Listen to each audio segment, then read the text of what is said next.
Hey folks, welcome to the West Side. welcome to West Side Tyler Live, the internet's best arts, culture, and politics live stream coming to you hot, fresh, and ready from Lexington, Kentucky. Oh my God, we got a good show coming up for you today. Look at this fucking horrible marks from my glasses. We got a good show coming up for you today. I'm gonna probably, hopefully, he's not 100% confirmed yet. Talking to AidenUnderground at 3 p.m. about doxing, and you. Check out my little video I made on the other channel. God, that looks way worse than it is. It's like the sharpening's trying to make it like terrible. But yeah, I'm going to be talking about him. We're going to be talking a little bit about the undoing of the Destiny sphere that's been going on for the last week or so, and generally just kind of chatting. The meat and potatoes is going to be that talk with Aiden. That's coming up at 3 p.m., which is just in about an hour and a half. So look forward to that. But until then, as always, hey, what's up, man? I'm Tyler. This is my show. How you doing? I hope you enjoyed the musical interlude. Musical interlude at the beginning. Yeah, that's my song, Charlie Kirk. It's about a guy who used to be on the internet. I'm planning, I hope I can get it done because I have other stuff that I've been planning on, and now all of a sudden it's the end of August and it's almost their Kirkening anniversary. And I feel like I've got to put something out about it. You know what, with it's going to be like 1 year and stuff. My whole opinion is spoiler for the video if I get to make it. It basically boils down to that song. When he died, I made a video like a month, I think maybe ish after it. You guys probably saw it. Black and White Realities of the American Nazi, starring Charlie Kirk, Ghost, I guess. Stand by the video. The responses to it were crazy. You know what I mean? Like, if you a year ago when the guy got shot. You know what I mean? It was like this idea on the right that he was going to become some sort of martyr figure. And it was going to be like, wow, Charlie Kirk.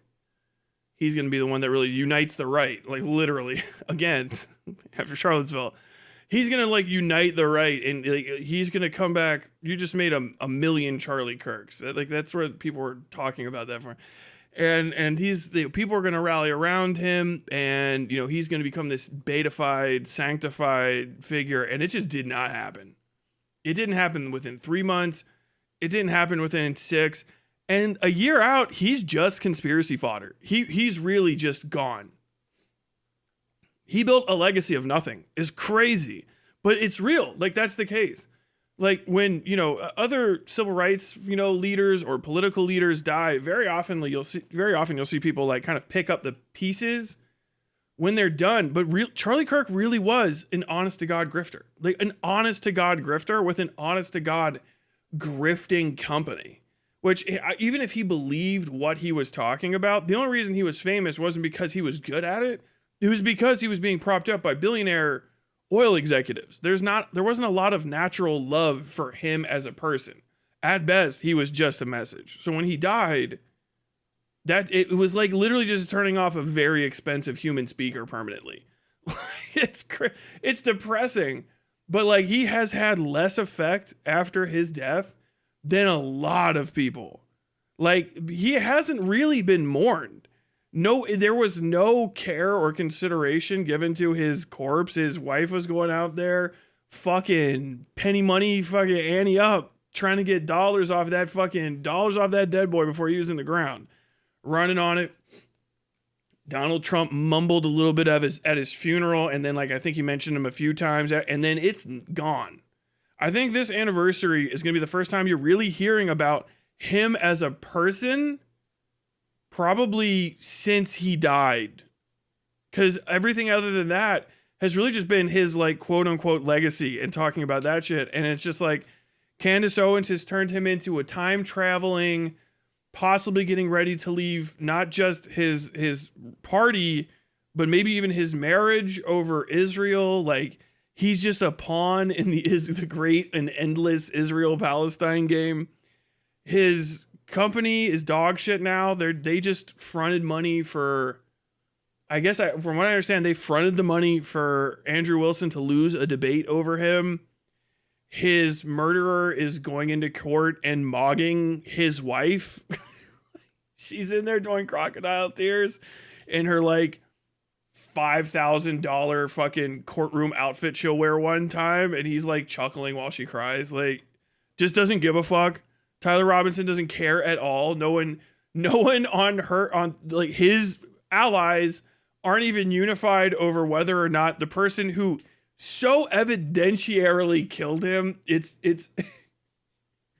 like Tyler Robinson's almost dead to rights. Like, he just admitted it. He just did it. It's not even like Luigi Mangione, where he left for a while in a mask and then got caught like an idiot at a McDonald's or some shit. He just gone. He just vanished. Right? But like, fucking Tyler Robinson just like dumped the gun like 5 feet away with his fucking DNA and shit all over it. Because he was walking around with the gun down his dick. He had the gun down by his balls, so he's got all this fucking DNA all over this fight, sweated up to shit. He just leaves it and he's like, Dad, calls this youth pastor, I thought I killed a guy, what should I do? And they're like, come over here and we're gonna turn you in. And he got like caught by the end of the day. He just did it. He copped to it. There's so much evidence, but they're like, no, look, we get that Charlie's dead, but do you know how much more his body is worth if we just start chopping it up? If we just start desecrating not just his corpse, but his memory, we can make so. I'm surprised Erica hasn't just dug him the fuck up and started chopping off finger bones like a goddamn Catholic saint and selling like chunks of bone, hair, and skin. Like, she could have fucking auctioned off the bits of him for some serious dollars. She missed that one. She's probably tried to do it, and they were like, Erica, you can't. You can't do this shit. You gotta calm down. I just can't believe it. It's been not a crazy year. Not even the most interesting thing a year later. But like crazy. Just forgotten about. Isn't that nuts? If I make this again in 2 years, you guys would be like, why are you even mentioning him? What are we talking about? Charlie Kirk? Dude, to be a figure of that size and influence that, you know, you were starting to represent the right wing in this country and this sort of quote unquote youth movement of guys in their 30s, right, who got on the internet fucking 10 years ago. I'm not going to stop messing with whatever the fuck this thing is on my forehead. I'm about to go get a big ass Band-Aid. Put on this stupid fucking zit in the middle of my forehead. Jesus Christ. Just to be like, you know, in the middle of your fucking, you know, the biggest, and like die. Murdered like crazy in front of people. Blah! And then no one gives a fuck. They don't care about you. They don't care about the story. They're just like, they don't give a fuck about any of it. Everybody's just trying to make a little bit of fucking dosh off of you. And rolling. It's amazing. I've never seen anything quite like it. I'm turning that fucking sharpening off. I know that's what's fucking making it look crazy. Yeah, see, there we go. Now it's just normal. But the fucking sharpening is trying to like, it's just a fucking scab on my forehead, but it looks like the biggest zit of all time. Oh my God. The biggest impact Charlie Kirk has is the absolute insane amount of AI slop and memes made about him post-mortem. Yeah, I mean, the dude, he's been memeified. He's in AI fuck bullshit. You know, I played Deadlock, and random fucking Deadlock players get on there, and they're like, "Yo, low Kirk-Kenuanly, I'm about to fucking run this. I'm about to run this lane. Like, what the fuck? Do you guys want to sing "We Are Charlie Kirk" together?" It's nuts.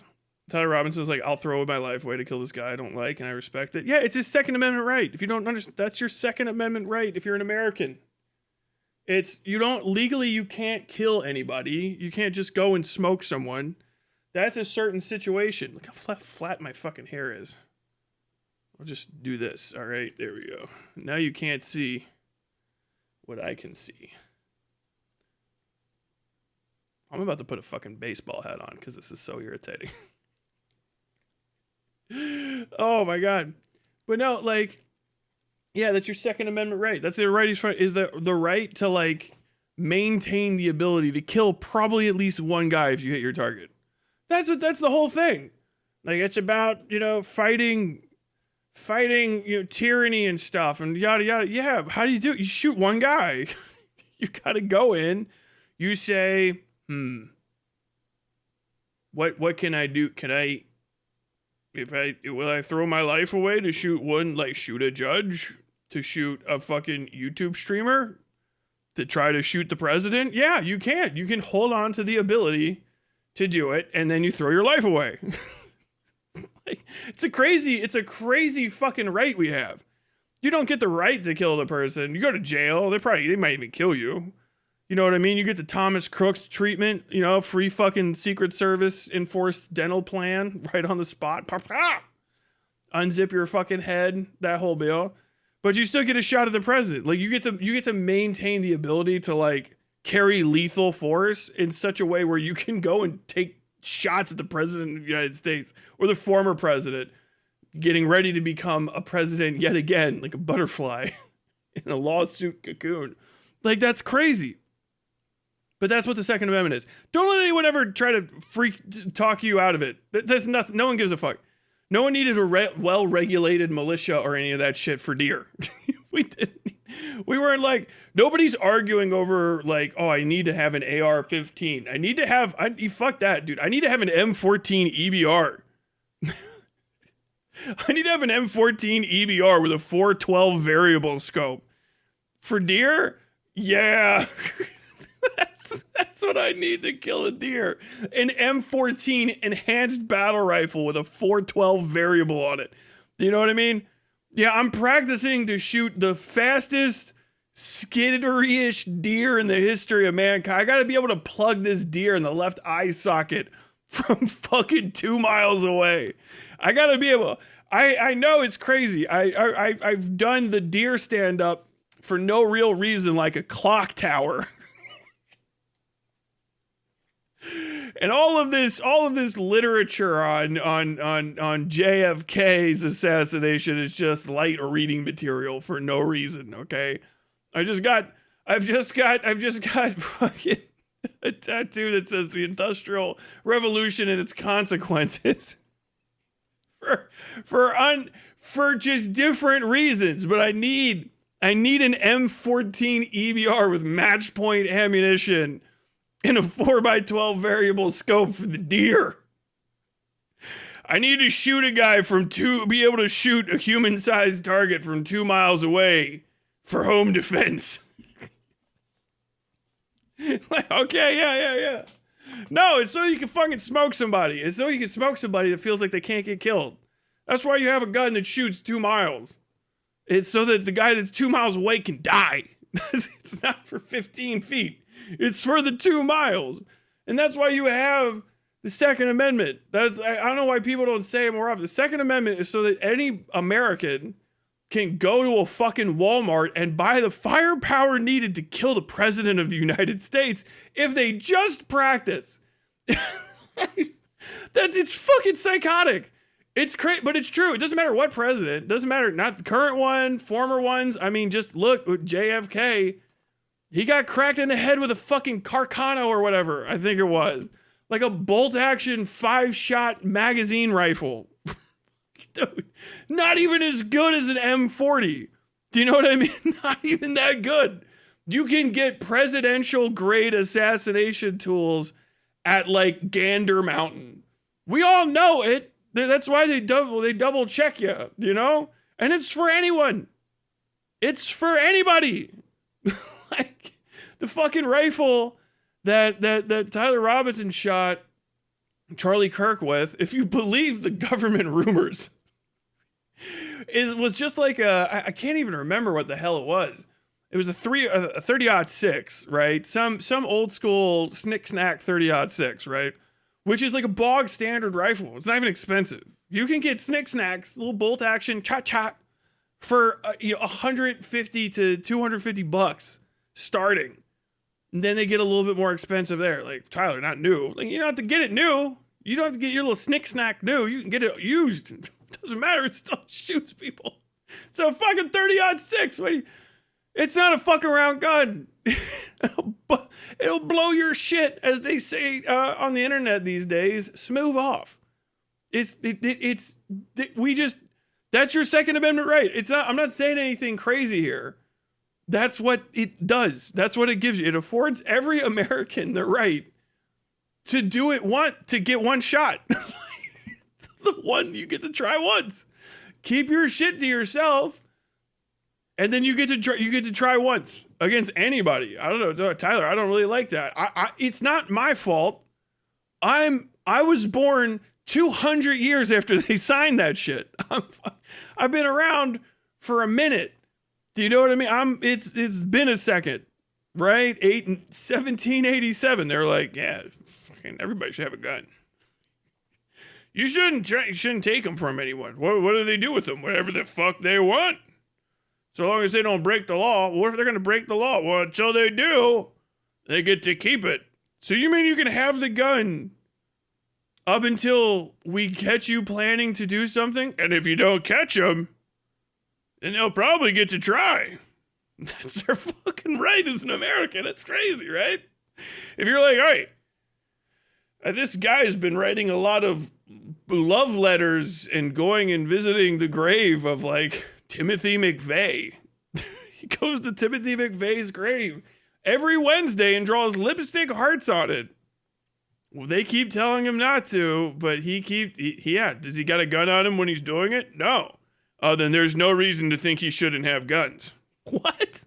Yeah, he should probably be able to keep all of his firearms. That's his Second Amendment right. That guy. Yep. Send the Secret Service by his house and tell them to ask him if he's gonna kill the president. And if he says no, take his word for it. What? It's crazy. I'm not advocating anything. I'm literally describing the Second Amendment. And its result, that's what it is. Thomas Crooks didn't crawl up and take pot shots at Donald Trump just cause. He didn't have to buy that fucking weapon in secret. He was walking around with it. It's mine. I've got a rangefinder. It's legal. People were talking about the rangefinder he had. Like, he's got advanced technology. He's got something you can buy for $200 max, probably, at Gander Mountain. Gander Mountain's just a real store. We have it. It's near where I live. You can just go buy all this shit. You can buy all of it. What do you mean? The gun that fucking Reagan almost got popped with? Hinckley popped Reagan? You can definitely get one of those. Yeah, a little fucking six shooter? Absolutely. We'll sell you every gun that's ever been used in a fucking assassination attempt on a president. Except for some of the black powder ones, because they're unstable. They're too dangerous for you to try to shoot at the president, so we don't sell them anymore. What? Yeah, we don't sell those old black powder pistols. You got to go to a special guy. He makes them.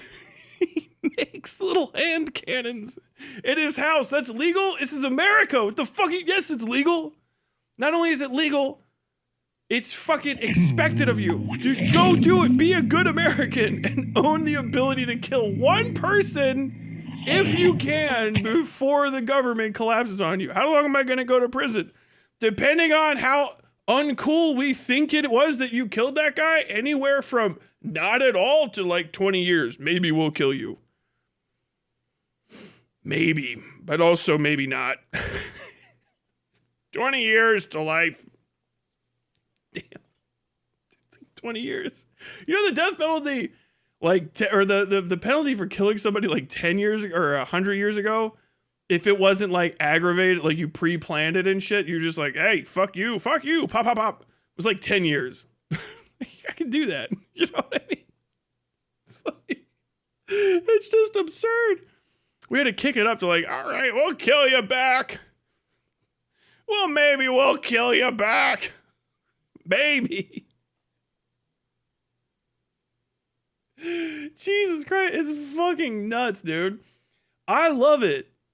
I love this country. I don't give a shit. I live in Kentucky.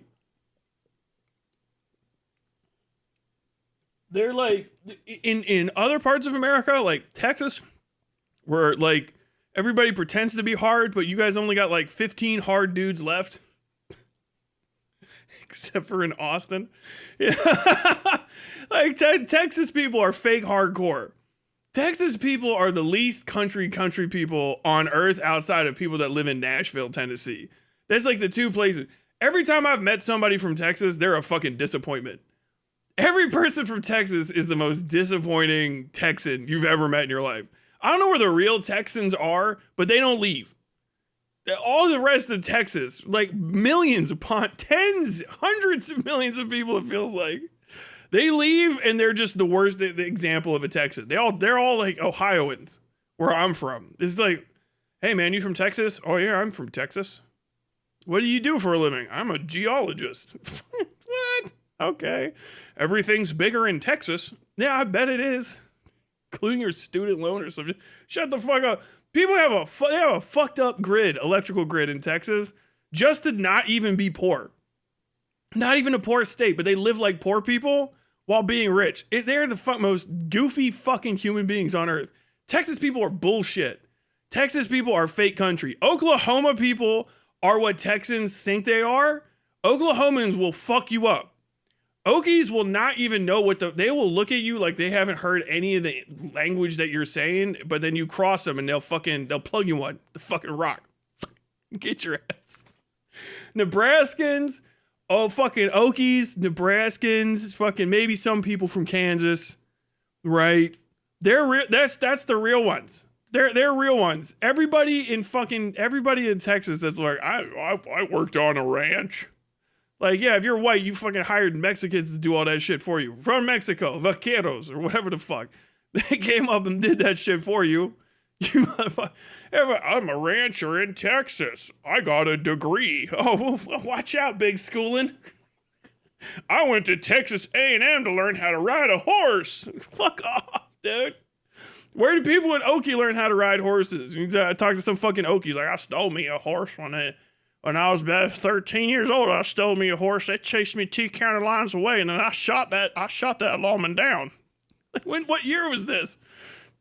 Thereabouts 1987. God damn. You just killed a cop in 87? And then I became sheriff of that same precinct about 15 years later. I told him how it gone down. I said he talked to me strange, and then, we worked it out. Fuck yeah, dude. Okie Pinocchio motherfuckers, dude. Oklahoma people are fucking raw. Oklahoma people just walk out in their backyard. They're like, I'm sick of being poor. And then they just start digging in the ground to find oil and shit. And then they're billionaires. Oklahoma billionaires are true Beverly Hillbilly motherfuckers. Okie fucking Finocchi motherfucking Oklahoma people will get $1 billion and then like still eat at Arby's off the fucking like 5 for $5 meals. That is shit. Farting. And go ahead, give me that. I want just a little bit more of that. I don't even know what fucking Okie accent sounds like. They fucking hanging out. They're all fucking Midwest, Western, whatever the fuck. We're from the real West. And then you see the Okie people have to go hang out with the Texas oil people, and all the Texas oil people are like, ew. Oh my God, their hands are dirty.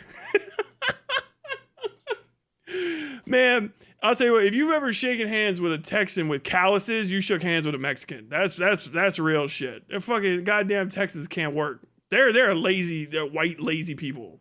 Texans can't do shit. Fucking, is that a Texan on a horse? All right, what was he trying to ride to find some of the fucking Mexican guys he hired for the season that they're going to do the work for him? Does he need a horse for that? Why don't you just get him on a quad runner? The horse don't have to carry his fat ass.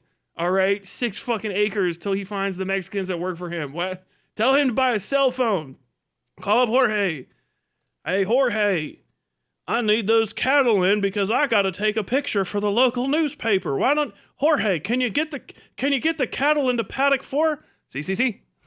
Watch out! They got all the vaqueros out there. All the fucking Mexican dudes making it happen. Those guys are great. All right, Okie white guys, they can ride horses and shit. They'll pen them up all the way up to the Dakotas, Montana. Those are real fucking horse people. Texans can't ride horses anymore. They don't know how to ride horses. They all fall off. They're all fat. They wobble.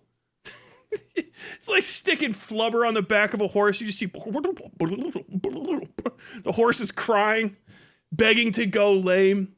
Kentucky rich people ride. They ride like crazy. Kentucky rich people ride like fucking English. They ride around on them little fuck ass English saddles and shit, like trying to fucking show off. Like a little strip of leather. They're riding around on a fucking leather maxi pad with fucking stirrups on the side of it. They're all fine. They're out there, well, running around, ropes and shit, tying stuff off on the stirrup. Oh, here we go. Don't get that bad boy, get that ball in the paddock. You know, all that good shit. But then fuck Texas people, they got nothing. They got nothing. It's a whole fucking like Disney World of like shit they told themselves that wasn't true when they told themselves. Every fucking Texan hero is a guy that killed a Mexican that was a better person than him. Every time you're like, oh, who's this guy? Oh yeah, he was at the Alamo and he killed fucking Senor something or other. And then you look up Senor something or other. He's like the best guy that ever lived. He's like, you go to where he's from in Guadalajara or some shit, they still sing songs about him. People like, women walk out into the streets 100 years later weeping at the fucking ballad of fucking Senor whatever his name was. They're throwing rose petals they grew just for this guy. You get up to Texas and the white guy that killed him was like, what happened? Like, yeah, he got a lucky shot off. every legendary Texan. He was born to incest in the year 1875 from runaway slave catchers who were facing justice in 6 different states after the fall of the Confederacy. He took his sister to bed and she died in childbirth, after having rendered unto him a duck, a duck-faced, skinless horror which was buried out in the backyard. He was cross-eyed and he couldn't shoot. His testicles were apparently 3-set and dark in color. One of them twitched and fell away during an inspection. He couldn't ride horses for more than 10 minutes because it gave him the pains. He suffered from epilepsy, gout, the shakes, sundering cough, the yellow touch, and neck rash. What the fuck? He stood a towering 5'2" for the time and weighed a whole 95 pounds. And when he fired his weapon on that fateful day, it shattered his wrist in 6 places. And you see the Mexican guy, this absolute fucking tripe killed, and it's like this statuesque guy. He's like, he left behind 14 kids. They're all cool. What did they do? Like, yeah, they led like 6 revolutions. They were just doing revolutions all the fucking time. He was fighting with swords and shit. Like, oh, he's Mexican. Where did he? Yeah, dude, he studied in fucking Europe. He spoke 15 languages. What do you mean? Yeah. He was born in Mexico. He traveled to Europe for school. They could do that. Mexicans can go everywhere. We're the only ones that are dickheads to them about it. They can go everywhere except for north. 2 miles. That's it. Yeah, he studied in Spain. He fought alongside the fucking these and that during this war. Like, what? Yeah. He picked up, he taught cannoneering to the Japanese.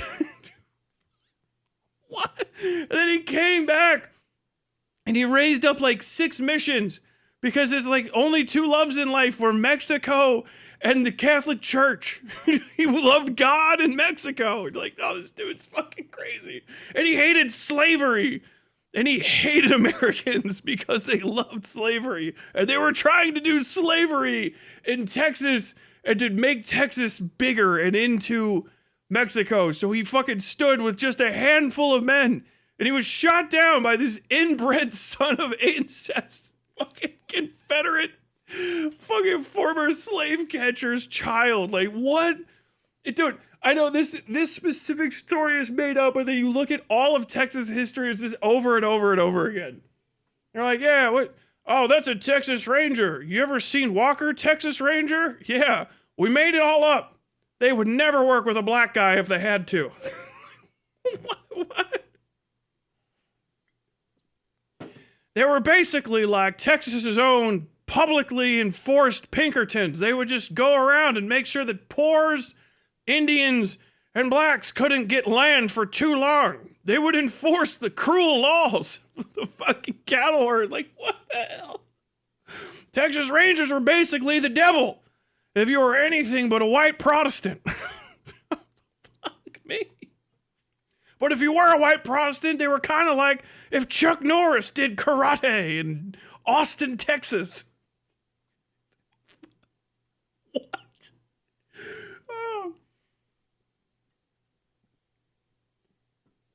Oh, man. It's all coming from a guy whose home is only known for Waverly Hills Sanatorium, by the way. Waverly Hills is in Louisville, dipshit. I'm in Lexington. We're known for Secretariat. Louisville is the home of Churchill Downs. Only known for that. The Louisville Slugger, there's been at least hundreds of crimes committed with that bat, as well as a lot of home runs knocked out into far left field. Louisville is like one of the last stops on the fucking Underground Railroad. Texas was where you started. We were the people that were helping you get across the river if you were a black person to a place where they were racist but not enslaving people. Texas is where you started. Texas is so racist that Juneteenth exists because the Texans were not telling the slaves they were freed so they could get just a few more fucking whips in. Like, Texans are the worst people ever, dude. They suck. Oh my God, bro.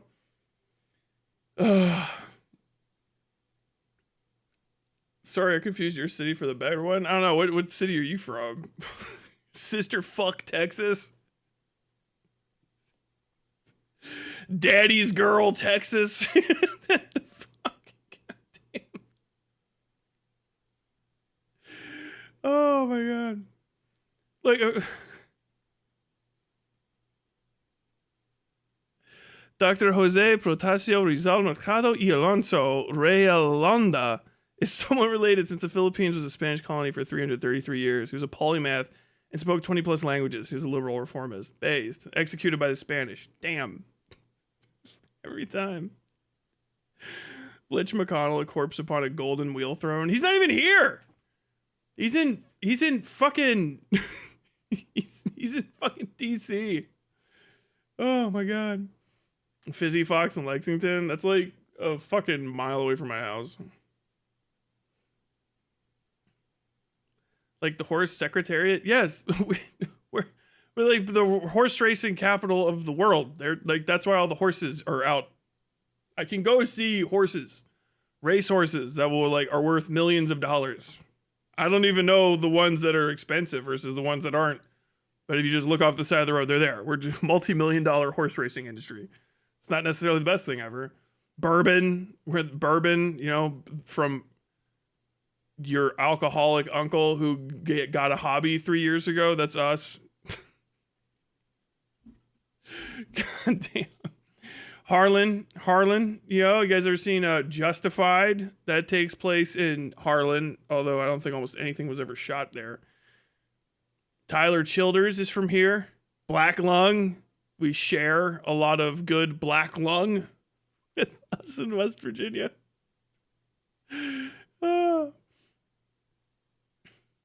Every once in a while, we get true Texans up here in Canada's tourists. Every time they have cowboy boots, hats, spurs, and call everyone pilgrims. Softest man I ever met. God, I hope that's true. I'm just going to choose to believe that. Karl Marx wanted to move to Texas when he was 24, applied for an immigration visa and everything. Bro would have died in a drunken card game fight immediately. Dude, Karl Marx being from Texas. Oh my God.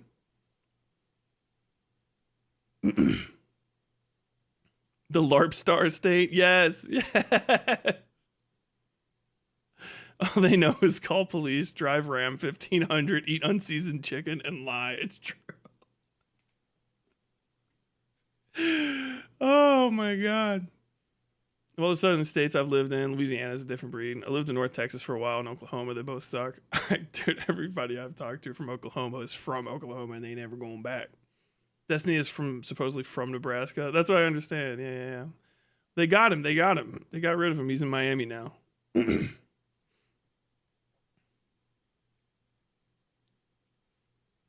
Black powder guns are not legally firearms. You can have them shipped directly to your house. It's true. Loading the blunderbuss with silverware like it's 1669. You want to take my silver? You'll get it in your chest. I live in Texas. I've seen corner stores and gas stations sell guns. I mean, doesn't count if the gas station's Loves, like a middle of the nowhere Loves. Those things are the biggest goddamn stores you'll see.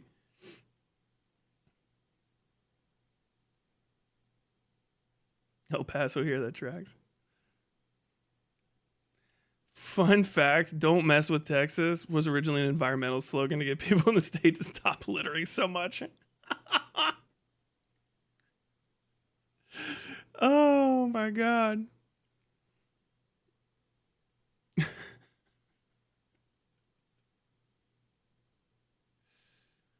Some guy from Texas tried to act tough with my dad by using a Yellowstone reference. Very bizarre attempt. I was like, stupid, take him to the train station.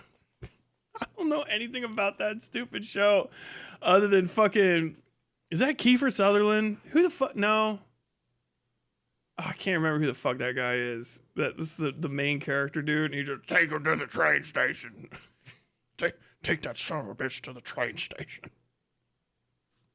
They kill all the people and throw them off of a hill. Like, you just keep open sky burying bodies out in the middle of nowhere. Like, there's do it once or twice. I feel like they threw like 100 people down there from what I understand the way the people talk about the show. God, fucking be stinking, dude. New Cracker Barrel revamp is so ass. I give anything to have the huge breakfast sampler ordeal back. Ugh. Fucking them up. Now, dude, white people from the fucking Midwest not going on vacations just crushed Cracker Barrel. And nobody needs a Cracker Barrel takeout, okay? Cracker Barrel is that place that you eat like 3 times a year when you're a white person on vacation. That's how I know it, at least. That's my experience. Why are you white? Why are we going to Cracker Barrel? Because it's like tradition to go to that stupid fucking business and eat their food while you're on the way to like Lake Cumberland or Brookville Lake. Shout out Indiana. Otherwise, why the fuck are you going to, you can't drive out to the interstate for breakfast? You better be living next to it. This here saddle rash gives me the horribles. Must be from Galveston. It just sounds like you're describing German leadership in WW2. Same thing. Under no pretext should arms or munitions be surrendered, and under any effort to seize them must be resisted by any means necessary, Karl Marx. You're right. He's right.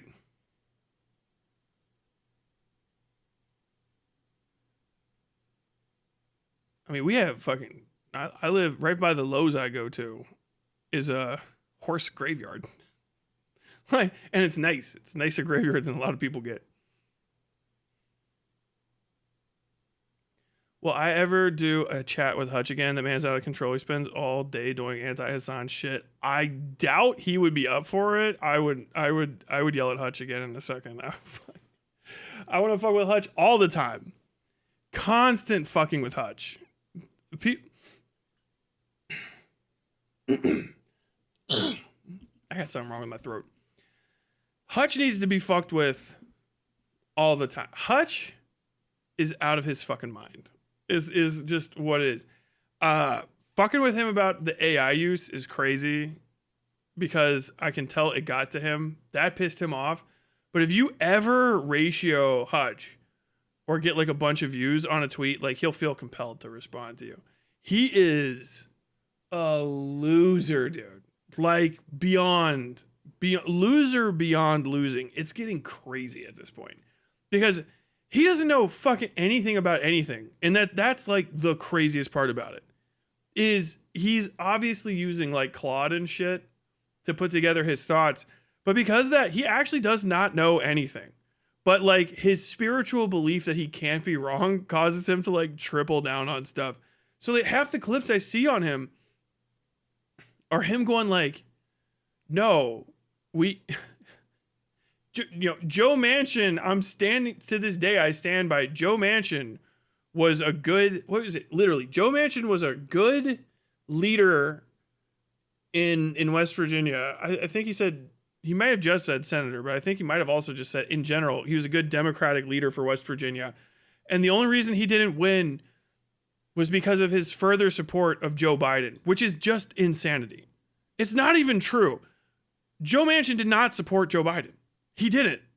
Like, at the very end of the fight over Build Back Better and stuff, Joe Manchin took credit for the bill getting passed, but he was also the only obstructing voice. That's it.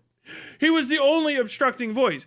And that's what Joe Manchin was the entire time he was a senator. He was an annoying fucking middle-of-the-road obstructionist, and that's it. And he used none of that to get anything done for West Virginia. West Virginia sucks.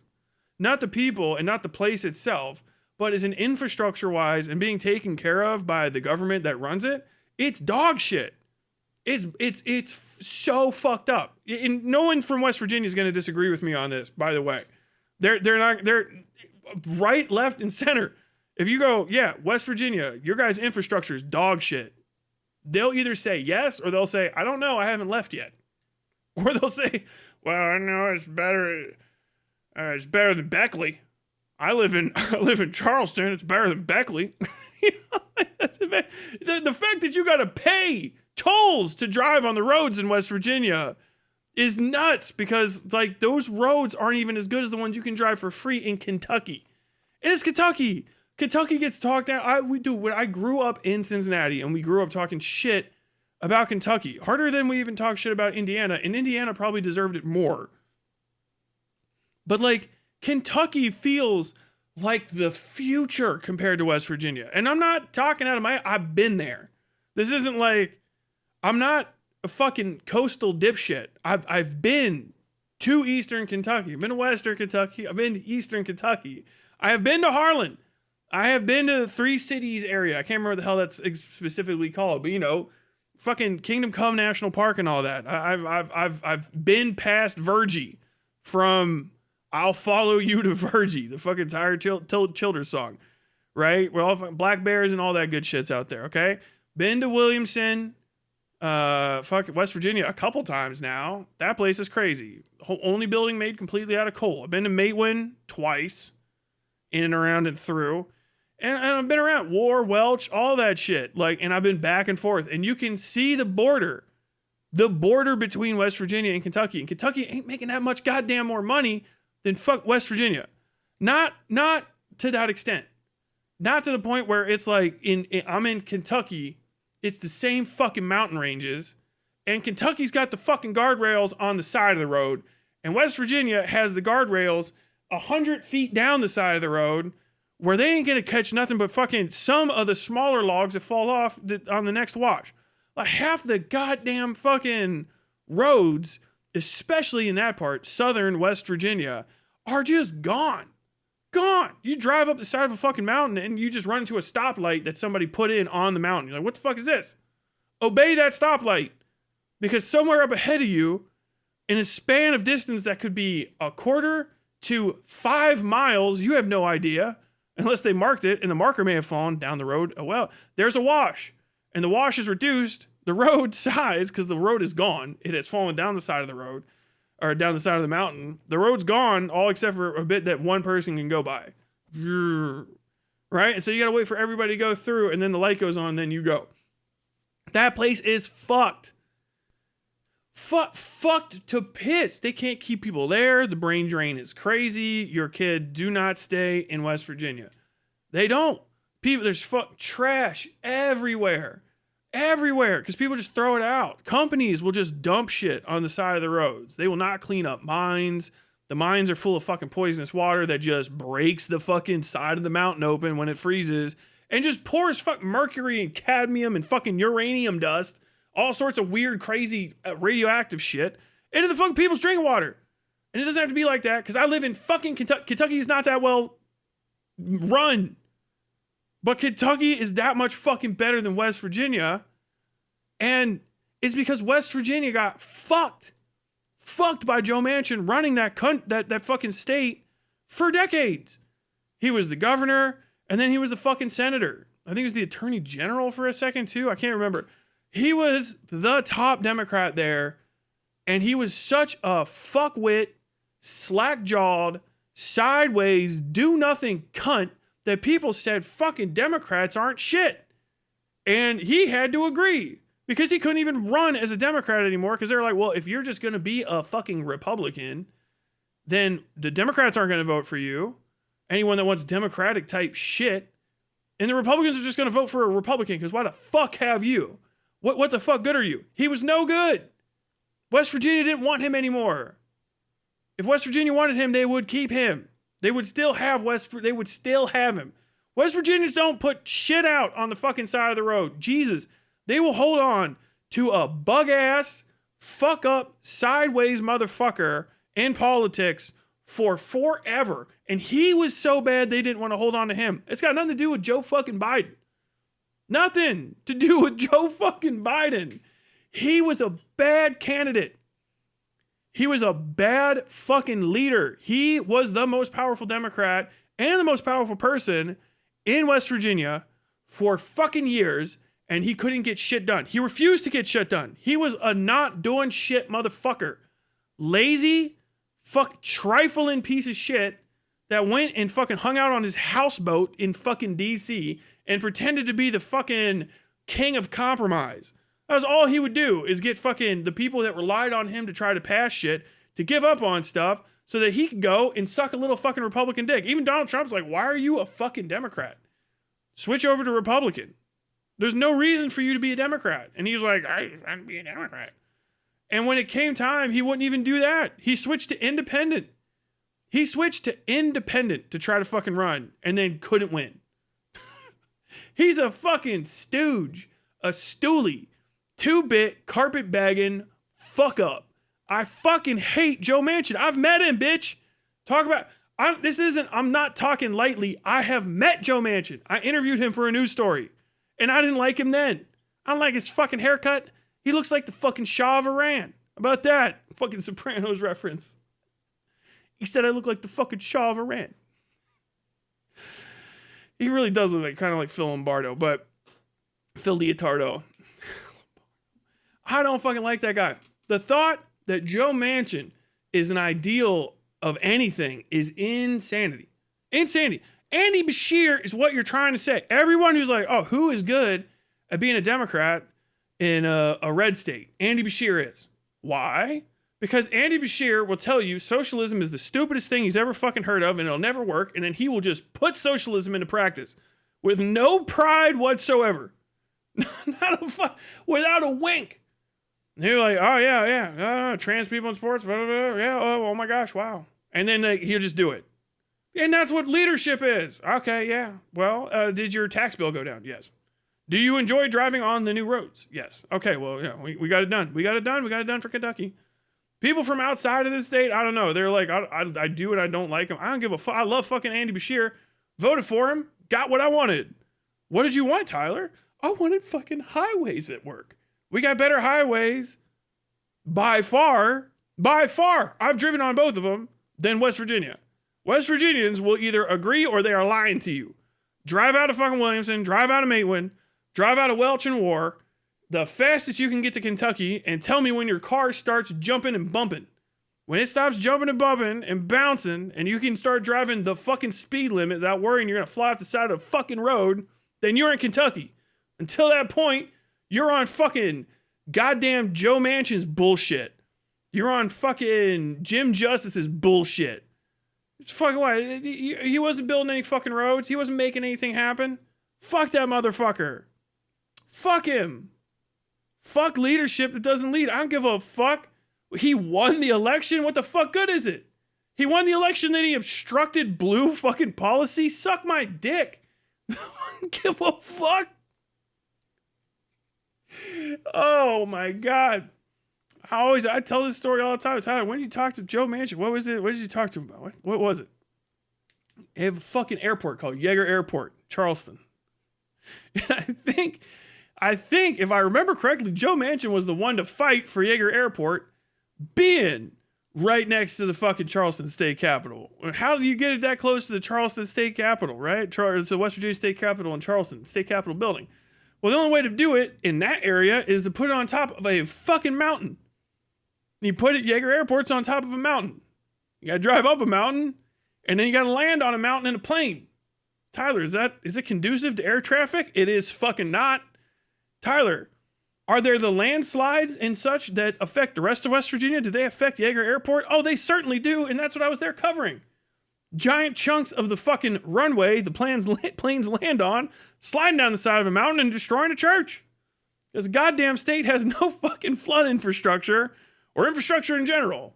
But they sure as shit have a fucking airport so that DC cocksuckers and fucking oil and gas execs and coal company execs can land, do their lobbying, and get the fuck out of the state. Tyler, well, what? It's a mountainous state.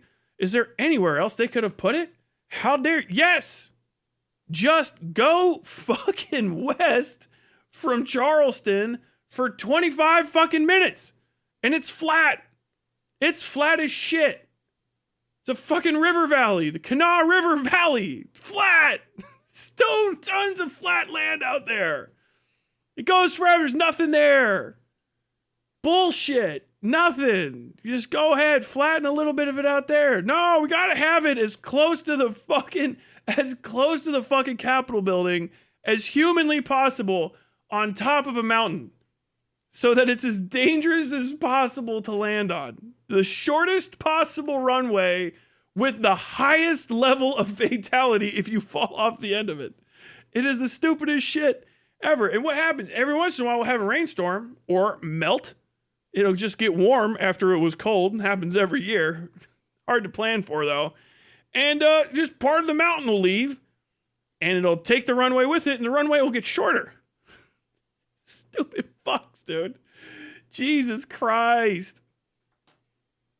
Oh my God, man. It drives me nuts. No, he is not a good politician. What the fuck did he do? Sit and twiddle his thumbs through the entirety of the opioid epidemic? How much money did Joe Manchin make while the fucking people of West Virginia were living in fucking misery? Just dying. Whole fucking cultures dying out the mountains of fucking opioids. Water's poison. They'll sell you oxycodone out of a fucking truck. Goddamn police are corrupt as fuck. Down in fucking Mingo Bingo. Guy that shot the fucking sheriff down there. And then none of the other cops wanted to go to the fucking funeral. Why? Because the sheriff was a drug dealer. It's one of the biggest drug dealers in West Virginia. They came up and blew his fucking brains out in his squad car and no one investigated because they knew he got killed by other drug dealers. Oh yeah, no, Joe Manchin was great. Joe Manchin was on it. He was figuring shit out. What'd he do? He's like, oh, we'll just let it burn itself out. We treat the opioid epidemic like a fucking unruly toddler. Oh, he'll burn himself out after a while. He'll calm down. Once there's enough drug addicts and corpses, it'll just cool off. Have you tried going to church more?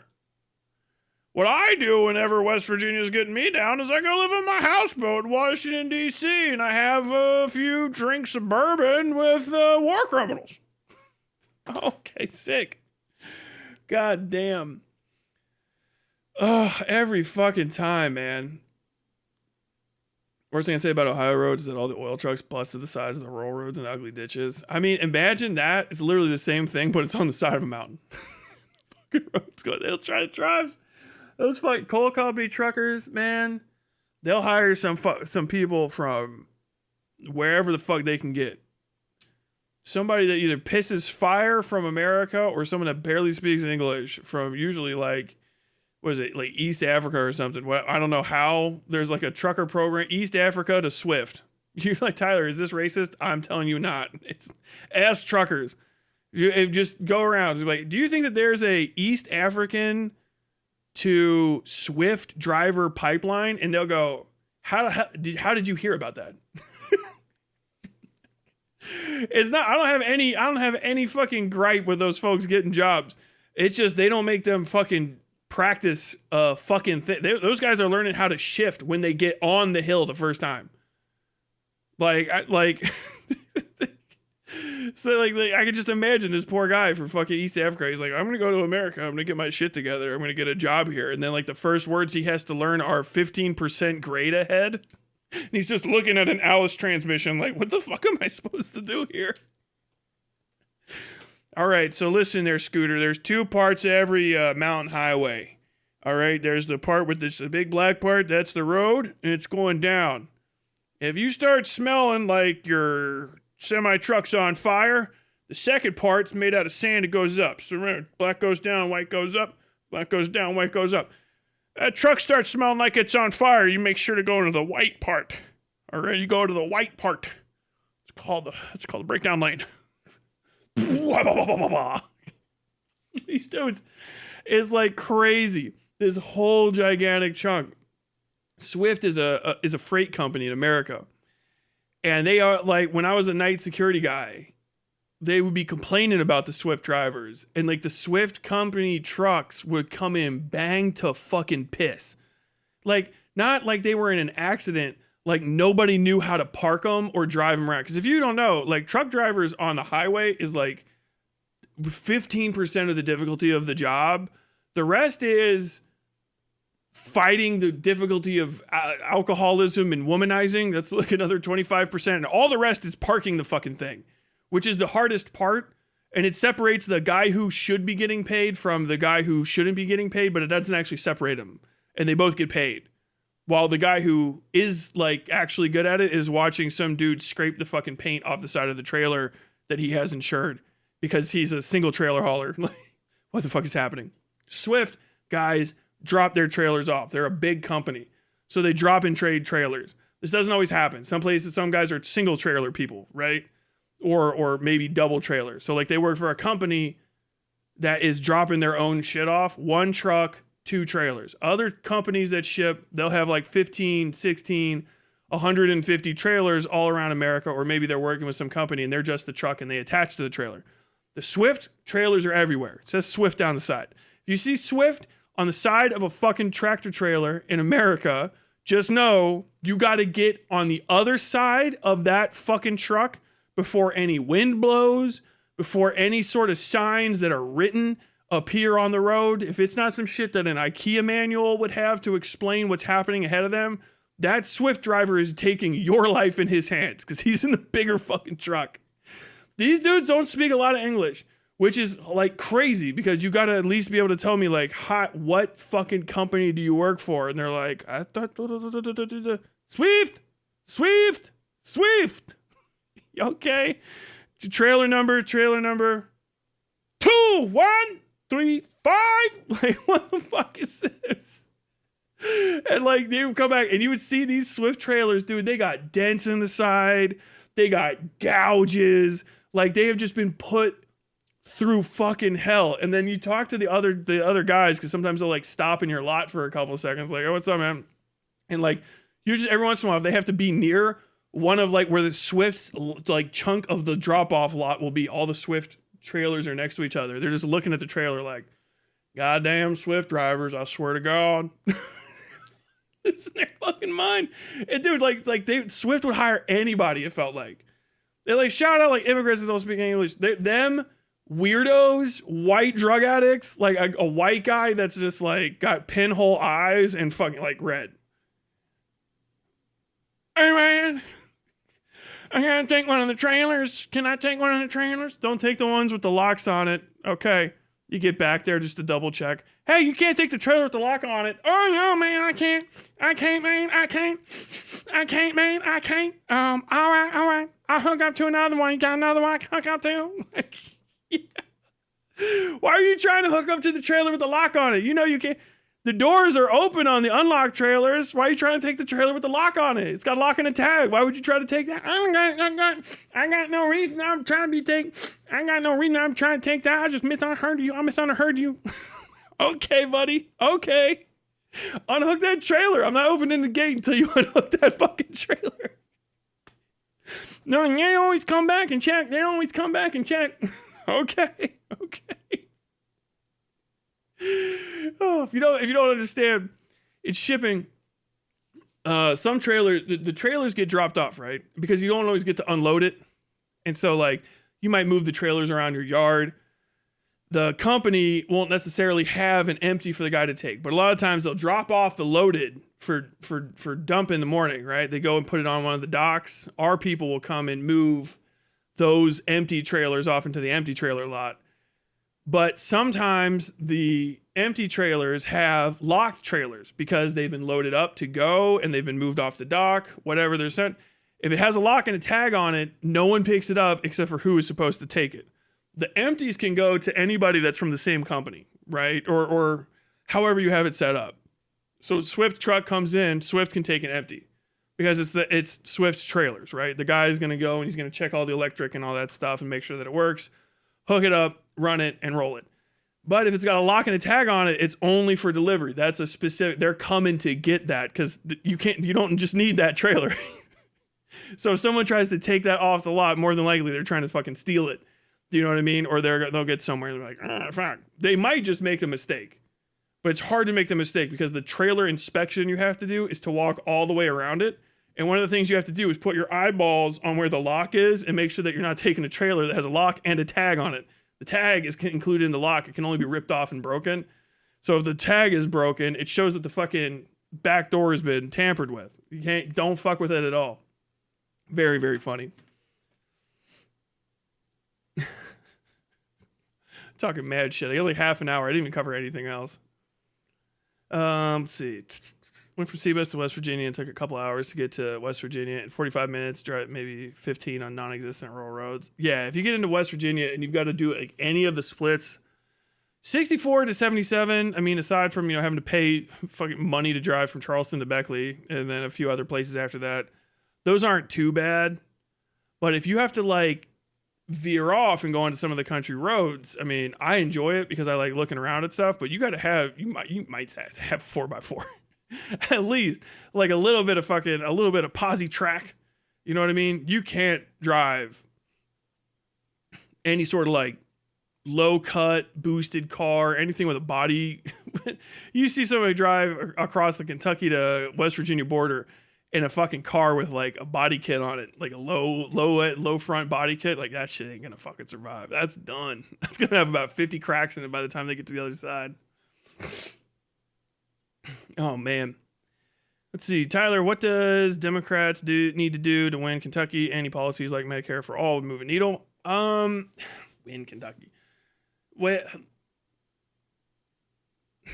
Democrats need to do to win Kentucky is court Kentucky at all. Like Kentucky and a lot of the Midwest is just treated like liver and onions by the entirety of the Democratic establishment. Like they don't give a fuck about the people. They don't give a fuck about the politics. They'll say they do, but they don't. You know what I mean? They'll do the same. Like, oh, I'm gonna put on a fucking chambray shirt and fucking slacks and some boots and walk around a pig farm or some shit. Where the fuck do you even find that? Oh, they're at the petting zoo. It's really like a lot of work needs to be done to connect voters to the idea that Democrats are going to do anything for them in the first place. Like maybe there is some sort of win, Medicare for all, whatever, but I understand like any win like that is still the one win. And then you have to keep doing stuff, you know what I mean? Which is what Democrats do for their current places that they have strongholds, right? They'll win, and voters from all across America will vote for a Democrat. But who the Democrats take care of first? The Democrat fucking strongholds. Those cities are doing great. Maybe you don't even think that that's the case, but it is, man. Like that shit goes back to them. Even their, business issues go back to blue business people, right? Hey, I want to start, my women-owned Lockheed Martin. Okay, yeah, we'll support that. We're all about women in business. What about the red fucking man-owned Lockheed Martin? It's the same fucking company making the same shit in a red state. Well, fuck them. Those bigots will shut them down. Okay, fair enough. But like, when it comes to like brass tacks, when you look at it, you go, all right, well, I live where the fuck 'em is, and my fucking uncle and his kid work at that place. And like two other people that I'm close to drive for that. And then my job, whatever, I work at a fucking restaurant that's near it. And if it shuts down, I'm out of business. Like, oh yeah, well, you're trans. Don't you know what's good for you? Like, yeah, I know what's good for me. fucking money, bitch. I need this job, you know? Like, that's the crazy thing is like, you hear these fucking Hutch, especially, a lot of these guys, like, they equate not paying attention to their policies with racism because what they're saying is they're white saviors. They know what's good for black people, and if you don't fucking vote, if you don't agree with them, then you hate black people. They know what's good for the gays and the transes. So if you don't agree with them, then you hate gays and transes. And then all down the line to the whole brown kaleidoscope of people that we have in this country that aren't white and also aren't having these conversations with these fucking white people, my actual peers. And the thing is like, the reality is what people want is money, safety, and security, right? And you have to pitch them on you're going to get them money, safety, and security. All of socialism is money, safety, and security. You're getting fucked, right? You're getting fucked out of your money. You're not safe, and you're not secure. You have no idea what your future holds. The whims of the market can destroy your entire life overnight, yada, yada, yada. Okay, true. We agree with that premise. What are we going to do about it? And then you have like dipshits and fucking Hassan's side of the thing argument. Like, we need to start a fucking workers commune in fucking downtown Seattle or some shit, you know? Some sort of not even all the way to half measure. And people look at that stuff and your cutesy, at least we tried, you know, I'm a 20 something that like put in a little bit of effort, but I had very little to risk, isn't going to go far when somebody has 3 kids. Like 3 kids and a mortgage is a lot of responsibility, and people will vote according to that responsibility. They just will. And if your argument is going to be like, well, you got to understand, and there's like all these fucking maths and charts and stuff, it's like, yeah, that's fucking cute. But I can tell you right now that what is happening is keeping my shit good. I'm in that system, and it's fine. Fine is good enough for people. If you're trying to pitch me on better, what you're doing is fixing something that to me isn't broke. So you also have to get past hey, I've got to convince these people that the system's broken. Well, if the system's broken for other people, but it's not broken for me, and it's going to fuck shit up for me, now you've got to pitch me on why I should let you fuck up something for me when I don't know if everything is even going to work out the way that you want it to go. You're fucking wishing and dreaming and hoping. How do you get across that bridge? And you have to be in community with people. If I am talking to some people who are driving a bus and I say, hey, there's a guy 3 seats back. He's got a fucking one crazy eye and no teeth and he can barely speak. But I swear to God, if you put him in charge of the bus right now, you'll get there twice as fast and you won't crash and die. They're going to go, cute, cute, cute, cute. Neat thing for you to say. Maybe that's true. Oh, well, here's a bunch of times where it's been true. Here's this guy's entire record. All right, cool. Here's more information. All of the evidence you could ever imagine. I've proven it. All right, well, that's cute. Good for you. But you're not on the bus. You know what does 1,000 times better? I'm on this bus with you. I'm literally on the bus. You can see I'm sitting next to you. Hey, I know it's going to sound crazy, but I think this cockeyed motherfucker knows how to drive this bus better than whoever that guy up there is. Do you think so? I wouldn't be telling you I'm on this. If he crashes, we're both fucked. I'm saying I think he's got it. You guys want to put it to a vote? You know, that goes infinitely farther. People only have vibes ultimately. Like when you're like, oh, the American voter is stupid. Like sometimes that's true. It is. But like you can't fuck with people because they're dumb. And sometimes it's not even dumb. It's like ignorant. Like I don't know how to fucking boil down these statistics. I don't even know what the fuck you. You know? Like you talk to people and they're like, I don't know what all this means. I don't give a shit. I don't have time to look over 50 manuals and statistic fucking analyses and 70. I'm not doing all that. And then you're like, oh yeah, well you must be a fucking idiot. You don't know your own best interests. Like, bro, you're talking to a guy who's like the fucking head manager for 35 years of a metal stamping plant. Like, he didn't go to college, but he knows more about metallurgy than probably most of the people that you could go and talk to at your school. He lives it. He's a very smart man. He doesn't treat himself as smart because he's also a humble person who knows he has limitations in life because he has seen them. He has met his limitations because he's lived. He has seen what he can and can't do. And he knows bullshit, and he knows a person that has a plan, and he knows a person that has the idea of a plan. And those are the kind of people that you're talking to. Those are the kind of people that you got to convince. Hey, man, I think that we can do this better. All right. Well, what do you lose if you're wrong? Oh, I don't lose shit. I live in a different city, a different state. We just live better than you. You live like animals. You are like stupid non-people to us. But like, if I could just lead you by the nose and make you fucking, okay, yeah. Let me tell you, son, have you ever heard you can lead a horse to water, but you can't make him drink? Yeah, I've heard that. Well, you ever heard if you also make fun of that horse, he might beat you half to death behind a Walmart? I don't think that's part of the saying. I'm around here. It is. You got to treat people like people because they are. Because there's a whole bunch of shit that you don't know, and you would feel like a fucking idiot if you got exposed to it. And people that are living life and experiencing their limitations, especially people that are out of their 20s, out of their 30s, out of their 40s, and their 50s, 60s, you'll talk to folks and they're like, I don't know, I'm kind of dumb. I don't want to deal with that. They're not stupid at all. They just don't want to have to think about extra shit. They got enough on their plate. They got a grandkid on the way. You know, they're looking forward to retirement. They don't have time to care about whether a trans person gets to play kickball. I'm sorry if that hurts someone's feelings, but they just don't give a fuck about that.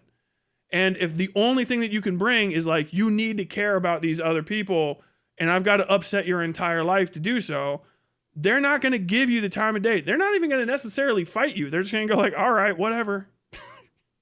My taxes need to go up so that you can make, all those things that you hear the Republican side of stuff or the, working class side of stuff when they say it, and it seems dismissive. Understand, a lot of times you're dismissing them already.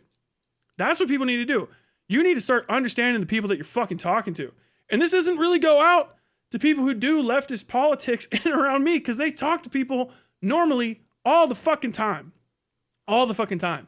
And a lot of the flack they get online, or a lot of the flack that they run into, is because people online are making it harder because they're trying to boost their fucking presence and boost their message.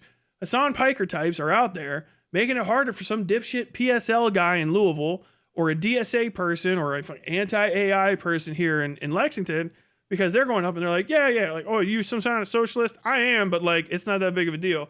Not that big of a deal. Aren't you part of it? It's a Hassan Piker said he hates America and loves 9/11. What do you know about that? Like, oh, guy, if you don't just respond, I don't know, he's some fucking idiot online. I fucking hate that guy. That's fine to say. It's a normal thing to say. I don't give a fuck what some California thinks. Why are we talking about Californians? Fuck those motherfuckers. Man, fuck Californians. Like that's the pain in the ass in these spots, is that the reputation of these online people can be used to get ahead of other people's like first impressions. And those first impressions are everything. And a lot of folks don't even understand that. You know what I mean? You're asking a lot of somebody. When you're asking for somebody's vote, you are asking a lot of them. A lot of them. For some people in America, it's the only power they have. And especially when they're older, they know it. You're asking an old person to vote differently than they voted before. Is asking them to like reconsider all of the decisions that they've made until now. You're telling them, hey, every time you voted Republican, you were a fucking idiot. You know what I mean? Did you want to lead with that? Or do you want to lead with maybe like, hey, I don't think the Republicans are doing as well as they used to. I understand why you used to vote for them, but like, man, I don't know if that's a good decision anymore. You see how it like feels different. That's politics. Conversation. Relation. Do you know what I mean? Understanding yourself as part of a greater whole is politics. That is politics. That is politic. Is understanding how to communicate with people and getting above these fucking like absolutely self-destructive communities that we have online, where you start treating politics like not just a sports game, but a sports game played between only two teams. And they're not teams that you can be on. And I'm not talking about red and blue. I'm talking about my team is Mike from PA and your team is Hutch. My team is fucking Mr. Mooten and your team is Hassan Piker. That shit is fucking cringe, dude. There is no lower form of life on this earth, I swear to God, than somebody that brings online political talk into the real world. You people are you are trash. You are lower than low. You are loathsome like you can't even believe. You're worse than a fucking A-log. You might as well just go out to a voter and say, like, have you ever heard of Chris Chan? Can I pitch you on whether or not Nicholas Rekieta should be allowed to practice law? Like, dude, get it, cut it the fuck out. There's this guy you should watch on YouTube. His name's Westside Tyler. Like, bro, you can leave me out of it. Maybe if I'm saying something that's good, But once it's like, West Side Tyler said, West Side Tyler, bro, fuck, nah, man, it's got to be you. If you do politics, it has to be you in the seat. It can't be you in the seat with me in your fucking head, or Hassan, or Destiny, or Vosh, Jesus Christ, or any of these internet people in your head. It has to be you. It has to be something that comes from your heart about the bus that you're in. Otherwise, no one's going to want to listen to you because you are not present with your own people. You can't be fucking having your brain be controlled. You can't give the sticks away to someone because people can tell that. They know when your ideas aren't yours. I say this about young people all the time. I'll talk to somebody in their early 20s and shit. And like, your political views aren't your political views. You don't even know it yet because you've only been conscious for like a few years. You know what I mean? But like, everything that you think you know isn't something that you know. It's something that you heard and you're repeating. You don't know it because you can't feel, you don't have stakeholdership. And it's okay because that also means that your fuck ups are still fuck ups. But you also got to understand, if you're 24 trying to pitch to somebody that's 38, it's an uphill battle. And it's not just ageism, it's literal experience. And it's also stakeholdership. I don't have mistakes to make the way that I did when I was 21. I was 21. I've been 21. I'm 38 now. It's a long fucking 17 years. A long 17 years. And the kind of mistakes that I made back then, everything stupid from not knowing how to talk to people right and smoking cigarettes, to making like little errors about my career. You can't do that when you're 38. You go on further, you're just out of time and you have more responsibilities. There's more people that are tied to you. You can't fuck around with plans and experiments and ideas. You understand? Like, someone's like, hey man, fucking Russia.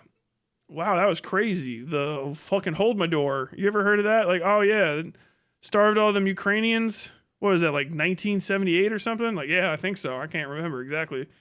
But yeah, we probably shouldn't do that. No, you shouldn't. That's a good thing to not do. You say, oh yeah, the hold my door? Yeah, we shouldn't do that. The hold my door was a bad idea. I know I'm saying it wrong. I'm doing it on purpose. Like, that you don't try to get into something like, well, you gotta understand that Lysenko is not representative of the current DSA platforms. Oh, like, oh no, yeah, they fucked up. We'll do it better next time. Shit like that's way easier. You know what I mean? But when you're asking somebody to entertain a political, alignment and a political plan that is in any way, shape, or form deviant from one that is flawed but got them where they are, you have to show some stakeholdership. Because that's the thing that really, to get back to the start of this whole thing, that's the thing that Democrats fuck up, is they are fly-by-night fucking carpetbaggers. That's a good term to keep in mind. It's a fucking Appalachian term, but it's good for anybody in the Midwest, is a carpetbagger. They're in and they're out. Carpetbaggers will come in and maybe they'll make things better. Usually they'll make things good for themselves and then they're gone. You always remember that they're going to be gone. The carpetbaggers leave. That's why they always got that carpet bag. They are going to be fucking gone. And that's what is wrong with Democrats these days, is you have your Hillary Clinton. I don't know how the fuck people like Hillary Clinton. I don't know what there is to like about her. I don't know that bitch. She's never run a fucking single place I've lived. I don't give a fuck what she's done well, aside from State Department. You know what I mean? People are like, I love Hillary Clinton. She carries herself so wonderfully. I don't give a fuck about that. What is she going to do for Lexington, Kentucky? What's she going to do for Cincinnati, Ohio? What is she going to do for Little Rock, Arkansas? All right, start fucking naming. What is she going to do for Enid, Oklahoma? You know what I mean? What's she going to do for Williston, North Dakota? What's she going to do for Fort Peck? All right, how's she going to be treating the folks down at fucking goddamn Standing Rock? All right, like what's she going to do for them? Has she been there? Yes, no, yes. Like, that's the point. The biggest politicians, they're always going to leave. So you got to have your local people, and your local people have to be established. You know what I mean? Like, Andy Bashir's word on politicians goes pretty far even with conservatives in this state, because he did a good job. You can't argue with the job he did. You just can't. Especially when you put him up against Bevin, who was a giant fuck up and a weirdo and a racist who bought black people, black children to make himself look better. That's a crazy thing to do. That was the governor that was here before Bashir. Do you know that? Do you care about that? Probably not. You don't need to if you're not from Kentucky. But unless you are involved in Kentucky politics and like aware of that shit and that history, you're gonna be out of school. And that's why I think a lot of these Democrats focus on all these other places because, you know, they can only focus on so many and that's where they're from. All right, fair. But if you want us caucusing with you and you want our support out here in the middle of fucking nowhere, hey, you know what's good for you, boy, doesn't go far in the Midwest. Well, you might want to vote for us if you know what's good for you, boy. Like, that's what it sounds like. That's all I hear. And I don't give a shit how you phrase it. If you care about, you care about black folks, you better know what's good for you, boy. You care about gay people and trans people, you better know what's good for you, boy. You better vote Democrat. That's all I hear. And that's all a lot of people hear. And that is not remotely a campaign slogan. That's a threat. That's a fucking ultimatum. Do you know what I mean? And that's what you need to get over if you're going to start talking to people that are in purple states, especially, and in red states or oppositional states. I mean, this goes for conservatives talking out of school too, but they're better because they do class solidarity with rich people and people that want to one day be, you know, temporarily embarrassed rich people. But yeah, you want to talk to people out here, you gotta fucking, the way I jokingly talk about other states that are better than mine, quote, I'm talking shit about places that are way better. If I talk about a state that is like equal or bad compared to a place that I grew up, somewhere like Oklahoma, I always boost you up. Because people don't hear that. If you're from Oklahoma and someone that's not from Oklahoma is like, I fucking love Okie. Fuck yeah, Oklahoma. Fuck yeah, fucking Wildcatters. Get out there, make your fucking money. You don't hear that very often. And you need to be on it. You got to actually be like, hey, dude, I'm actually legitimately happy that I'm in fucking Little Rock, Arkansas today. I don't know why I always go to Little Rock. I just remember it. I'm happy that I'm in Baton Rouge, Louisiana, right? Bon temps. That's fucking a real place. I'm happy I'm in Richmond, almost every state in America today. And you really got to mean it. You got to like, okay, I'm here. I'm here where you need. How can I help? And then you have to deliver. And that's the hard part is that you don't get it in one election cycle. It's not like, okay, now we got to shift gears. My idea of how to get ahead is the hardest one by far. I know it's not easy because it's simple and it'll work. And it's reach the voters, talk to them, and make them know that you're in the bus with them. And not in a stupid, condescending, we're all in this together, Pokemon go to the polls. Like, if you're some Washington fucking, you know, fat cat, you might need to fuck off. You might need to not run. Even if you are like really about gay rights and black rights and trans rights and fucking women's rights and all that good. You really are about that shit. You might need to shut the fuck up and pay for people that are from where you want influence to come up on their own, independently of you, in a way that they can break away from you, but actually are like, hey, this guy's a good guy. Because right now, there's not a lot of people in the middle of America that'll vouch for a Democrat. I won't. I don't give a fuck about the Democratic Party. I don't fucking like them. And there's nothing nothing you'll tell me. You gotta understand, in 2016, blah, blah, blah, we did so much. Shut the fuck up. I don't give a fuck. You ain't did nothing. Bitch, I know how fucking America works. Bitch, and bitch. We got state sovereignty. The state doesn't give a fuck.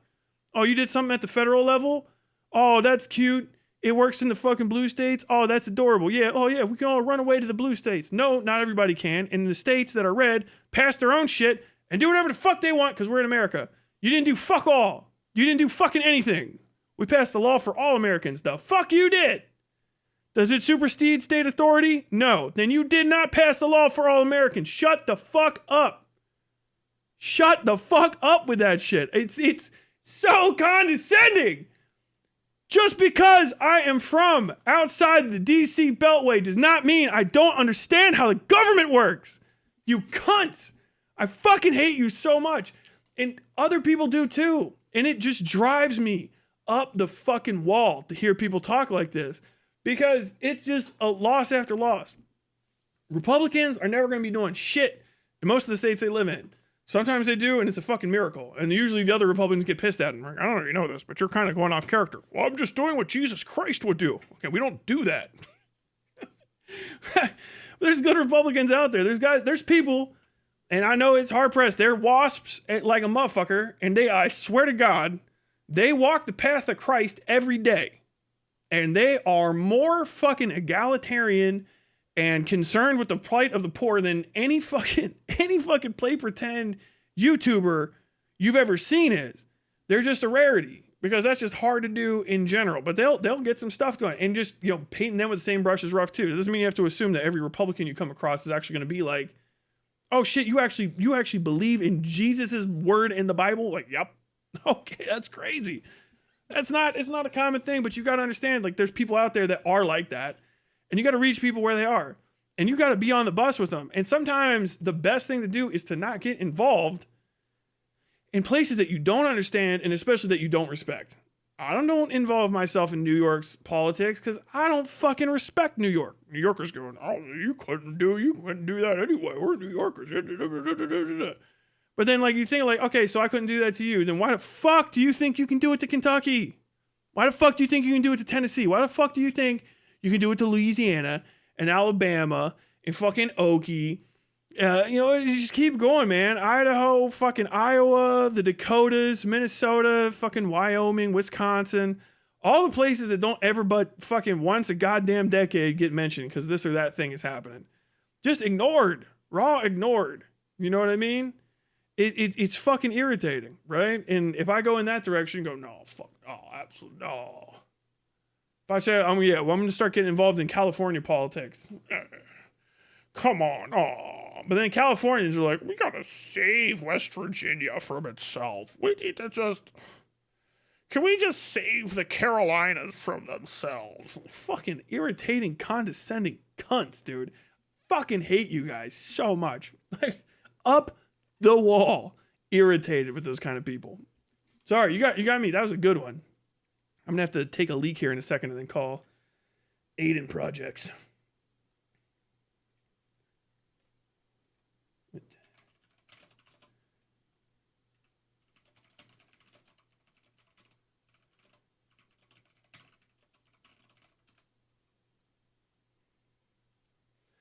Text him. Why not text him? Message him. See what the hell? God damn, there's a lot of great names in chat. I don't know how this would happen, but it'd be cool for Tyler to talk to a civil engineer. I can talk to civil engineers whenever I want. One of the groomsmen in my wedding and my brother are both civil engineers, so I can talk to civil engineers literally whenever I feel like it. Wait, somebody just said that. Coasting on the legacy of Bird like a bad stain. And dude, the fucking legacy of Bird isn't even that good of a legacy to coast on. That's a very complicated life. In my area of Kentucky, we have an East African to factory work pipeline, also Portuguese for some reason. Yeah, which I don't mind. Like, I'm all about new workers coming here. There's just some work you shouldn't be doing until you have a strong grasp of the language, because you could get killed. That's the biggest problem, is that you have to be able to communicate. Like, if you try to be a trucker, I'm assuming, you know, in East Africa, and you didn't speak any of the East African languages that you need to communicate, you would have like a hard time getting around, especially going like 80 miles an hour or whatever. Nuts.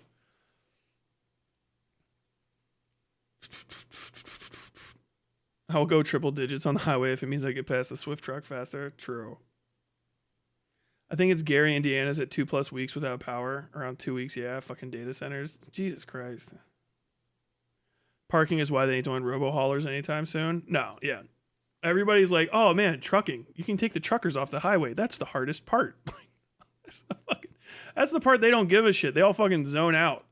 The hardest part for truckers is, as I understand it, parking and actual like route planning if you're going long haul, and knowing like where you're going to stop and when you're going to sleep and when you're going to get gas and stuff, and what cities to avoid. Like, most truckers don't like driving into Louisville, Kentucky, because we have a bunch of low bridges, or I should say now, they have a bunch of really low bridges in Louisville, Kentucky. They call them can openers.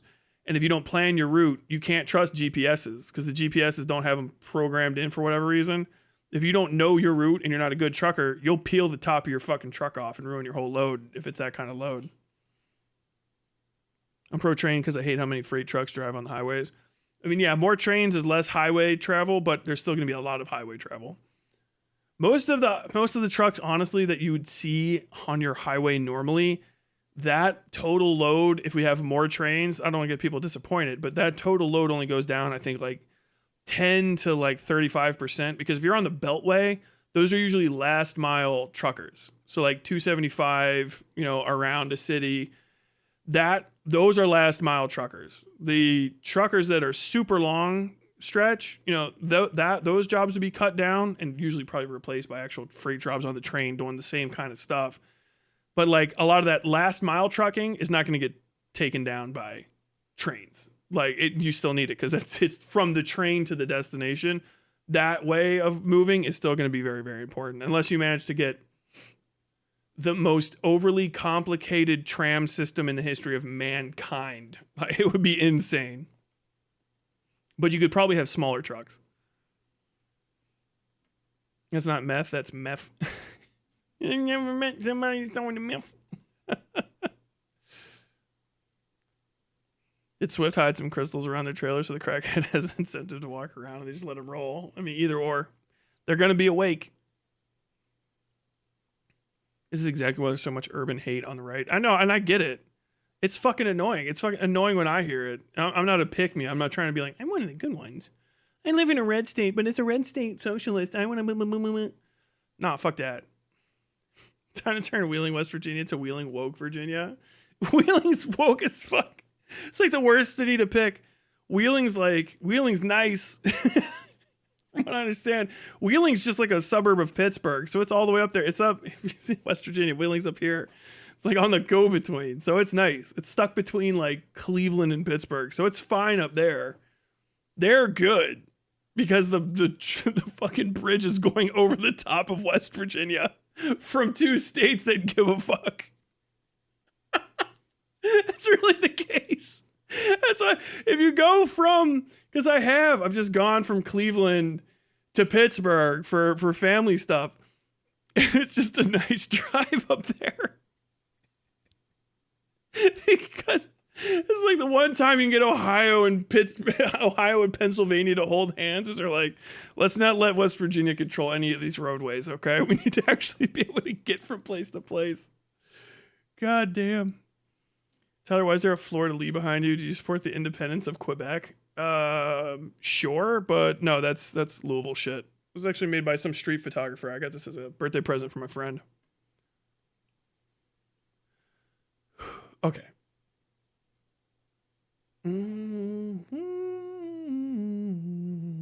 Is he live yet? Probably this is going to be just a little bit late.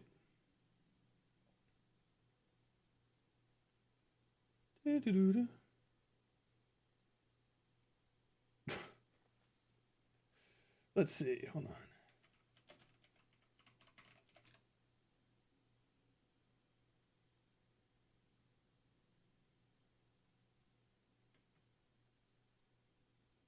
Nothing yet. He's not online yet. He asked me if we could do 3 or 6. This little motherfucker makes me go to 6. I'm going to be pissed.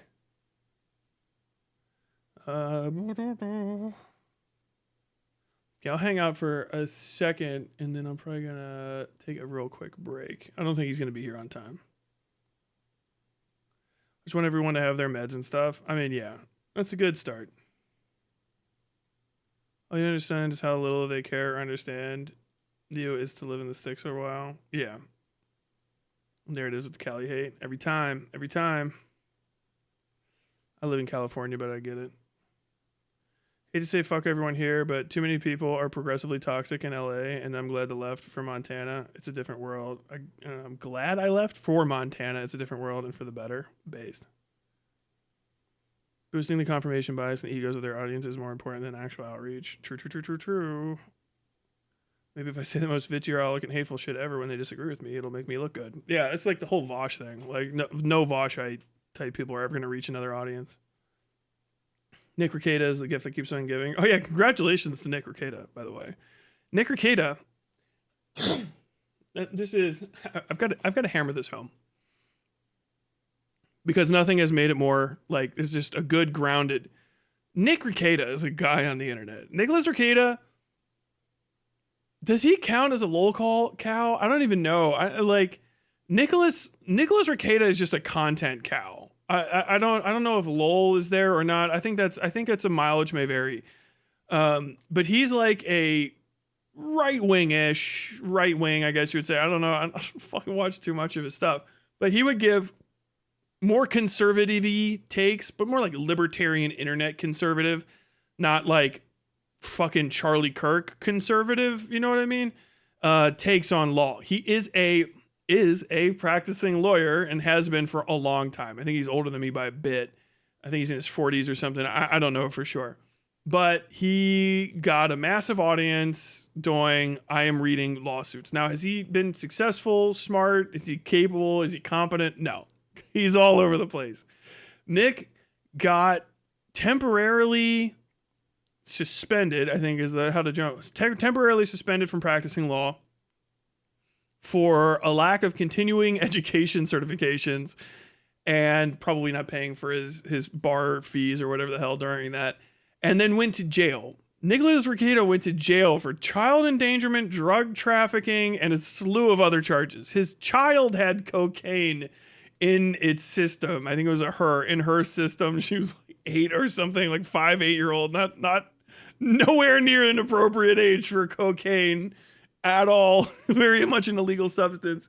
And like 2 or 3 years ago, he was streaming and going through literal DTs on stream, like completely. He's got serious drug issues, pale as a fucking sheet, half conscious, shaking kind of stuff. Got arrested. Now his mugshot's out there. He was not suspended or disbarred from the practice of law for this, nor would he probably ever be. People are like, oh no, it's because I think he's in Minnesota. No, it is next to impossible to get a lawyer disbarred, which is why you should never say that a lawyer has been disbarred unless you know, because it is a thing that doesn't happen very often. It happens all the time, but it's not common. Do you get what I'm saying? Like if there's 1,000 lawyers, it happens to like 5 of them. So like it's a statistical outlier, but if you go and look up, like, well, how many attorneys have been disbarred near me? You can go find out.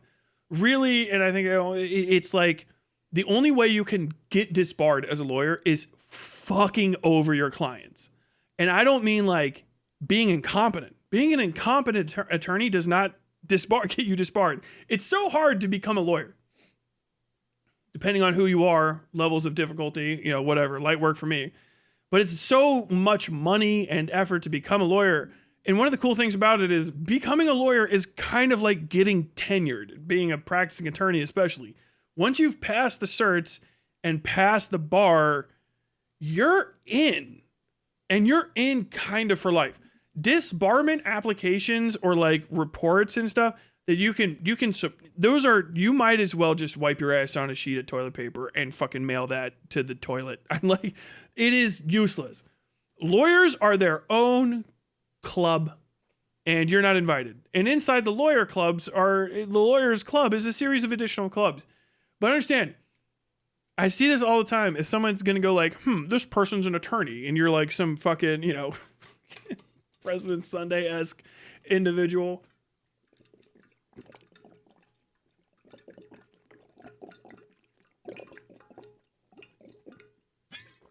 Oh, man. I needed that. We need to get this individual disbarred. I wonder how the State Bar Association for the state of Wisconsin would feel about this. And I'll tell you right now, they don't give a fuck. They don't give a shit. The only people they'll really even listen to are other usually sitting judges, very in good standing attorneys who are like running the bar, and the attorney's clients. If you haven't paid an attorney to represent you, very likely anything you send to the Bar Association is going straight in the trash. They don't care. They don't care. I'm not telling you this to save anyone. They don't give a fuck. They don't care at all. It is not a McDonald's. You cannot just call them up and get people fired. They don't give a fuck. Nicholas Rekieta has been reinstated as a lawyer as of like yesterday or a couple days ago because he just passed his certs. He went to jail and represented himself pro se while he was trying to get himself out of prison on bond and then dealing with the court system after that because he's a lawyer. He's an attorney. He's in already. I think many of the offenses he committed, I believe, were felonies. I don't know if he got them knocked down to misdemeanors on plea or whatever. I didn't pay enough attention to that. But like child endangerment where the kid gets drugs in their system is usually felony child endangerment. Most places. I don't know, maybe Minnesota's a little crazy. But you know what? He scrapped it out and now he's out of jail and now he is a practicing attorney again. Now that doesn't mean that his clients are going to hire him or he'll get any, but he is a practicing attorney. And probably nothing that he does ever almost will get him fired. Now, if he was a dog shit attorney, doesn't matter. But if he was even the best attorney possible and just like stole money from his clients, probably that would get him disbarred. Why? Because it impugns the profession of lawyer in a way that makes people not want to get a lawyer. There's nothing about being a drug addict, being a loser, being a bad father, being a fucking murderer at times that really is like complete. Like, what, you killed somebody and then did you get a life sentence for it? Like, oh no, I got it knocked down to murder 2, manslaughter with cause. Damn, you're a good lawyer. Pro se for yourself? Yeah. Wow. You know, that's a good lawyer, right? He can talk himself out of it. Unless you do something crazy, you know what I mean? Like, they're probably going to let you stay. So this is just like a message to people. Stop wasting your time trying to get people disbarred. I don't know where it comes from. And I'm just hyper not impressed with people doing that kind of content. Because I know it makes you look like an idiot. Understand, the lawyer themselves, if you're like, I'm going to get you disbarred, they're going, no, the fuck you're not. Because first off, they know what the rules are. They probably have a good understanding of what can and can't get them disbarred. Because the one thing that they did in life was study being a fucking the rules guy. You're a rules guy, right? Okay, why are you going to try to get me disbarred? Well, you said the N-word on the internet. I said, okay, and? No, but you said it a lot. Yeah, I did. I'll say it right now. What the fuck? Bar association, they're gonna be like, that's his First Amendment right, he can say the N-word all he wants. He's a bad person. We disavow that behavior. But he's a good attorney. He can still practice law. Like, this guy, this guy's been, fucking buying prostitutes every Thursday. Just a number of prostitutes, hundreds, thousands. Did he pay the prostitutes? Yes. Were any of them his clients before he paid them for services? No, I don't think so. Okay, well, no, he's fine. He's good. What do you mean? Like, you aren't even going to double check? We're not even going to fucking entertain an investigation. We're not even going to look. We're not even going to think to look. Like, dude, you have no idea. Stop it. Cut it out. Cut it out with the fucking, we're going to get this person disbarred. It just looks like you don't know what's going on. And that makes your entire position, like, to anyone that should be getting nervous about you looking into them, go like, oh, fuck, this person didn't do any research. I found out that you were part of some unsavory internet communities. Okay, yeah, how unsavory? Neo-Nazis? White supremacists? Bar association? No, he has the freedom to associate, sorry. You don't have that in the rule? No, that's not part of any of our bylaws. He has the freedom of association as part of the First Amendment. What? Really? Yeah. Nazis need lawyers too. Thank you. Like, goddamn. Fuck. This guy is a card-carrying socialist and has said that Stalin was correct and what Mao did should be repeated the world over 1,000 times. Can we get him disbarred? No. Why not? As First Amendment right, he can say whatever he wants, pretty much. Did he threaten to kill anybody? If he did, you should report that to the executive authorities. That should be the police in your locale. Otherwise, we don't care. They don't give a fuck. Well, this guy, he was representing a client, and the client won, and then he took like $50 of the guy's winnings without accounting for it. He did the fuck what now? He said it online. He said that a guy won and he just kept $50 of the like 50 million for himself. He paid like a parking ticket with it. Give us the name and the address of this individual instantaneously. Like, he's a bad lawyer. All right, we'll get him. But like, yeah, you guys got to cut it out. Cut it out. Cut it out with trying to get people disbarred. If you've never even been to college, stop talking about people's law degrees and whether they can and can't practice. It's just not for you. And it like embarrasses you up the chain to the people who like you're talking about. It's weird. It's strange. It's like talking about welding and you don't even know different types of steel. And you're like, I don't know if you can really weld 440 steel to 538C steel. And like person that knows about steel is gonna be like, what do you mean what the fuck is 538C? It sounds stupid. Gerdberg, super chat, $5. Man, no. Just talked to my ex-trucker coworker. Said some stops had no Swift signs, and that Swift stands for swing wide. It's a fucking truck. Yeah. I'm not surprised that there's like no Swift people allowed. It's if you haven't ever heard of it, it sounds crazy. But then once you have, like, and if you start paying attention, you'll notice it. It's crazy. Like the trucker's like, no, fuck them. 3 or 6. No, he's getting ready. I think he's getting his stream fired up. Shout out to the 11'8" bridge. Yes. I think one of them's 10'2". There's really low really low and really strong bridges in Louisville because they're railway bridges that allow like just cars to pass under. That's like the whole point of them. So they're built like fucking that you won't do shit to them. Like you hit an I-beam on the corner and it just carves your fucking car to pieces. A lot of them you don't even hit something as soft as concrete. You just cut right into steel.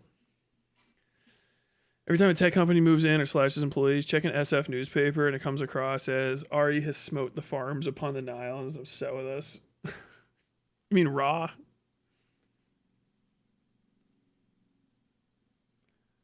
Police in Gary are arresting people for stealing generators.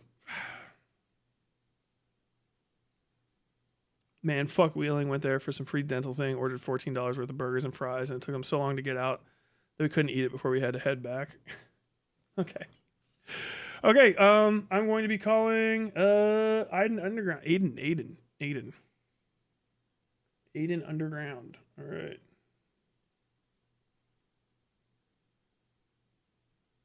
Yo, what's good? Hello. Let's see. Oh yeah, I've got to turn off my. By the way, I know I'm late. I know I'm late here. I'm the worst scheduler, I think, in the community. I'm I'm not punctual. No, it's all good. It happens. When I was doing journalism stuff, it was unironically way fucking worse. Yeah, appreciate you being cool about it. Hold up, let me cam up. Yeah. One sec. Pop out. So, are you live? Yeah, okay, I'm live. Same. Where's my webcam? Sorry. No, it's all good. Should I? Okay, this. Whoop. There we go. All right. There we go. Cool. Let me adjust this down. Whoa.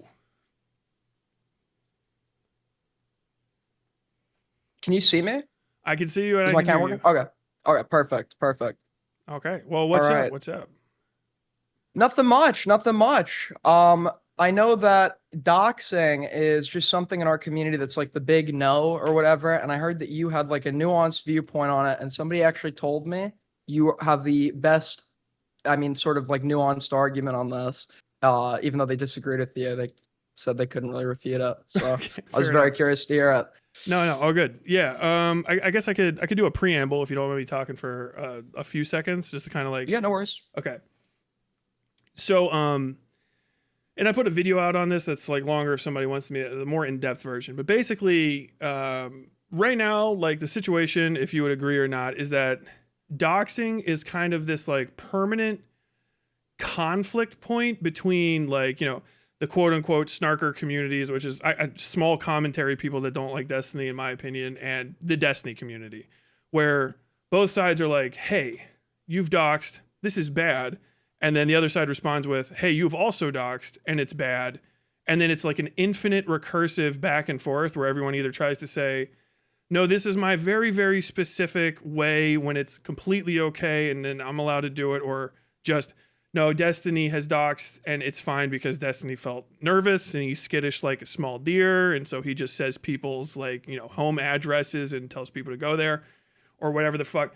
And it's just like this all over kind of thing. And so, this is kind of an expression ultimately of what I saw when I first started interacting with your guys' communities a couple years ago, which is this kind of hyper specific to the small commentary community and the commentary communities, like, Turkey Tom's sort of greater orbit over there in general, where there's this like idea of doxing from my generation, which is, 20 years back on 4chan and stuff, where it was literal documents, like don't share people's medical records, or you do and find like their medical records, their social security number, their mortgage papers, just anything that you could dig up, and you just put the whole document online. That was the docs. That's literally give us his documents.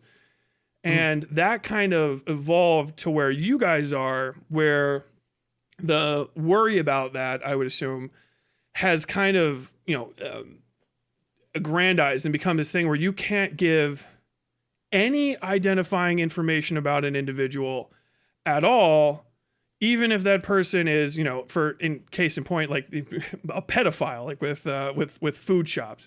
And I've agreed for my audience not to say anybody's name, just as a respect to, your guys' kind of cultural tradition here while I'm on your show. But it's kind of so extreme where, you have people who are free speech absolutist types that are like, yeah, we should be able to make jokes about sexual assault, about, child endangerment, about people's, sexual preferences. We say slurs. I mean, there's a lot of N-word enthusiasts in and around your guys' communities. And yet we agree on that one. I think a lot. Someone's first name is completely off, or their last name. And to some people, it's, you can't say people's height or their eye color, or, just like I've heard voice doxing for sharing somebody's or recording of somebody's voice that hasn't been like heard, which is, it's absurd, but also it's like kind of interesting to me from the outside as well. You guys hold on to it like it's more like a superstition than a hard rule. It's like the one, I know what you mean. So I went down this entire dialogue months ago, where I was saying like there's like actually justifiable targets, etc. I ended up getting into a controversy myself, and I got argued out of this position. But essentially, the problem is, even though I think that there are people who probably like deserve it, like I like wouldn't give a fuck about food shops or whatever. I think like on like as a general like rule or principle, I think like opening that up as an option has the potential to cause like more harm than good, because people might take it upon themselves to take action or perpetrate what they believe is justice and potentially get the wrong person, dox an innocent person. The family is also dragged into it when you're like identifying someone and their actions online. You are many cases that person has some sort of connection to like family members who might not be consenting to like their online activity. So I think it like opens up like a myriad of potentially negative consequences that I think just would make it more beneficial as a general rule and principle to abandon the tactic entirely. Gotcha. I see where you're coming from. But with a lot of these things, it's like there's this implication of harm that can happen, and yet I haven't seen the harms, right? Like you would think it would have occurred right now. Like I personally doxed President Sunday, about a year and a half ago now, pretty ruthlessly, and continue to do so. And yet he's fine. Makes content, alive, unhinged, or unharmed, kind of existing in this world. And it's been the same for kind of pretty much, I think, everybody I've seen who gets doxed. It's just your name. And it's the kind of condition that most people in the world live with. And yet saying somebody's name online kind of, it creates this moment or paradigm. I'm trying to say a stupid ass word, but basically where a situation where, all of a sudden saying somebody's name gets you blamed for individual actions another person has to plan and execute on their own. Like I say Aiden, I assume that's actually your name. If I said that and no one had ever heard it before, it's not on me or my responsibility whatsoever if some random that's completely unconnected to me just goes like, ugh, and gets activated like some sort of fucking sleeper agent and then tries to harm you. That's absurd. That's that guy's individual and unique actions. You know what I mean? Of course, yeah, and you don't like you wouldn't be obviously as responsible as that person, but I think if you're like you would be maybe helping it maybe indirectly, and I think if you're doing so, there should be maybe some like utility to I guess like the actual like giving out of the name. So I guess I'd have to ask like, what do you feel like it sort of accomplishes? Well, ultimately, it's the truth. That's kind of the issue. Is, you're talking about people online and their actions, connecting someone's behavior to who they are, especially if it's honest, is always a good. It's inherency of the American Constitution. The First Amendment is basically boiled down. I can say anything I want pretty much as long as it's true. And I have to have that ensconced as a right.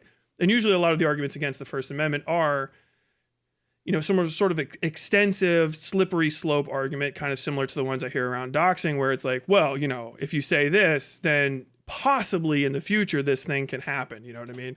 You say like it's okay to sell pornography. All of a sudden, everybody's going to be trying to do some sort of bizarre and insane sex act 3 weeks down the line or whatever. It's not an actual causal relationship. It's a potential corollary that could happen, maybe. But it doesn't actually work when you consider how, the information transit and crime sit next to each other in every other space as well as these, where it's like, hey, I say people's name, this guy, that guy, this person did this person did that when I was in a journalistic capacity, just describing a thing that happened. You know what I mean? And it's not like that led to people being harmed all the time. And people knew who I was because I was saying it, which is only fair. My name is on the story. I'm not anonymously saying people's names and like this guy is dumping trash in his neighbor's yard. And people would come to my place of business and yell at me, but like I was never harmed. Most of the people, as far as I know, in real life weren't harmed from that. And those stakes were considerably higher than the internet. The paper is for people that live next to each other. They're all within driving distance. And so with that compared to the internet world where, you're with President Sunday specifically, he's in Canada compared to where I am, which is that's not a doxing revelation. That's well known. Yeah, I know. I guess that I know. Yeah. So like, we're across country lines, and in some cases, saying the identifying information of a person across the Atlantic Ocean is, trying to get me convinced that like my First Amendment right to describe a person based on the actual attributes that describe them needs to be withheld to protect them from the ire of an unidentified third party who may decide at some point to harm them and use information that I have that I still gained from legal, accessible, and easily accessed sources. It's an absurdity to me that it just does not have an A to B connection where it's like, okay, this is certain to cause harm. If it did, I wouldn't. If someone's like, hey, if anybody says, the full name of initials GD, this guy that lives here, on Sunday he'll fucking explode. He'll blow up, like randomly because this guy is gonna get him. Okay, in that specific case, sure, I'll alleviate my rights. But to extend, for hypothetical test cases, a reduction in my personal rights, to talking about a specific group only of people on the internet just seems extremely egregious for me to have to deal with when it doesn't actually provide much of a benefit to them outside of usually protecting people from the consequences of their reprehensible speech or actions. Got it. I don't necessarily know if like it's always to protect from reprehensibles. Like for me personally, the reason I would like if I could or if I theoretically would have no link to my family or whatever, I would like my full name, all my information. I put it out there like right now or whatever. Right? I wouldn't care about that. The issue is like I guess the people around me. Those are the people that I'd like worry about more. But the Spider-Man, the Spider-Man conundrum. Yeah. But there are like people, I mean, not to say that like anyone's like really like seriously ever going to consider it, but like, I that could happen one day. You don't know who's online. You don't know like there have been people, there was like one dude who thought that I was like in some conspiracy to ruin his life. I've never spoken to this guy a day in my life. I think he's like schizophrenic or something. but like some people online will literally just like obsessively hate you for like no fucking reason sometimes, Mhm. regardless of what you're saying and shit. And I think like that's when it might get like a little bit scary if you're like identified or whatever. You don't know like who holds a grudge potentially for no reason at all. As it pertains to Sunday, I guess, were you the first one or was it Destiny? I thought I That was the first, but apparently it was Destiny by months. Months, I guess. I'm not. That this isn't to alleviate myself of any like blame that I don't feel. I just literally that's as I understand the timeline. But yeah, apparently Destiny did it, and then no one talked about it really. I guess, or I wasn't paying attention because I think it was the holidays. I think it was Mhm. literally, if we look at the timeline, that would have been right before or during the Pixie debacle beginning, November of 2024. So that's probably why I didn't notice. Now, I'm not gonna pretend. I know there's like 8,000 pages of Sunday lore, and I'm not gonna pretend to know about any of it. No. But if you, let's say theoretically, like you had been the first to do it or whatever, do you see how that could have potentially like enabled somebody like Destiny if he wanted to like engage in reprisals? I guess you wouldn't be entirely responsible or whatever, No, because but that's like, yeah, like if I would have done something and then somebody else would have chosen to do a criminal action using a legal thing I did to do something illegal, especially if I didn't have some sort of conversational element with it.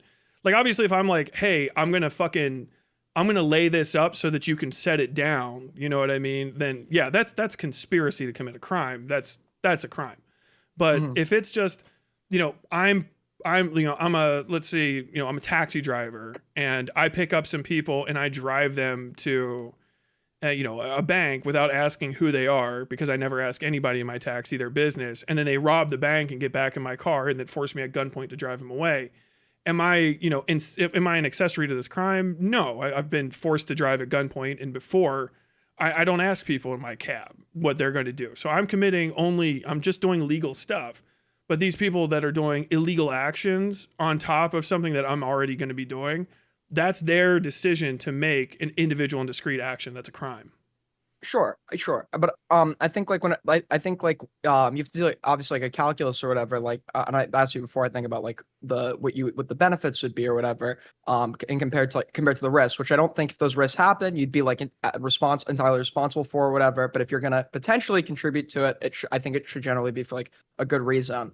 I think in like because you're a journalist as well. Like, I just wonder how much that sort of influences like your obviously your framework, or you were a journalist, your like framework on all of this. Because I know in journalism, isn't like anonymity like a huge, unless you were talking about a source, isn't like anonymity like a big no? Like you have to use your real name Yeah. Oh, yeah. In or journalism, you're yeah, almost never. It's such an extenuating circumstance where they would permit an anonymous thing to be printed. I've dealt with anonymous sources before. It wasn't like a big deal, but your anonymous source isn't even anonymous to your editor and stuff. You got to tell them who the person is so that they can go like, okay, we got to verify. And really, a lot of it is verification and confirmation. You know what I mean? Online, Mhm. there's a lot of stuff where I see, you guys get screwed over in the commentary circle because you don't realize that like, hey, three different accounts are actually the same guy type deal. And somebody that doesn't do their due diligence, they're not paying attention. They're not asking for something that's solid. And people's identities are usually the most solid, unique aspect about them. I can always refer to, I know who you are. So when you say something, I know why you're saying it and I know where you're saying it from. And I know that I can bring this back on you. Your reputation is now attached to the veracity of your claims and your statements. I don't think that any random chatter, dipshit, glup shitto online should be doxxed. I don't think there's any value in knowing who they are or even, validating, a random chatter talking.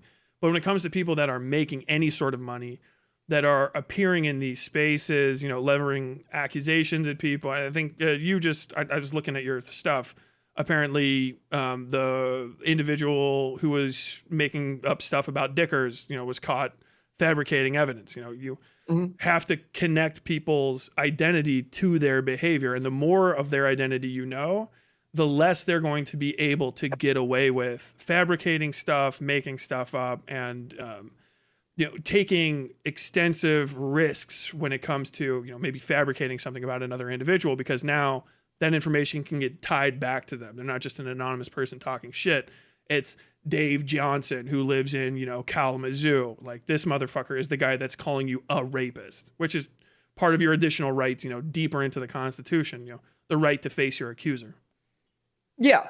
Well, and I've said this before, like when I used to be like okay with some instances of it, it would be like if somebody's like fucking with your real life or whatever, I think it's like fair to quote unquote like level the playing field. Like they shouldn't be able to like infinitely fuck with your life and have no like no like have the protection of anonymity themselves. Mm-hmm. I sort of changed that position obviously because once again I just don't trust people to get it right like half the time or whatever.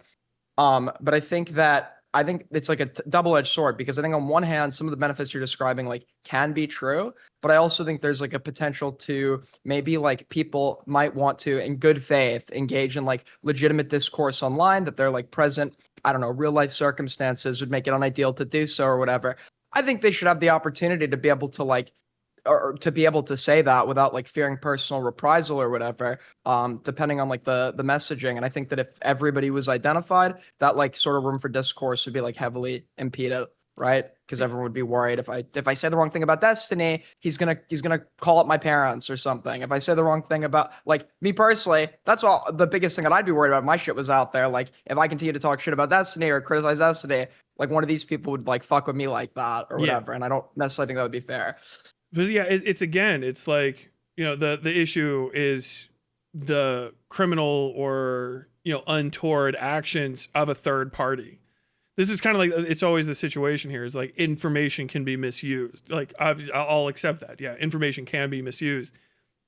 But the real argument is the benefit of having access to that information is always ultimately more important. You got to know who people are and who they're talking. I mean, if you talk about who gets the most benefit out of anonymity and the lack of like connection between identity and the people that are saying things, somebody like Denault gets most of that benefit because, we don't require people to identify who themselves. If you equate every anonymous voice with a person and you don't have a way to go behind that voice and say whether or not it's one identity or multiple identities or one person using a series of sock puppets, then that person actually has the ability to access freedom of speech, quote unquote, in those spaces at a higher level than the individual, basically using a megaphone to drown them out by pretending to be multiple people as one. And so this anonymity has its value. And for the rare occasion where someone wants to be able to, kind of talk shit and never be hit or, speak their truth, et cetera, and not face reprisal, well, if those reprisals are going to be criminal, that's something that you need to take up with the police. You know what I mean? If you're afraid of like saying the truth about somebody and calling somebody and they're going to kill you or they're going to hunt you down or try to destroy your life, a lot of those issues actually are already, there's protections that exist for them in the legal system. Not saying that they're going to be perfect, but like, that is what you need to start dealing with the individual that's this third party that is like hanging over you like a sword of Damocles and not, suppressing the First Amendment rights of other people to just describe shit. Because, while you're in that situation, I still need to be able to describe, these people that are using sock puppets, this individual that is speaking about American politics from a different country. You know what I mean? Yeah. And when you say docs, just to be like generally speaking, you're talking about a name, right? Like I'm sure you wouldn't for addresses and stuff. Like, no, you're against that. My limited information that I think is necessary is your first and last name and the city and state or province kind of where you live. Basically, who you are and where you could vote is where pretty much, because that tells me what laws that you follow. Where you what sort of legal umbrella that you fall underneath state wise. And where you would be voting and who you are there. You know what I mean? That's like kind of essential. People's specific, like unnecessary to any point, like your specific address, that could come up if you are getting into politics and you're like urging people. Like this is, I think it's fine for the people that are taking money from, PACs and stuff, the Progressive Victory, for those people's addresses to be doxed, so to say, released is fine because you're being paid money to do political speech from outside of the place where you're doing political speech. So the people that are in that area where you're trying to influence votes have a right to know where you're actually from, down to the place where your polls would be, because you are coming in from somewhere else.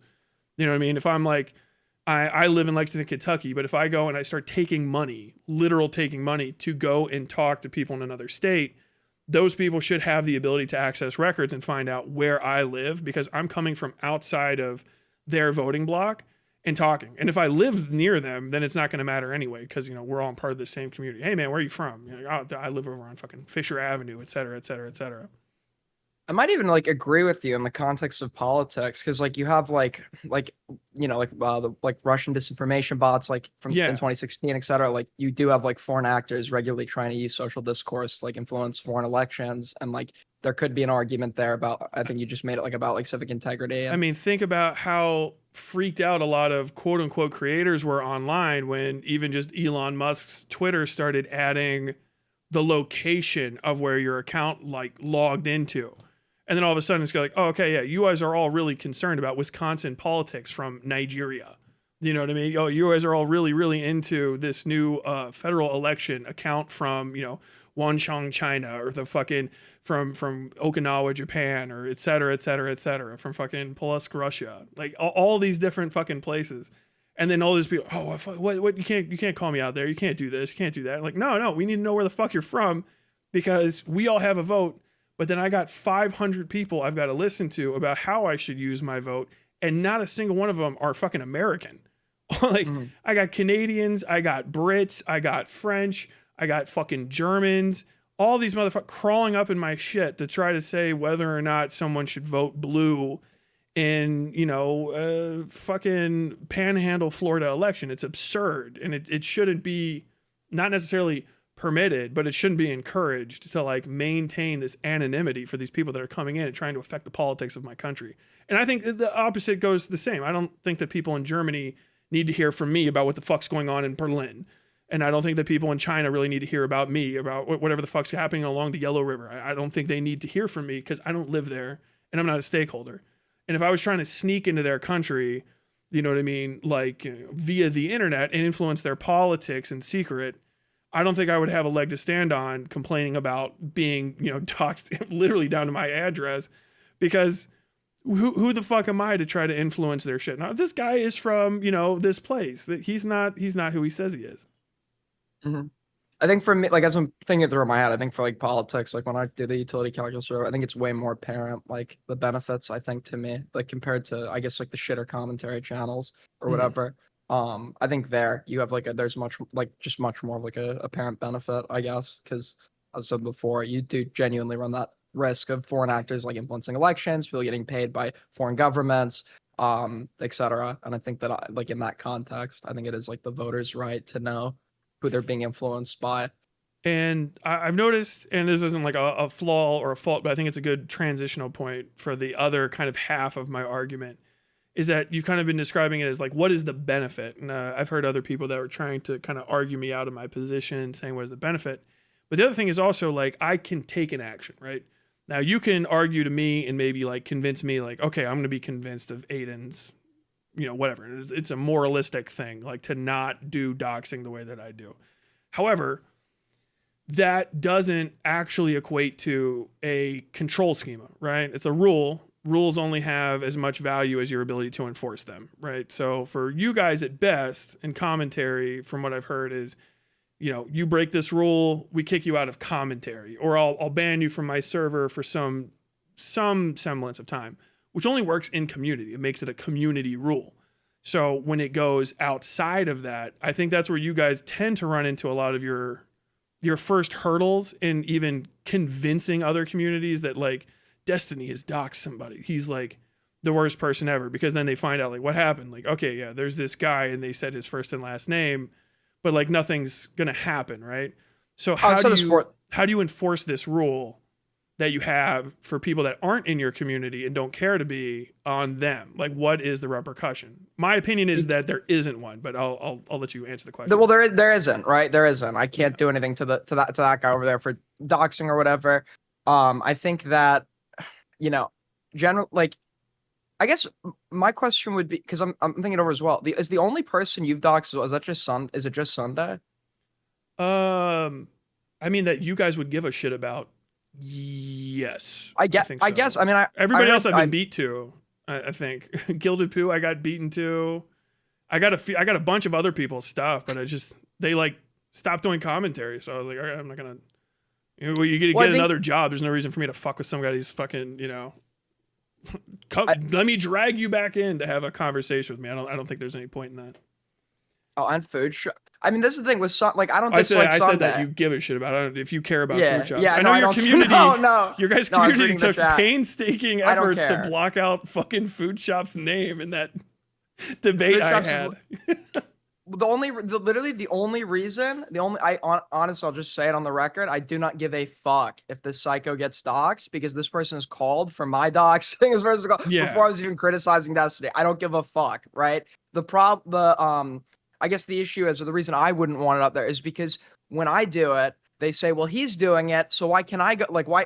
They get more like, I guess it wasn't really going to stop food shops that much to begin with, but I think that like then that sort of opens them up to, well, I'm just retaliating now because they played a video with my docs, and they feel free to go start looking into you, your family, etc., and taking it to like the next level. Yeah. And it's like this infinite like which counter dox is like more justified in this instance, and it doesn't necessarily like end. So it'd also be like a protection thing. Like I feel like when you open up that tactic in a discourse and utilize it yourself, you put yourself at risk. Yeah, I think that's the other thing is that you guys do treat it as like a weapon that you hold on to specifically. But for me, you know, I'll describe it like that because, you know, whatever, it makes sense in the course of the conversation. But ultimately, I think of it as a thing that you can do to somebody. You can always just say somebody's name and where they're from and who they are. Fundamental information about somebody is not protected in any sense outside of it. But, you know, with you guys kind of think of it as this, you know, weapon, you guys also kind of build your communities around behavior that empowers the weapon. So you guys have a lot of people that probably would have some degree of their life ruined if you know, the people at Home Depot found out just how much you said the N-word online in spicy chat or whatever the fuck. And I think what really fucks you guys up, and I think that this is because so many of your guys' communities come from Destiny's community, and his community is predicated on pre-building its followers in a way that when they ever get too big for their britches and try to go after Destiny, there's always some sort of, oh my God, we just happened to find a folder. We just happen to have 15 recorded. I know. I just randomly hit record on that, you know, 5-minute snippet 14 days ago, whatever, over and over and over again. And I think what it is kind of this like pre-built in thing so that all of the small shitters have these like kill buttons, because you can say anything you want about Destiny. He's fine. He's like literally $1 million into, you know, having everything revealed about him, and he might still get away with it. Whereas random shitter, I don't know, Reservoir hates it when I say his name. I think he's terrified of me. Reservoir, you know, something bad happens to him and he gets doxxed. It might actually like change the course of his life because he doesn't have $15 million to fall back on. And I think a lot of the even smaller commentary shitters kind of know that, but you guys also behave in a way where you're like, we have this thieves handshake between us. None of us will dox each other. But then you don't realize that once you get to the bounds of your community, or you go against somebody that doesn't have any repercussions for breaking your personal rule, like me or a Destiny, then all of a sudden you're just like primed to get detonated. And it seems like it's happened again and again and again, where one of you guys will step out of line with each other, or they'll do something, you know, strange. And then all of a sudden it's just like, boom. First name, I never thought I would release this. I never thought I would release this. And then like, oh, here it is. Oh, wow. I didn't. Oh, you had the guy's entire fucking stack just like ready to go. And there's also 15 other people that have it that are sharing it on Twitter instantaneously. And I've just seen it so many times. I understand, like, I might not convince you guys, like, you should just go dox people, which isn't my thing. But I think you guys may have set yourselves up in a position where you're creating communities that are like predisposed to detonating the second you guys fuck up. And like, that's why you're really afraid, you know, oh my God, they're going to tell my parents what I'm up to. They're going to tell, you know, my employers what I'm up to. But like, you've been doing this shit since you were like, what, 12 or something? Absurd? Yeah. Been around too long. And so it's like, respect for having, you know, being a young person with a career and making money off of it, but also like, you know, you're around these adults that are, you know, my age or maybe just slightly younger than me, and they're like, oh, fuck it, say something crazy, dude. Oh yeah, hey, well, he's coming in, he's gonna say something nuts, this 14-year-old's going off.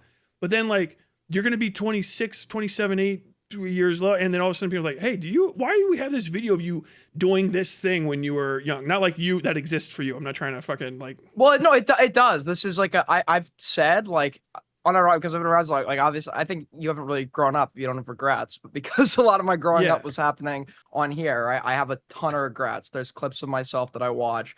Like good example of this. I was like drunk in BC making some really bad jokes on. Somebody recorded it and like shit like that. Like you just like look back, you're like, fuck, dude, this is there forever. I like regret the shit out of this or whatever. But like it's something I got, it's something you got to live with and just like move on. I think if I wouldn't really want to be friends with anyone anyway that doesn't understand that like people grow up. You know what I mean? But No, no, yeah. the But like, how much the of that kind of behavior do you think, and maybe not necessarily for you, but even for other people around you, do you think it was like, oh, I'll be fine because these guys are down with me. These guys would never tell my name.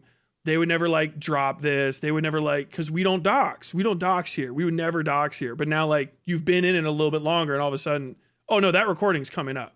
Oh no, that well, name's yeah. getting out. Oh, we're gonna say exactly where this guy went to school, yada yada, over and over and over, everything. Well, to be fair, they won't dox you, but they'll do like literally everything up to that line, and sometimes shit that's like adjacent. I haven't seen like anybody in my except with the exception of like one person or Mhm. whatever who got consequences. Like some of the other guys, like Queeman, etc. I have seen them like stand by that principle or whatever, if not like going and like doxing somebody. Even when they've fallen out with them or whatever, they're still like pretty careful about that. But like beyond that, like it's basically like everything up to that, and I think that Yeah, so it's a kind of big like I a think twofold whammy. So like the community's got everything that you don't want to find out, and then all it takes is like that pinprick, one yeah. dipshit fan. You know what I mean? One fucking bot farm, one asshole, and then all of a sudden it's all of that stuff that you guys have built because you were like, damn, they're not gonna dox. They're never gonna dox me. I'm never gonna get this connected to me, so I'm gonna do all this shit. And then fuck, you've got a fucking burn folder that's this thick on you. And, you're in DGG, it's this fucking thick. And then all of a sudden it's just, one anonymous account just happened to say, who could it be? We'll never Yeah. know. Definitely it wasn't any of the people. It definitely wouldn't be a creator. They wouldn't do it. It was just somebody else. Some sock So, puppet. yeah. And, Yeah. I hate to, fill you guys with paranoia. My thing is not even just like, hey, stop being gross and grow the fuck up. That's like anybody can say that kind of stuff. But I think, like, unironically, I have seen you guys have the best access and kind of like sideways between you and like Jay Stock and that you guys kind of came from around that DGG sphere. So you have like lore knowledge that I don't, because I didn't give a shit about that until like a couple years ago when I started even getting on here. But you're also fucking fucked when it comes to calling them out because you have all that shit. You know what I mean? Like they've built up stuff on you, and probably throughout DGG is that same idea. And it comes from him, fucking Destiny building up a burn folder and smoking some BPD chick off the fucking internet. And like, it's that. And then all you guys know is like, well, that's probably, that information might be out there. I got this paranoia. I mean, you're telling me about it earlier. You're like, yeah, literally, what if Destiny comes and tries to destroy me? What if these, this other large creator comes and tries to fuck me up? All it takes is the name, and Destiny now will just give the name out. So like, you guys Yeah. are kind of like shocked out of like good criticism. And I listen, I show my face online, and I think if you show your face, like in the context that I do, I think you need to like accept that at some point you're gonna get doxxed, right? I think agree. I'm still paranoid about it, but like I've mentally accepted like that's definitely gonna happen at some point. The question is just like when or whatever. I think like the example you brought up before about like Reservoir, do you think that like where you're saying like, Des doesn't really have anything to lose, he sort of has this somebody like Reservoir could like they could do it back to him, and he might have something to lose, right? Do you think that that fact alone could make the playing field when we introduce a tactic like doxing already like uneven, where somebody will feel unsafe to criticize somebody, not because they have anything bad to say, but because that person has nothing to lose and can do infinite actions to fuck with their life, in a legal way. Like you could fuck with somebody obviously legally, it's where the police don't get involved or whatever, and might like feel that they might feel like inclined to just shut up and not say anything.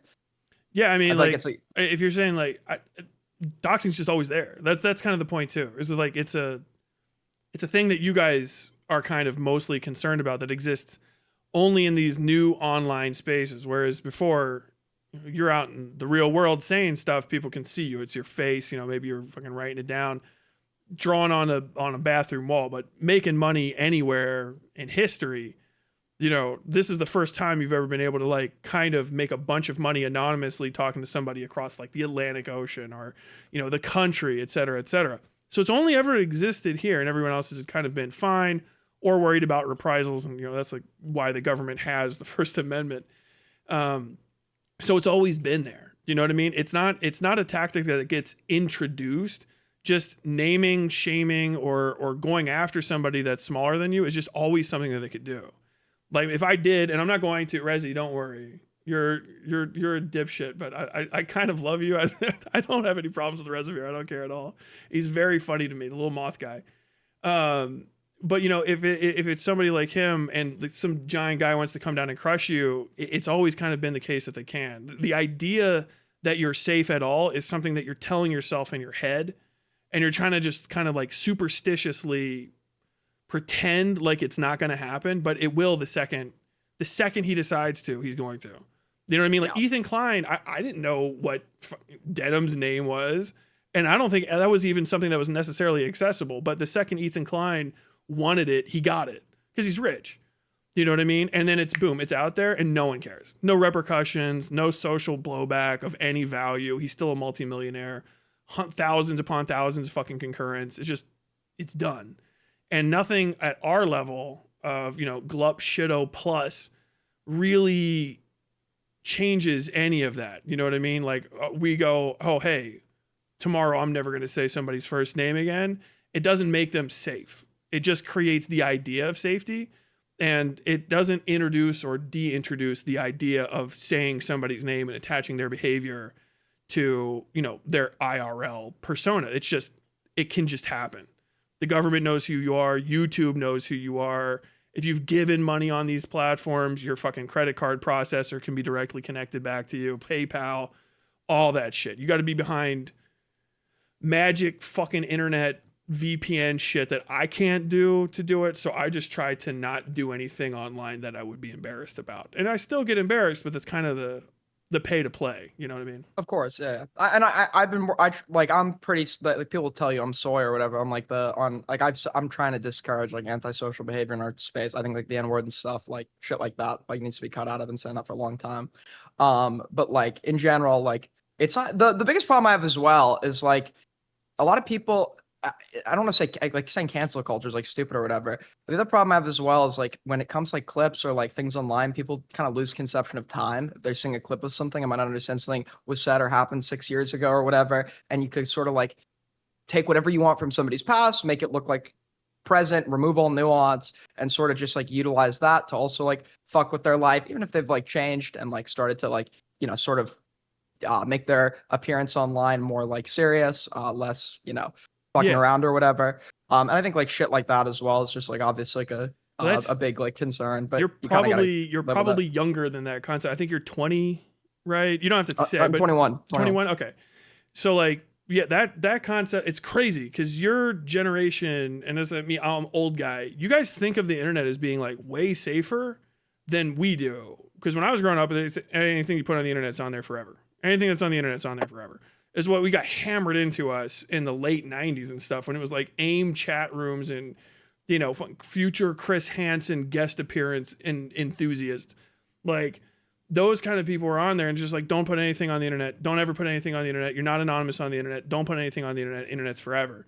And now I am kind of seeing you're like the kind of iPad generation, I call you guys, are like growing up, and like some of you have had like, you're like a weird, like, a non-child star. Like you're like the same thing as like a Disney Channel kid, but like for Glup Shitto fucking commentary people. Very strange life. I'm glad you made out of it. I hope you made it out without some sort of Jeanette Curdy shit happening to you. God bless. I don't want to know otherwise.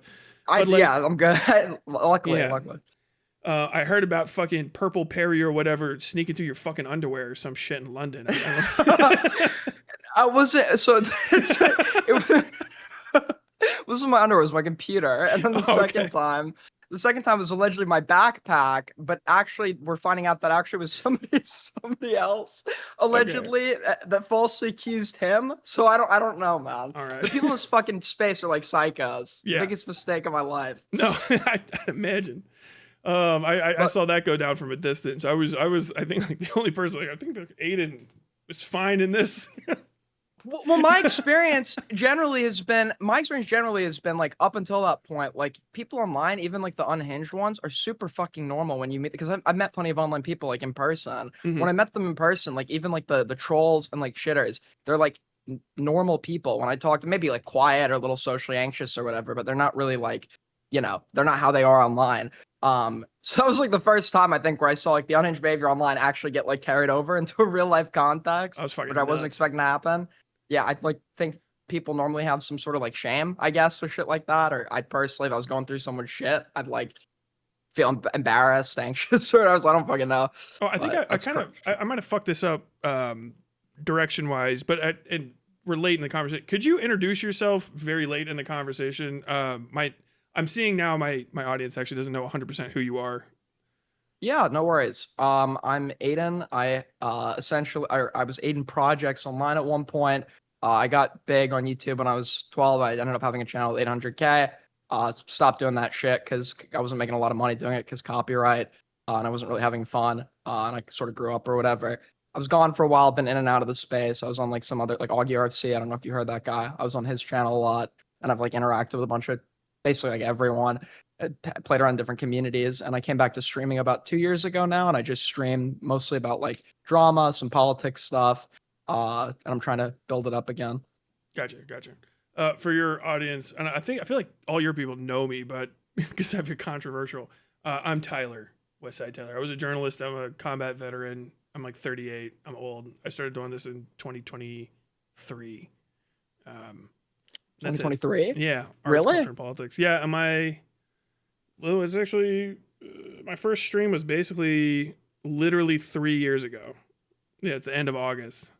I don't know as you were that new. I don't Oh know yeah, as you were that no, new. I've been on this part. I do other internet stuff. I did like fiction podcasting and stuff, which was solid. But I was like, I saw the fucking people get big during COVID, and I'm like, I think I could use that to parlay into some additional views and In- stuff, which it worked. Income, But yep. also, Jesus Christ, I didn't realize before like how dog shit it is. People are like they'll hold like my take from I've been streaming for like 6 months for like I was like, oh no, Vosh seems like, yeah, he's disgusting and he's like a fucking pedophile or whatever, but like I don't know, is this crazy? And then like, oh yeah, okay, actually no, like this lolicon stuff is actually all these pedophiles are using it to communicate with each other. Like I didn't know that. Everyone Yeah. else is like, no, we've all known that. I'm like, I wasn't paying attention to this behavior. Like the lore depth of people that are just like 2 full years on into these scenes is crazy. And it's And, kind and of, they have. oh, go ahead. I think it's and like I don't. I'm not even saying this as an insult. I think a lot of people just don't have. I say this term a lot. They just don't have like theory of mind sometimes. They don't necessarily understand that you don't know everything that they know about a subject. Like they could be Yeah. obsessively like I dealt with this with the Destiny stuff. I'm not actually like as DGG adjacent or formally as some of the people around me. I've watched Destiny, like his debates and stuff, but I didn't know like any of the interpersonal lore. I wasn't really in DGG or I wasn't in DGG at all actually. But like the fuck, where was I going? I forgot what I was about to say. Dude, that happens sometimes. The Solid sanctity of mind, what Oh solidity yeah, of mind, theory of mind. theory Yeah, of mind yeah. there. So they don't. So they've been like autistically along this for like years or whatever, and then you come into it and like they just expect you to like have every take that they've solidified off of like years of coverage. And it's just like it's like annoying as hell. Like when people like gatekeep like that, Oh and they yeah. like yeah, 'Cause, like I've dealt with that a lot. if you the way I watch like Vosh, because like I was watching like Vosh and Xanderhall, which you say that now, and it's like, dude, what the fuck is wrong with you? I'm like, I'm not paying attention. Like, I cook breakfast, and then like I'm half paying attention to them while I'm like bacon sizzling and I'm doing other stuff. And if you just watch the clips, because I never watch the streams are dog shit for all of these guys. It's just fucking dead air most of the time. It's like, okay, well, who Xanderhall got into a fight with a bald guy who said he ran a sex cult? That's what? All right, let's prove that. And then it doesn't get proven. You're like, okay, that's crazy. And then the Vosh guy's like, yeah, I don't know, man. People should get paid more and all this stuff. And then once I actually start streaming and people are like, dude, do you know? I'm like, what do you mean, do I know? Like, dude, watch this video. Watch this video. And you go back like 5 years, 6 years, 7 years, 8, and you're like, what in the fuck is this? That happened to me with Destiny. I'm like, he seems like he's got his shit together. He's running a media company. He's doing pretty good. He's in these little debates. He seems like he's winning. There are people like, about the BPD girls? Like, what? About he's been fucking like every girl that like works there, maybe some of the guys. Like, no, that's fucking crazy. That's a nutso thing for a guy who's been on here that long. And then you start getting the evidence, like, whoa, what the fuck? I was defending this guy like 5 minutes ago, and how does everybody not know this? And then all of a sudden you know the lore, and you're like, oh fuck, I can barely get anyone to pay attention to this shit. No wonder it's like a fucking vacuum straight down to the bottom. I think him being able, like, unironically, like, even with like, if you like feel like, I don't know, any like form of shame about like anything you said or done online, like when I look at him and the success he's been able to achieve and the shit that's up there about him or whatever, it's like maybe it was not as bad as I thought or some shit. Like No. this guy's history is fucked, and like, I mean, he still has, like, people like to say he's like done for or whatever. I mean, he's always gonna have that income. He's always gonna have. He's not going away. No, there's like maybe some possibility if Kick cans him out of like some sort of weird principle or that platform collapses, he might actually be like fucked. He's never gonna get. I think the real loss for him that you can kind of like rest your laurels on is he's never gonna get what he wants, and that's the best thing. Don't like if you're like I want Destiny to never be on the internet again. That's impossible. You can't even keep pedophiles off the internet. EDP has one of the best looking documentaries I've ever seen. And all I know about him is I saw him get arrested on Philip DeFranco once, like 10 years ago, or abused or whatever the fuck. And like that people just come back. If they just have the will to stay online, they just stay there forever. You know what I mean? Chris Chan is still making content. Nicholas Requeta got his fucking law license back. It's not ending. But what you can take solace in is he's never going to get what he wants. That's the best thing. That's what's great is like every time Hassan, if you like him or hate him, gets to go and talk to somebody on some big stage and they're all applauding, that hurts Destiny more than anything. Dude, that shit fucking, it kills him. He tweets about it for days, and you just enjoy the little things in life is really what I'm telling people.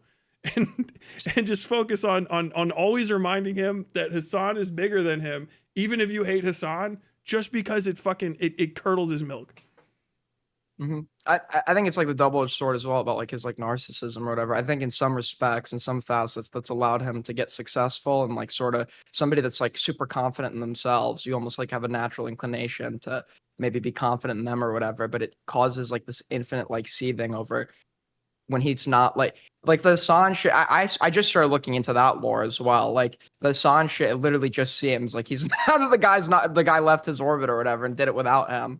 And it's 100% that really like it's the same pattern with Destiny every time. Like if he's not fucking the person and has to make a whole manifesto because he maybe did a Harvey Weinstein again, it's always like this person basically gets large enough that their audience can disagree with Destiny's audience, and Destiny sees his own audience say like, well, this person didn't say that a lot. So to be like, oh yeah, well, Vosh said that like, you know, communism is kind of good, and he sees too much of it and it freaks him the fuck out because he is like the audience capture guy. That's why he always talks about audience capture. It's because he's that guy. And he always wants his audience to be pinging him back with like agreement and shit. And so like Hassan gets big and there all of a sudden it's like, I don't know, man, maybe you shouldn't be saying the N-word, Hassan. And you know, this Trihex thing seems like it's crazy. And then he's got to go all the way. No, not only can I say the N-word, I'm going to fucking start saying it as much as possible. I'm going to put it in tweets. I'm going to make fucking Cheerios with it. I'm doing the whole fucking shebang. N-word, N-word, N-word, N-word. Fucking Vosh breaks loose of him. Then it goes from like, you know, hey, maybe some socialist policies are good to like, we need to destroy communism. Maybe I'll go hang out with Nick Fuentes, yada, yada, yada. And it's the same with all these people that kind of break off. Connor, even, you know, smaller fucks over and over and over again. Because if any of them say like, oh, hey, I think I've got a point and his audience agrees, he's like, he's got a clear house. The cult's got to get fucking reshuffled. Sorry, I'm probably talking too much. No, all good. Has anyone even? I'm like curious if anyone's actually successfully like left his orbit, remained online, and not been like spied by the community. And when I like think about it or whatever, there's got to be like at least one. But it's like, I think only if they came with their own baggage only if they showed up with their own community at the time. So like Abba and Preach can just go and fuck off. They're fine. But like anybody that came up, not anymore. It seems like not recently. No, okay. No, yeah, I was getting some serious shit into some serious shit. Apparently he was like telling women he was like infertile or whatever to like so he didn't have to wear a condom, and he's like impregnated like 3 women. What the fuck? Yeah, it's bad. Dude, every time. You cannot. I'll tell you one thing. You cannot be one of his orbiters and not have some fucking shit in your background. It's crazy. Well, how much do you think? Because I've heard this suggested before, and I'm inclined to almost believe it. I didn't know. I thought it may be a bit too conspiratorial at the time. But how much do you think that's like on purpose to bring in people that have baggage, like Mr. Girl or food shops, so that they don't have anything without him because they're like nuclear to the outside world, and if Oh, they were to like, 100%. No, yeah, it's like basic cult shit. Like maybe it didn't start like that. It was just like making videos online, yada yada yada. But like if you pay attention to what Destiny's concerns are that he'll state out loud, you can usually get a sense for what his true like what I like and what I don't like kind of vibes are. And for him, it has transitioned from being like an online content creator to being a community guy. He's a community guy, a community professional. He knows how communities are run. He knows the best ways, practices, yada yada. That's what he'll say. And for him, really, what it is about essentially building a cult. He wouldn't call it a cult, etc., but it's a high control group where you have literal tiers of people, and those tiers kind of lord it up. And it's like a pyramid scheme, right, with him at the top. And so the people that you want to bring in and build up over the top of others are people that wouldn't have anything otherwise, and that if they go against you, you can kind of blow it all up. And they know that. And so they'll always just agree. Like Connor, you're fucking never going to talk to anybody politically if you go against Destiny, but you can go and hang out with them and shoot guns. Okay, but I'm maybe just a little bit concerned about the pedophilia. Okay, no, you've got to get irradiated, okay? We're going to literally fucking trade you like a used sedan for food shops who you hate and bring food shops in as like a triple fucking dump on you. And then you got... Sorry, really quick. I have to interrupt for this. Did you see the recent screenshot that came out about her? I get tons. No, which one? So she actually, like, unironically, we have her on record admitting to somebody told her that somebody had uploaded CP of themselves from when they were a kid or whatever. Yeah. And she's admitting in text, she went and searched it up to look at it out of, and I'm quoting this, morbid curiosity in 2024. So we actually now have her on the record admitting to searching for and finding what she knew was real CSAM. Which I think just makes this obviously not that surprising, I know, but like I think that just like takes it to like a whole new fucking level. No, yeah, and it would be shocking to me to find out that anybody that's in his entire sphere doesn't either have some sort of like horrid black folder on them, just some shit that like they've done that can be used against them. With food shops, it's open, but who the fuck knows what they talk about in DMs? Because apparently she's DMing him all the fucking time. I don't know if you've seen. And he's not even responding. He's not even responding. She like does this cope. She wants to. He's like, we're friends. Me and Steven are friends. And he's like, they ask him in court. They're like, are you friends with food shops? I'd say she's like more of like a colleague or something. And she's like coping in like her Discord. She's like, he sees me as his professional equal. That's why I said colleague. Yeah. No. And then she puts out that video where she's fucking breaking into tears, and she's like, oh, he's like my dad because my real dad let me go, and so he's my dad, which for Destiny's probably got about 15 layers of gross fucking shit attached to it. But well, like strategically I asked myself, and I think we've now figured out the answer to this, but like at the time I was strategically asking myself, what's in it for him to have this person be like his like spokesperson? Like this person is like totally like like anyone who knows this person's lore is going to understand that they're like a disgusting like pedophile or whatever, and not. So I don't understand why. Like I thought he was at least like smarter than that, and I realized he actually, I guess, is sort of, because you're right. It's by design. It's by design. Food shops can't break away from the orbit, because then there's like going back to nothing, and there's no talent to really keep the viewership from the raids. I think, and I asked food shops this during the debate. What does food shops bring to DGG? For food shops, it was like, I literally can't name anything. But in my opinion, I think it's like a multi-part thing. I think one of the most important things is that it normalizes the defense of unfully proven in a court of law pedophilia claims.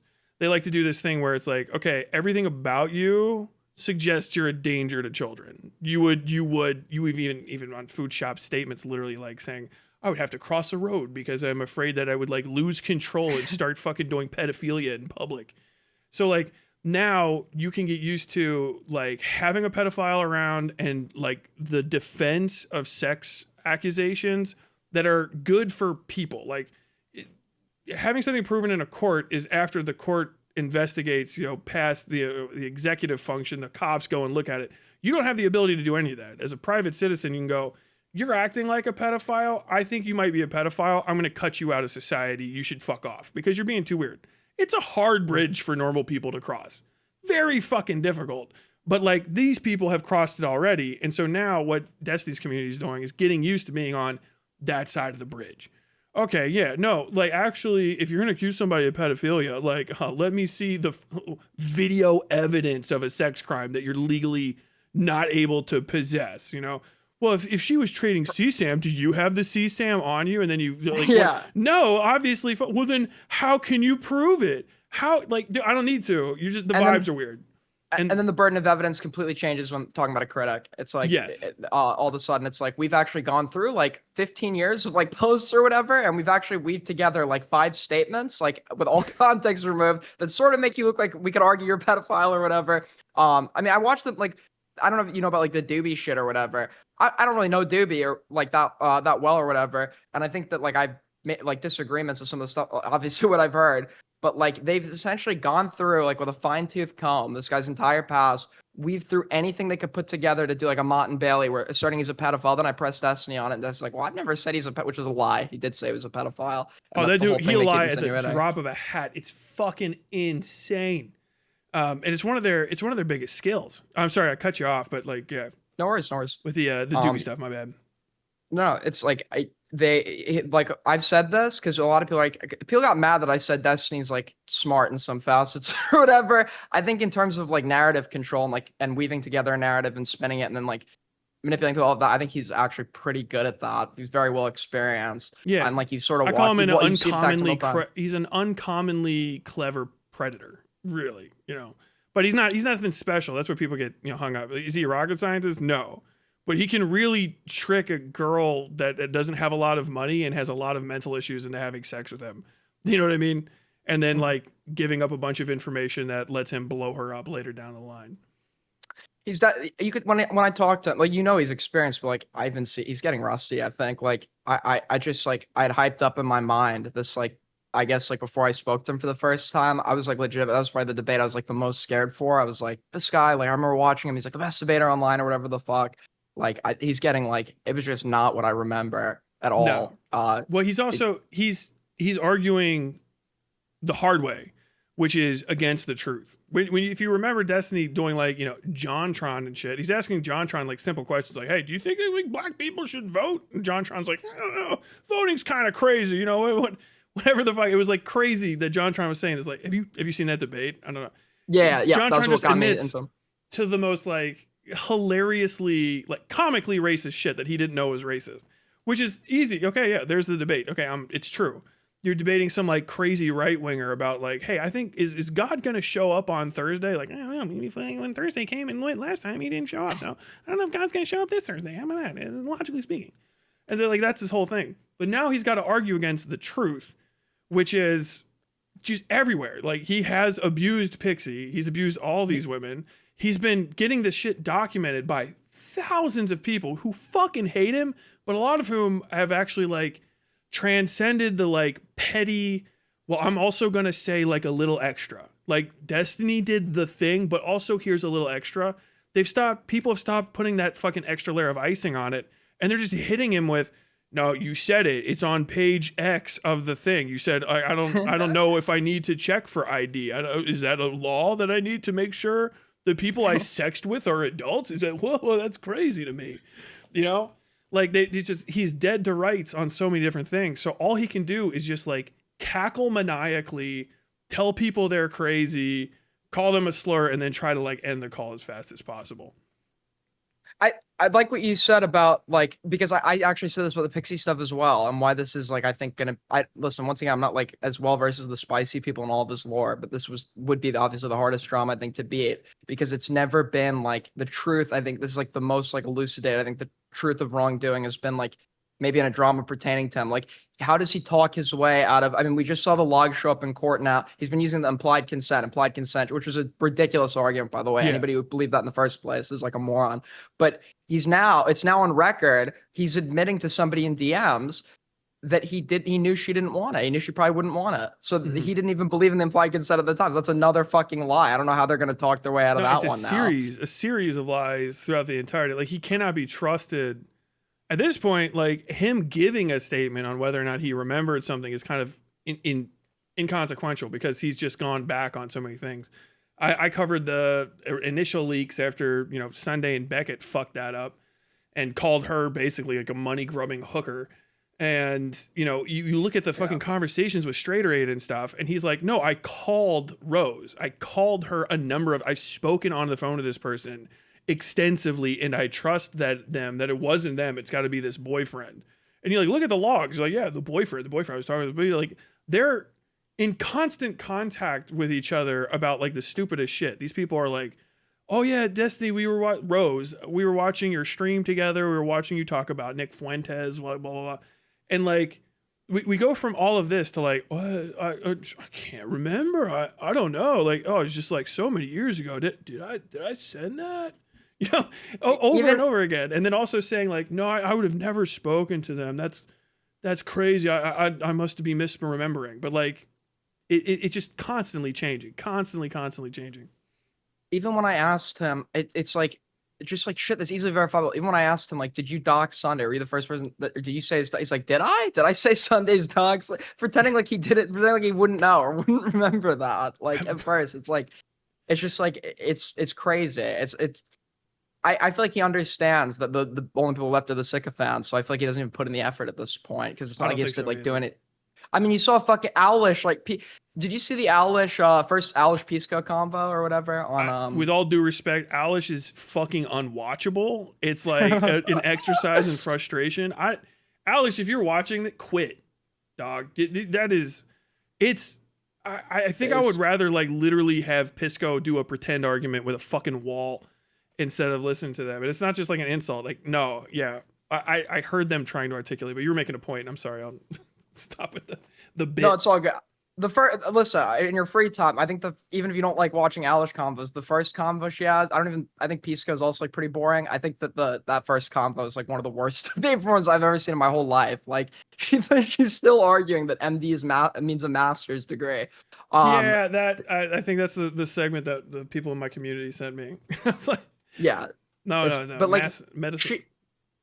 So how she's operating now is like, they know they're not supposed to like the like DSA, more like DSA adjacent, I guess, Democrats or whatever, that like, because obviously it's the Hassan Association. I think that's like the core motivation. So they're just like they're making it up as they go, looking for, and Owlish is not obviously even close to that in terms of like being able to lie. Owlish is not as good of a liar as him, obviously. And so it's just like so obvious they're like desperately trying to like pluck out grievances that like, they don't actually have, to the point where they're actually just making like Reagan era like talking, like she's saying that like UBI, that's essentially going to lead to communism and fascism or some shit. It's like, I'd hear that from like a same thing like with Reagan era Wick. Republican. Wick TV put down like his like list of like principles that he wants to see like implemented, and it was all just like trickle down Reaganomic shit. And it's the same thing with all of them. Like, he's out of guys. Like, I remember the Twitch poll era and like seeing some of like the throwback videos with Destiny, and it'd be like these random people calling in that kind of like new shit that you don't see anymore. I don't know how smart many of them are, but like Basquiat, Hans of Akir, the one guy, I can't remember his name, but he became a doctor. Like, all those kind of guys that used to do these call-ins, they're gone. Like, they've vanished. And now like his people that are like he's putting on and putting out there are they have no concept of government at all. Like, they don't have civics knowledge. Like, Hutch literally does not know anything about politics and just types stuff into Claude to get a response to say on stream. I was talking to Wig. I don't know if you saw that debate, but like he couldn't literally read a basic criminal law that has like 5 entry points and just like recite it back to me. Yeah. He's never done it before. Like, what I said wasn't controversial. Like, it's like a little fucking whatever, like a give me, get me. Like, okay, yeah, well, technically it's assault. Like, we should just continue the conversation at that point. Like, yeah, I know it's a technicality, but like, let's talk about the No, we got to stop here and we got to look at the law. I'm right because I knew it because I've just written about this stuff before. It's not like a big gotcha.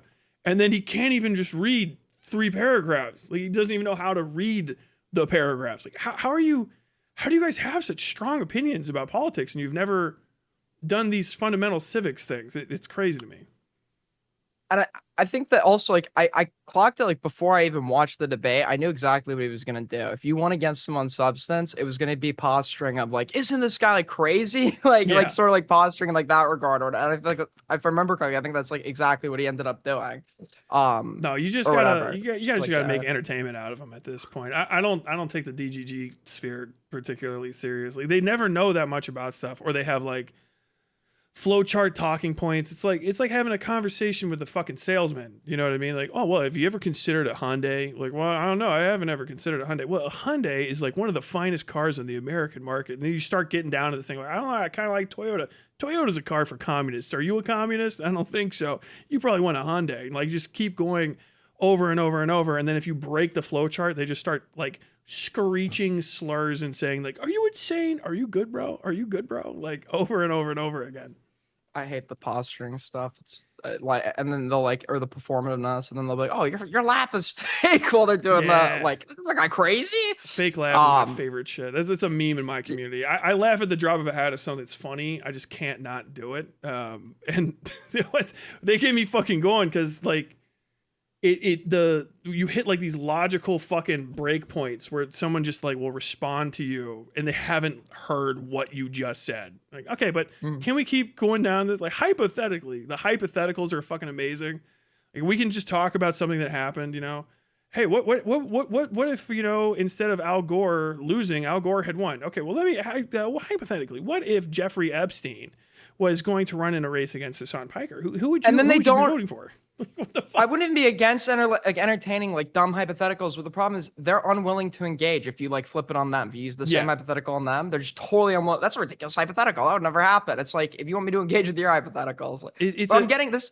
It's a lower form of conversation. It's for like, you know, this is the shit you talk about when you're shit faced with your friends. Like, dude, what if fucking the moon was made of cheese? Like, but like, you guys are supposed to be serious political actors. You're going out into like people's neighborhoods and shit. Like, we're gonna go door knocking. Okay, like 500 feet from a school, right? You know. But also, were you the one that said door knocking, food shops? Yeah, would you let food shops go door knocking with you? Yeah, I think you were the one. The fucking, you could see the fucking brakes screeching to a halt in his head. Like, what? I don't know. What about soy pill? I don't see any reason soy pill couldn't go door knocking. Okay, so what about so you would say the same thing for fruit shops, right? I can't speak on behalf of the organization like that. Now I'm getting. And this actually, the fake laugh stuff, actually, it's a bit unrelated that I wanted to bring up, but it kind of reminds me of something. I'm getting a vibe you don't like Beckett that very much. No, not really. I don't know.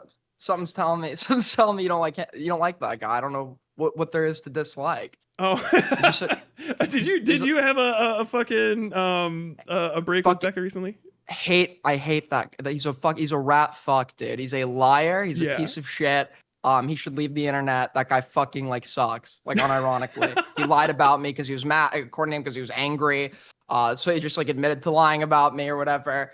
He collaborates with like the worst people online. I despise this. And he does the whole like, I'm just laughing at the lol cows. I'm always easy targets. Always fucking easy targets. Yeah. Like the guy he's hanging out with is like favoriting like drawn zoophile porn and shit. Like it's like how are you gonna sit there and talk about YMS like with the guy next to you? Like it's like. It's everything with that guy is it's always fucking it's all for laughs, it's fun. I just do this because it's fun. Like I could just quit any second.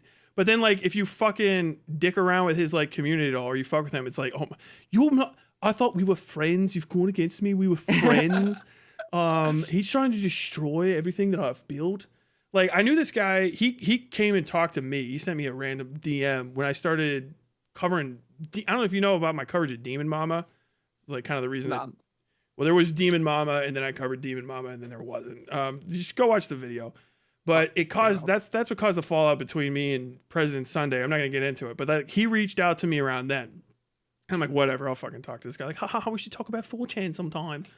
and then like goes on, right? And then basically, long story short, he was like fucking talking to in DMs with every single person he could be like in DMs with on my staff and shit, trying to get them to like affect my coverage and like asking them what I was going to like do and trying to get them like, oh Tyler, you need to not cover this. You need to stop with talking about President Sunday like this, or we won't be able to, like, no one's gonna be able to help you with like spicy chat. I'm like, I don't give a fuck. Spicy chat can burn. I don't give a fuck what they think. Like, the fuck? He does shit like that. He does like this like gay ops like behind. Apparently they're making truces, unironically behind the scenes, or like agreements to not talk about certain people around him. Like Gilded had like zoophile porn on his hard drive or something. Yeah. And like they're like making like private agreements to like keep shit like under wraps. It's like if we did that or whatever, if someone found out that I did that or whatever, it'd be like you're gay opping, like this is like you're trying to, manipulate behind the scenes, which would be true, which would just be like true. And then he does it like all the time and he gets away with it. And I can't stand people that like to posture and be like, I'm laughing at the lolcows line when their behavior is just like synonymous. Like you're just as fucking ridiculous. You're in there with the rest of them. Don't pretend to be like out of it. No.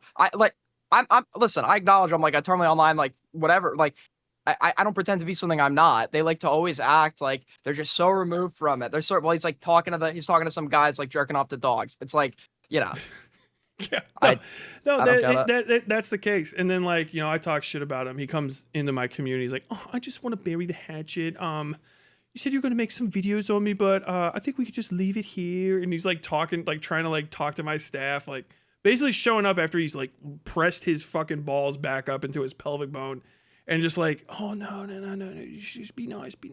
It's the weirdest, grossest fucking guy online. I have no love for him. Based. Do you know about him taking money from Brianna Wu?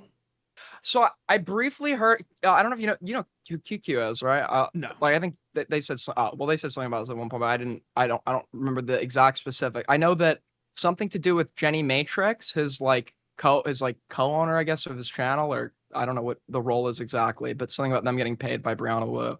Yeah, that was on JStock. That's when I saw it, right? People shared it with me. They're like, have you heard about the fucking like Beckett hit piece fucking pay for play stuff? I'm like, no. And I gotta watch, fucking JStock stream 18 fucking hours. It's fucking whatever. Find it. And basically he was getting super chats from Brianna Wu, and she's like, yo, hey, why don't you do hit pieces on these lefties that Brianna Wu doesn't like, which, it's lefties Brianna Wu doesn't like is other trans women who are like anti-Israel or some shit like that. And apparently it happened a few times, and he was like pressed on it. I don't know. It's been a minute since I looked it up. I was going to do a video on it, but then I fucking completely forgot. It's glup shit shit ultimately. Yeah. It's so funny to watch him when he's under pressure too. He just cannot handle it. He cannot handle it for like the life. You just watch him like crumble like a bitch. It's like so funny. That was the other thing too. Is there fucking when the drama happened between all of us, and you don't have to take a side at all. Please don't. But I was like, let me in. Bring me on. You guys talking about me? Let me on stream. Let me hop in this Discord call, because it was him, fucking FPS Diesel, who's out of shit now, and Falgi and the op block people. And Falgi's fucking he's got his own Gooner apocalypse that happened to him a few months ago. And they're all like, Tyler's this, Tyler's afraid of us, blah, blah, blah. And then I'm in the comments like, let me in. Come on. Let's talk about it. And they fucking will not let you in. Completely. He's been running for months, literally for months. He's been running from me, and they'll say like, you'll get destroyed in a combo. Talk to me. I'm down, destroy me. Own me. Like, what are you talking about? There's probably some people you can say that about. I don't think I've ever seen you turn down a conversation, even if it was. No, that's my whole thing. I will debate unless you're gonna plan on like reading someone's docs out of my stream, or some guy called in to show his fucking asshole once. It was like it was bad, man. Yeah. But like, unless you're trying to fuck with me or troll me, I talk to anybody who wants to debate me. I think it's like, as a creator that's criticizing other people and sharing my opinions online, I think I feel like there's sort of an obligation to put myself into a situation where I have to face scrutiny or like have my opinions like contested on the spot. And I sort of feel that way about other people too. I sort of like us like streamer types. I don't want to say I have an obligation to debate necessarily, but like that's sort of how I feel. Like I think that you should be able to. If you're gonna be the person that does talk a lot of shit, you have to have some opening for people to talk shit back to you. and especially, you know, like once you're like, I literally, I'll talk to almost anybody. The exceptions are like, I don't think I would talk to like Mr. Girl. He seems like, I don't know, he's too creepy, does pedophilia shit. He had a convo. It wasn't really. It was more of a convo when I was like 16. I think we had a live convo or whatever. Where it was like talking about like photographing some girl while she was sleeping or some shit. That dude's a weirdo. No, that I feel like that dude does it because he's got like some sort of fucking kink and he wants to say weird shit and then fucking jerk off to it later type shit. I won't entertain that kind of stuff because that's gross. But like, you know, if someone's got like a legitimate grievance with me or a problem, usually I'll fucking, I don't think I've turned down anybody yet so far. I mean, I could be wrong.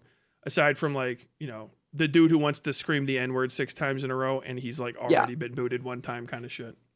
Shit, yeah, shit like that. Like if you're just calling in to troll or fuck with the stream or whatever. It's like, but if you're, I think anyone's actually interested in a conversation, a critical conversation, hell, even a fucking yelling match for all I care, like, you know, deal with it. Like you want to be the guy that's criticizing people online.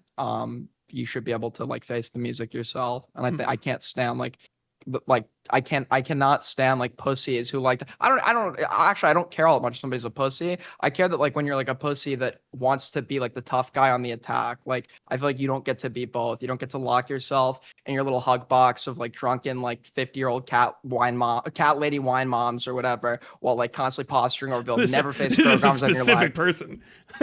Beckett's chat. Audience. Well, we say here that Beckett runs an adult daycare. It's like his like chat. So. Dude, it's true too. I remember when we did the full solid break from that chunk, and we were like looking at some of the other people that are around it. It was always just like some middle-aged or older ladies like, he's so cute.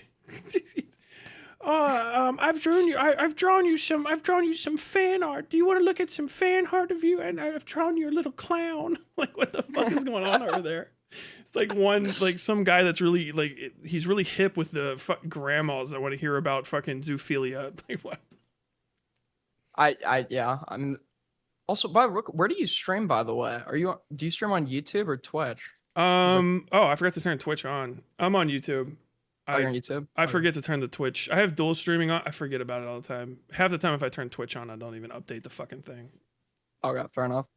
I'll just check it.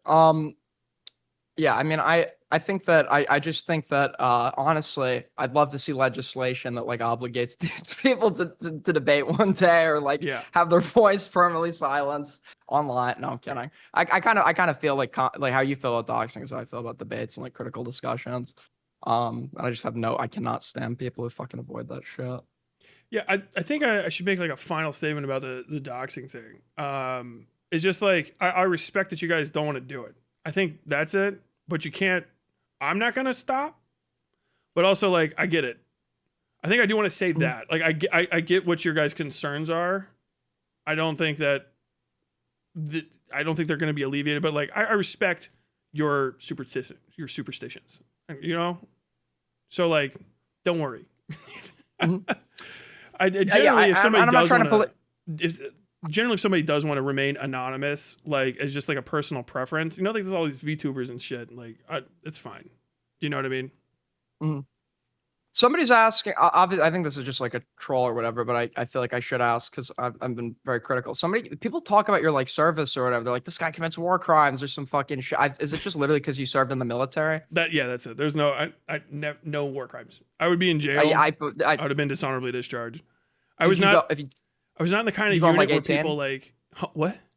Did you go on at 18 or something? I went in like technically at like 16 and 17 minus a day, and I signed up, which is like the earliest that you can do it. And so I was in the delayed entry program, and I actually turned 18 in boot camp. Oh yeah. Really? Yeah, I just like went and did it. The fucking economy was dog shit in the early 2000s. It was like I joined 4 years after 9/11, basically. If you don't matter, you actually saw combat? Oh yeah. I'm a combat veteran. Damn. Yeah, I know. Respect. I mean, I disagree with I disagree with the war, not the soldier. No, it's fine. I don't give it. It's been a while, right? Like I don't even think it's that cool anymore. Like other people are doing different shit. It seems cool from the outside, but like literally, I tell people what I did is I sat in a series of boxes with sandbags around them and fucking stared at the ground. Like that's it. Sometimes you get shot at. And like I've been mortared, you know, the fucking bombs come straight out of the sky, boom, boom, boom, boom, boom. And it's like that seems cool, but like also it happened, and then the day like continued, and then you know you got to still like sit there, take a piss in a bag, fucking smoke a few cigarettes, and then you got to go back out there. It's just boring, stupid shit. People should avoid doing war. Are you even allowed to smoke in the military anymore? Didn't they, Anymore? like, interest? I have Yeah. no idea. I got out in 2009, so. Oh yeah, I think that. Well, yeah. Well, somebody's saying, yeah, thank you for your service. Oh, Okay, yeah, I you're say, I do welcome. say that. I listen. There's, I know it's cringe. There's this fucking dude. There's this one guy. He like invokes his military status a lot, but like he ended up going to Iraq after Saddam fell. Apparently, listen, I don't shame anybody who was in the service or whatever, but this guy's like, I've been beefing with him. He's like Johnny Badass. Apparently he actually just did nothing while he was there. Rumor has it he Probably. got dishonorably discharged for being a drunk, but He did? no, this is right. I'm just lying about him at this Okay, point. fair enough. Tommy C. No, I mean, listen, Tommy C. Tommy C was in the military? Oh, I think I've heard him say that. Yeah, he was. He says it all the fucking time. But he's like too scared to have a conversation with me. So He probably didn't do anything guess cool. One of the yeah. best reasons to not talk about your military service all the time is like I was in with other guys who were cooler. So like if they hear me talking like mad shit, it's gonna be like, you know, I'm the guy that's the second bench, and like the guys that were actually fucking like playing during the pro game. I'm like, dude, what are you talking about? You were fucking in the Super Bowl. You know what I mean? Like, I was there. I was there. Meanwhile, like people that were in the fucking op north of us in Karma actually doing like Call of Duty, kicking down door shit. I'm staring at fucking roads, making sure people don't plant bombs. But yeah, there's no reason to talk about it all the time because I've also done other shit in the last 20 fucking years. Usually if you run into anyone who's like all they can fucking talk about is the military, they probably didn't do shit. And it probably fucking kills them, so they want some recognition. Whereas me, I was like dying to get out because I did all of it. I got lucky as shit. I didn't get clipped. Like did the closest your journalism like right shit start in the army? Or you were army, right? Military. No, I was in the Marines. You're Marines. Okay. You knew the answer to that. You guys. No, I was in the Marines. No, I was infantry. I was a machine gunner. But you know, my interest in journalism started then because that was like the first time I ever like I was like, oh, motherfuckers will just say shit. Like it's not like that. You know what I mean? And not like I'm like super pissed off about the coverage or anything, but you know, we're there and I know specifically what's happening and specifically the vibe. And then you kind of just see like newspaper reporters and it's different. And on my first deployment, we had this Agency France press guy, AFP, which I'd never even heard of before then. And he would just leave the fob. And we're like, what? You can't fucking do that. And he's like, it's just people out there. Like, what? Like, and then he would go and just walk to where all the fucking like, you know, terrorists were and shit down roads we would get shot at and just have conversations and come back. And I was like, I don't fucking understand. There's levels to this shit that I'm not getting, you know, I'm like 18 at the time, 19. What the fuck is this? And so when I when I EAS'd and went to college, I was like, I got to check out this journalism shit. I want to see what's going on. Also, I wanted to be a writer, so. Dude, I thought about. I know you guys call it the Share Force. I thought about that after high school or whatever. I thought the military would be like cool as fuck when I was younger. Yeah. And then I met this dude once, and he was in Afghanistan, but like I didn't really know. He didn't really talk about it a whole lot, and I asked like I did what you're not. I was a bit too. I asked too many questions, and like you could see like in his eyes, like I just never forget that fucking look. Like if the dude like saw some shit, you just like I was like, yeah. Maybe I don't want to be doing that. Then. No. I mean, if you join the Air Force, more than likely you'll be fine. But yeah. No, I always tell people get like don't lobster and shit in the Air Force. You get lobster. You get lobster if you're on the coast and you have a good chow. Navy motherfuckers eat good. I would go to when I was in not recently. You see this fucking shit. Oh yeah, dude, those guys. They're literally minds. They're jumping.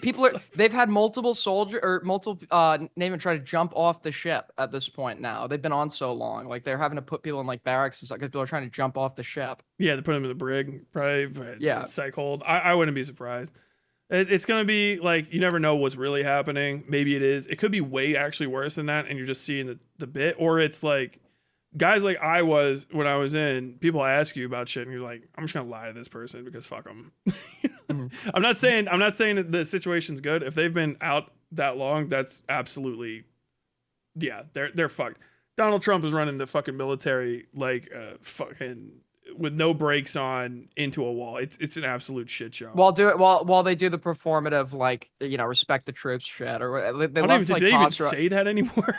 They used to. It's like when he was they were. I mean, this was like really like, I think this was like super evil. They were parading around this like kid with cancer, like who wanted to be like a Secret Service agent or whatever. They were using him as a prop while like Trump was like cutting funding to cancer research that could save this kid's life. And like the Democrats didn't stand and clap for this kid. It's like you're literally killing him. You're the like Yeah. medical breakthroughs you're cutting funding to these things that could save his life. It's also Now, Donald Trump, so he grabs the kid like, "Hey, you want to be in the Secret Service? I'll hold you up by my head. Look, this is practice." Fuck it. I gotta, because people are fucking spamming me. What's going on between you and Aiko? Apparently, people want me to ask you. Oh, About it for some Aiko's a reason. sicko, dude. You don't know about that? This is all from they were all I in don't know the lore. the Beckett crew. No, so Aiko got she's one of fucking Sunday's creatures, right? With that whole crew. And some person that was in her community would send her donos with messages that were about like necrophilia porn about me and my wife.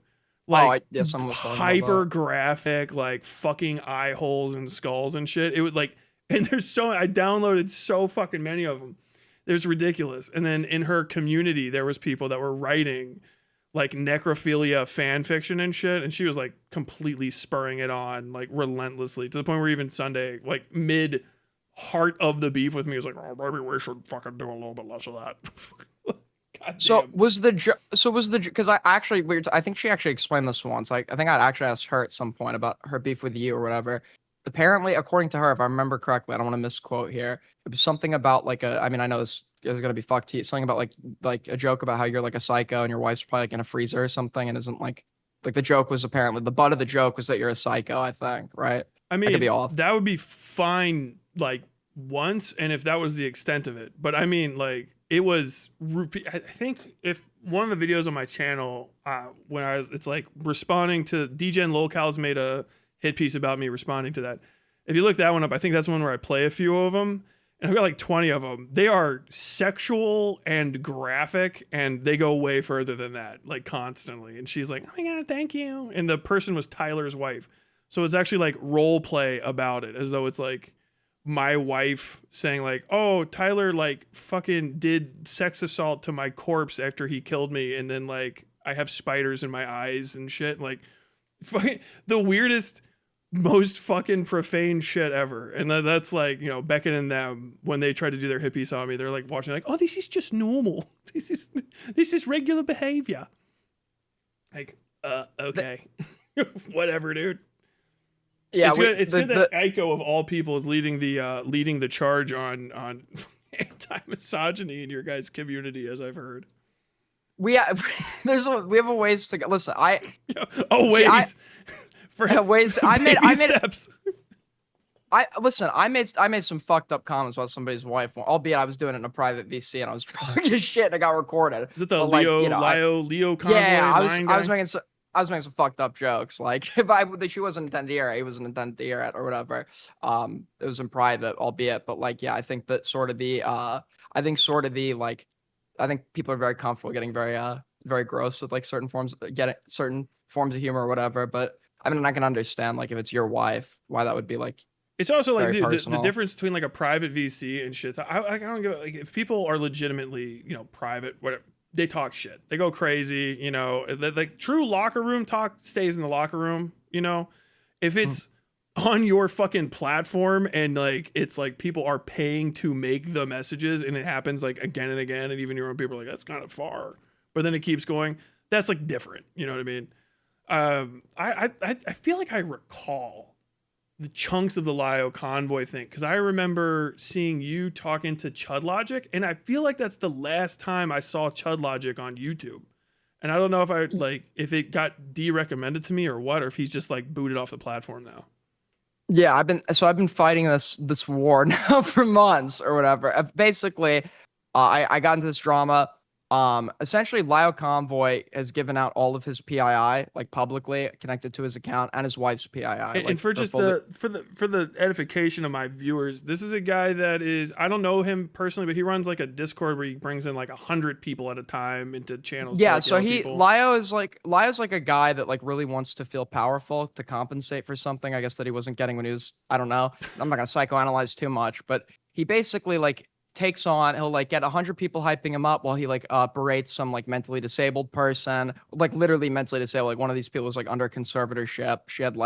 She couldn't even handle her own affairs. They got her into a call for 4 hours under the threat that if she left, that she has the mind of a child. That they'd contact her mom, who's like her caregiver or whatever, and they essentially like verbally abused her for 4 hours. It was like high school bully shit, like to the max. He lost a But like with an debate adult, so it's not like high school, but with an that's ad- like how predators like w- get victims. Like that's how like a he, pedophile gets like a kid. You know what I mean? It's the same he thing. lost losing argument some 16-year-old kid. So he calls up the kids. Lyle was like, I might have to come to your house to teach you some manners. And the kid's like, well, I got guns or whatever. Meaning like if you show up to my house, I'll phone. So what does Lyle do? He calls the kid's school and reports him as a school shooting threat.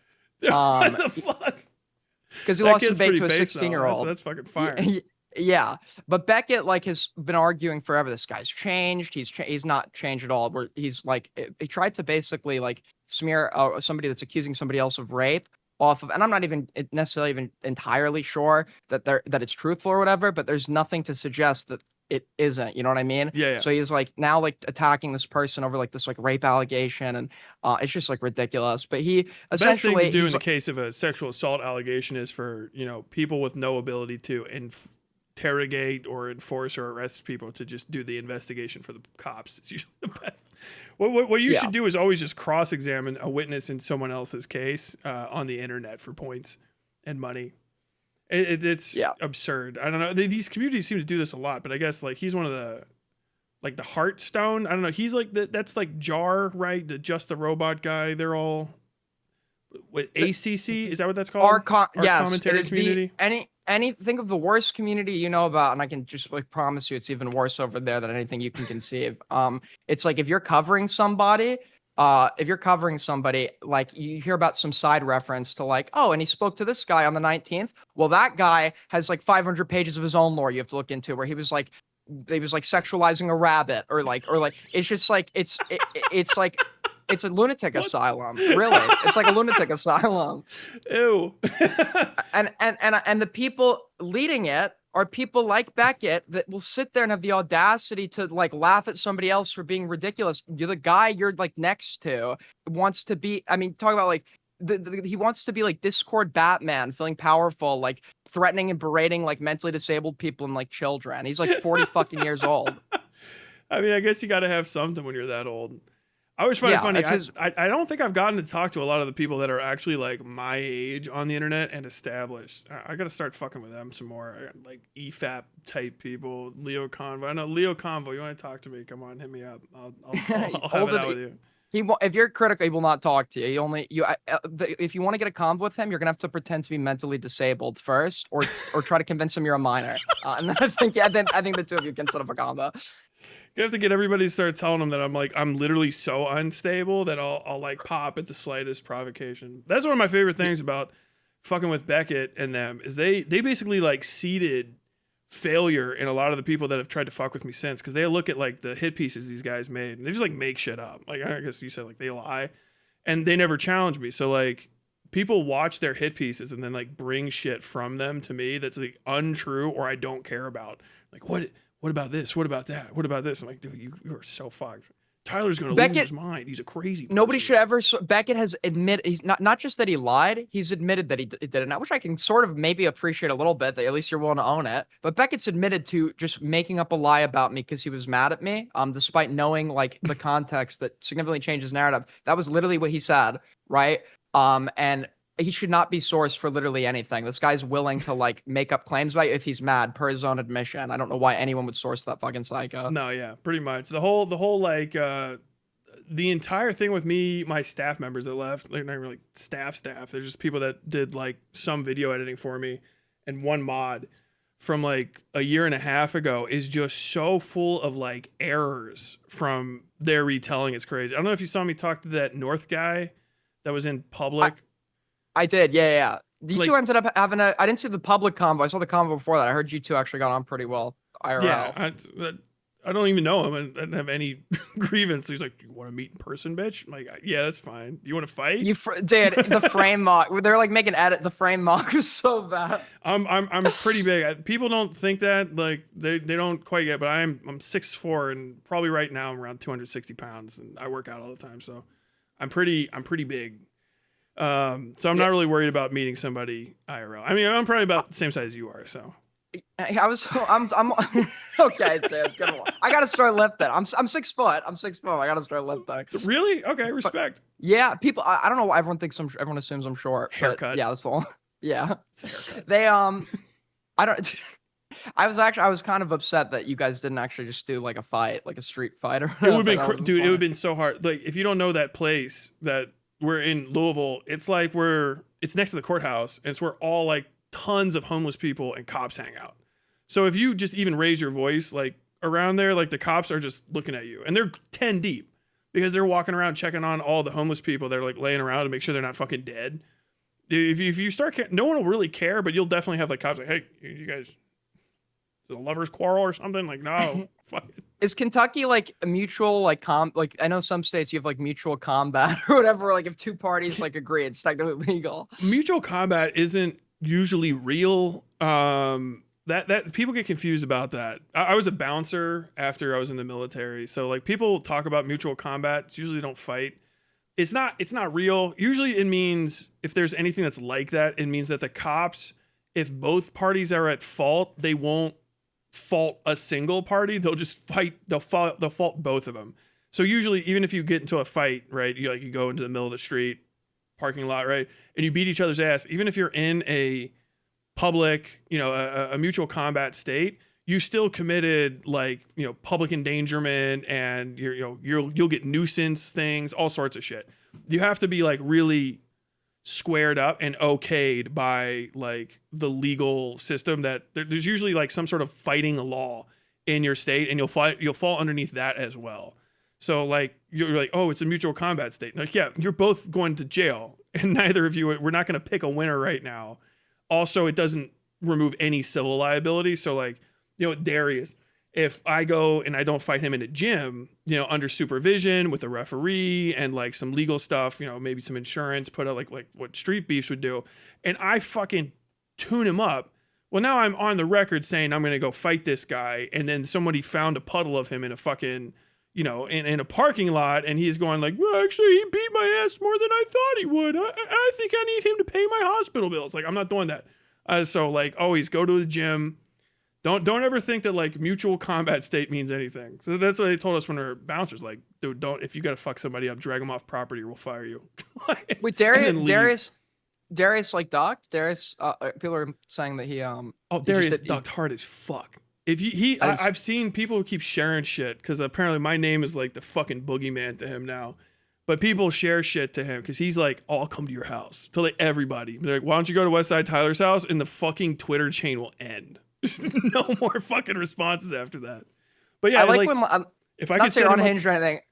Oh, go ahead. Not say you're unhinged or anything, but I like when like people that like do like the unhinged like planes like on like an unhinged like troll or whatever, they end up like meeting someone like that they perceive like more unhinged than them or whatever. They just like pussy out. No, so yeah, funny. like it's because it wouldn't make any sense. Like I was talking to some of the people in my community, I was talking about them having a conversation with food shops, but it was like if I'm talking like to you, if I just started going off right now, like the energy doesn't make sense. It doesn't like work. And your reputation, like, was Tyler gonna fucking go crazy and beat up Aiden fucking projects, like, or AidenUnderground, whatever? Yeah. Like, why the fuck you look like a psycho, Tyler? Like, yeah, obviously.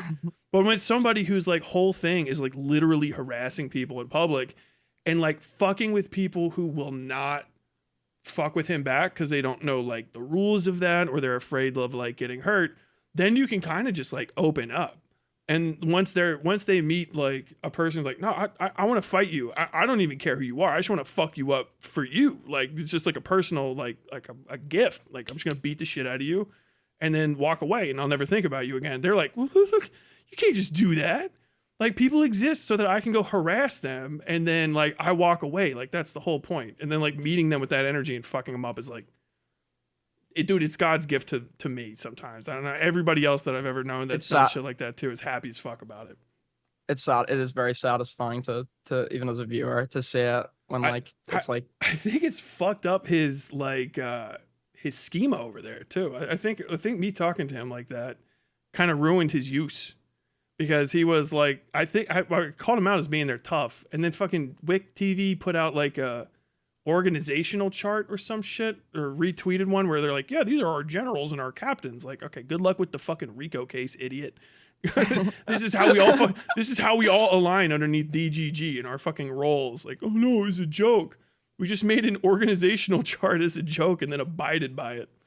But I love the ever shifting like association game they play. Like they were debating me. I called Wick a Destiny orbiter, and they were like refuting like the notion that he even like is sort of like even kind of a Destiny orbiter. Or like when I'm saying like to Alish, for example, like she's a part of DG. How am I part of DGG? How am I? It's like you guys like literally like you will announce your organization. You'll be in each other's like subreddits, each other's discords. You'll proudly you'll proudly flaunt that association, and then whenever they're pushed on it, it all comes from disappears. it comes from the top too, because it's Destiny. Literally at the end of my debate with Wick and the post thing, getting fucking mauling about it.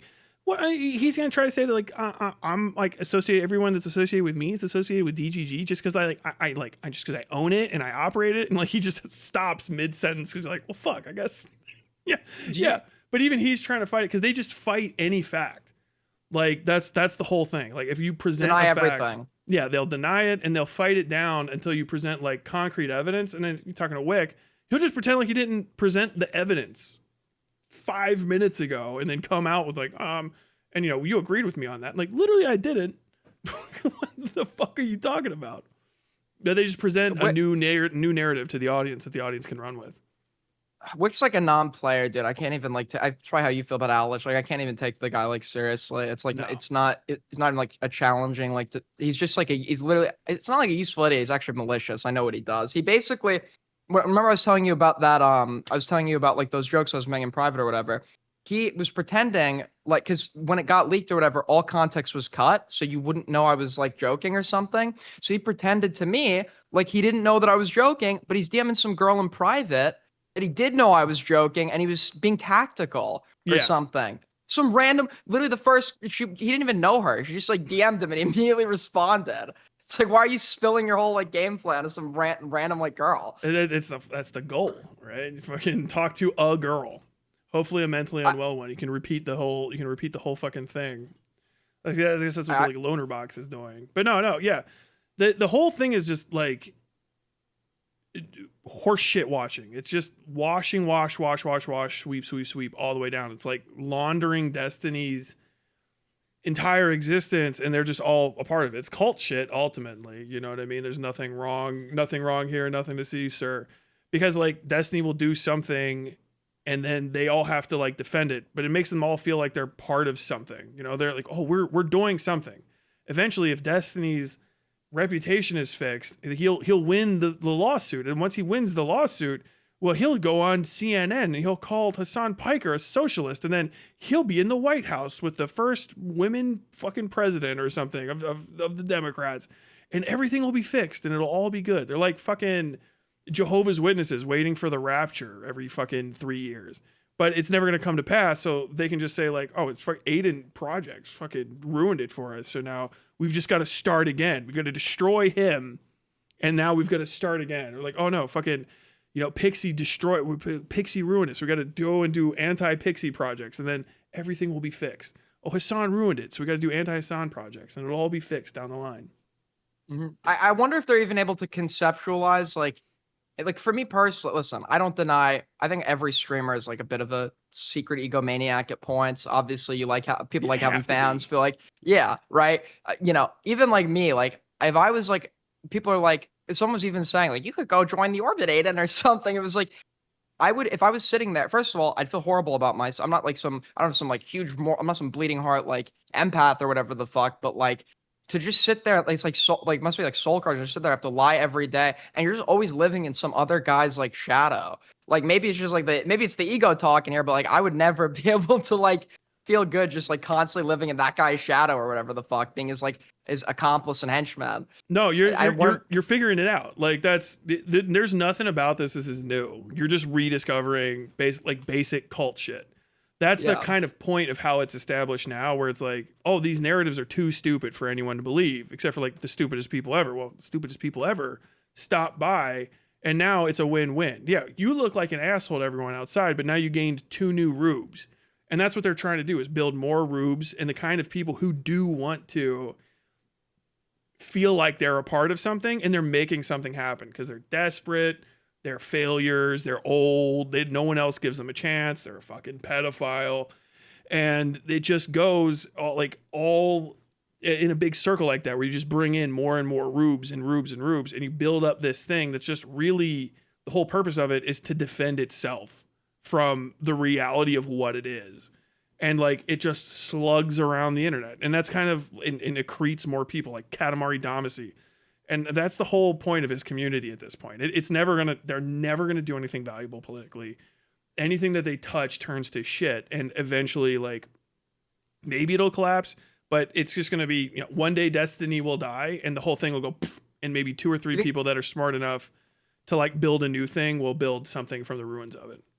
You think we're gonna get like a Jonestown ending to the saga at some point? Like, Bro, I don't know. I wouldn't be like crazy surprised. Like, depending on how this next year goes, like, I've seen the rumblings of people that are following the case more closely and stuff. Obviously, like, it might not go for Pixie, but even if it doesn't, if it goes to trial, it could be one of the worst things ever. But like, kind of in general, there's so much focus on Destiny now that like when you get that kind of attention, the speed of the system goes faster and faster and faster, because like your access to normies is nothing. No normal person's going to come talk to you. And so like they might actually go crazier than we thought was possible 2 years ago in just a matter of months or even a couple of years. We're watching it happen. We're watching. Even when I was saying before, like, it's not the guy like I remember when I was like, his mind is like, his brain is literally melting from like, I don't know if it's if it's drug use or spite or like, dude, it probably raw stress. I guarantee you it's raw stress. I mean, dude, imagine waking up every day and like your bank account says 20K less because fucking Brett has to come down on a first class jet to say objection 100 times and then fly back up. And 2 weeks later, Brett's going to fly back down again, and it's another 20 grand. And then 2 weeks later, it's another 50 grand. And like, it's just hasn't ended for months. And just fucking boom, boom, boom. He also, you should see when I bring up the Anna shit or whatever, he starts like all of a sudden, like he'll try to keep his composure in a conversation to look better. He was not able to keep his composure. He starts like talking a million miles, like raising his voice, talking a million miles an hour or whatever the fuck. And like at some point, I think he said like anything against you is basically called for like unlike fair game or whatever the fuck. But like basically, even that he just cannot live with the knowledge that there are people out there that exist that don't accept his narrative on his own interpersonal drama, and it's just constantly desperately trying to fucking control everything. I'm like, no, it's just out a of the recipe box. for misery. Yeah, and it's probably for him. If I had to guess, it's like getting a loss. Like, imagine like how hard you probably worked to create this lie about this person, and then everyone bought it, and you got along with it for years, and everyone's just like, oh no, yeah, this is the Anne of War thing. This is how Anne of War got. Yeah, Destiny's story's right. And then something else completely unrelated happens, and then this fucking drama not only just reopens, but the worst possible thing that could have happened from if you would have lost it happens immediately, and then it just starts taking off a life of its own. And now like people that he would have like died to work with, 6 years ago or whatever, that size, are like, I'm gonna make a fucking multi-million view hit piece on you where I call you a pedophile and I'm fine. Like, everyone likes it. This Professor Dave shit just fucking kicks him in the dick. He's probably actually going to fucking like detach from reality at some point. Apparently he literally tried to watch the video and like rage quit. I'm hearing like he couldn't even get through it or some fucking shit. That's good to hear. Did you see him read my fucking stupid letter thing that I wrote? I didn't. I heard the contents of the letter and it sounded very base when I heard it. I didn't see him actually read it. No, the whole thing. It's just, I was like, it was like one of those old Civil War missives, like, on the 3rd of January, we parked in Appomattox. I was like, what if I write one of these overly flowery things about how just regrettable it is that I share a fucking planet with this guy? And like, I was like, oh, dude, it sucks. I'm sorry, everybody, but it's my unfortunate responsibility to announce to you that Destiny is unfortunately still alive, right? And once you kill him, he has to live. Like, don't go to jail for it. But sadly, it's just, I can take a wild guess. Was it just like posture? Like, it's actually like crazy to me that like these people are like so mind broken that like was he like posture? It didn't even get to that. It was like really? the Jesus Christ that when they replayed it because it was part of this flesh simulator video, and like they cut out this part in the middle where it was like this really long thing. It's like, and unfortunately, just like in the world with all this iniquity, Destiny is still breathing. He just goes like. Oh.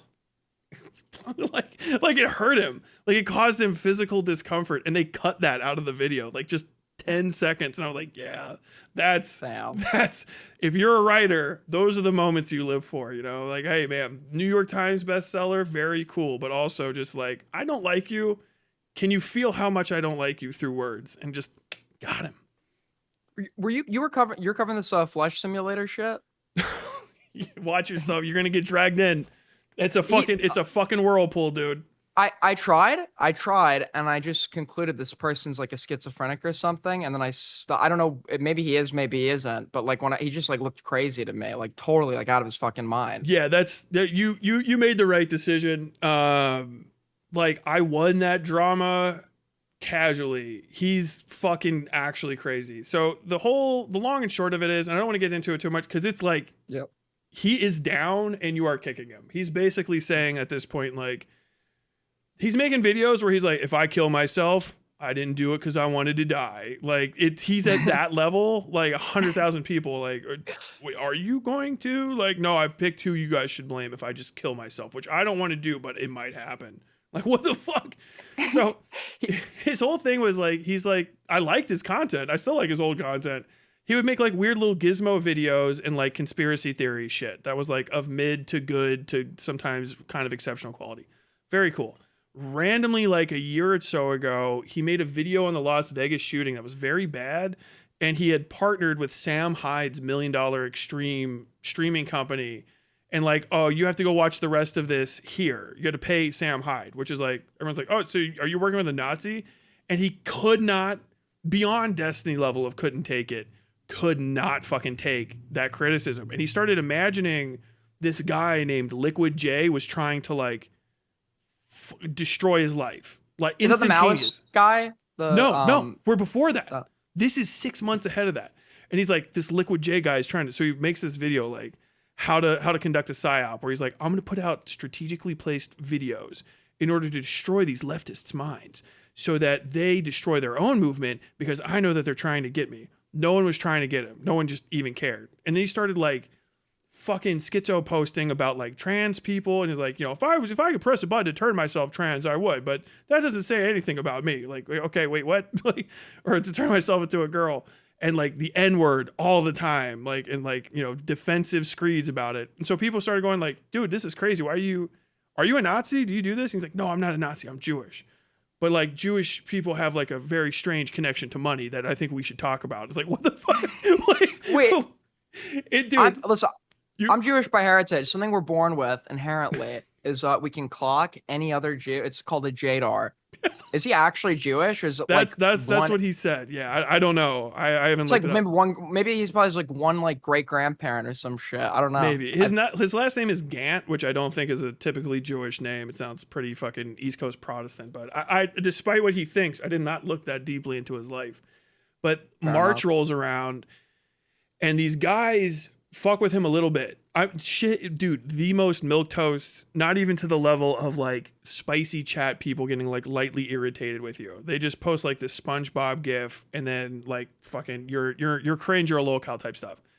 And he goes like, I figured it out. You guys are in a conspiracy against me and I know who it is. And da-da-da. And if the next time you talk about me, and this starts being the Malice Landlord guy, I'm gonna dox you, right? And Malice Landlord's like, yo, if you dox me, I'll dox like fucking 3 generations of your family. People have been DMing me. And like I'm like in the middle of this. I'm not even into it. I'm like, how hard would it be? Because like this Flesh Simulator guy is not remotely close with his background. He talks about shit. He's interested in music. He said he was in a band in Virginia during a specific time. He's actually played at the Cosmic Pizza place where the fucking Pizzagate pedo conspiracy happened. He played there, and he's got pictures of him on the stage or whatever, which is crazy already, right? Like that's a weird lore bit.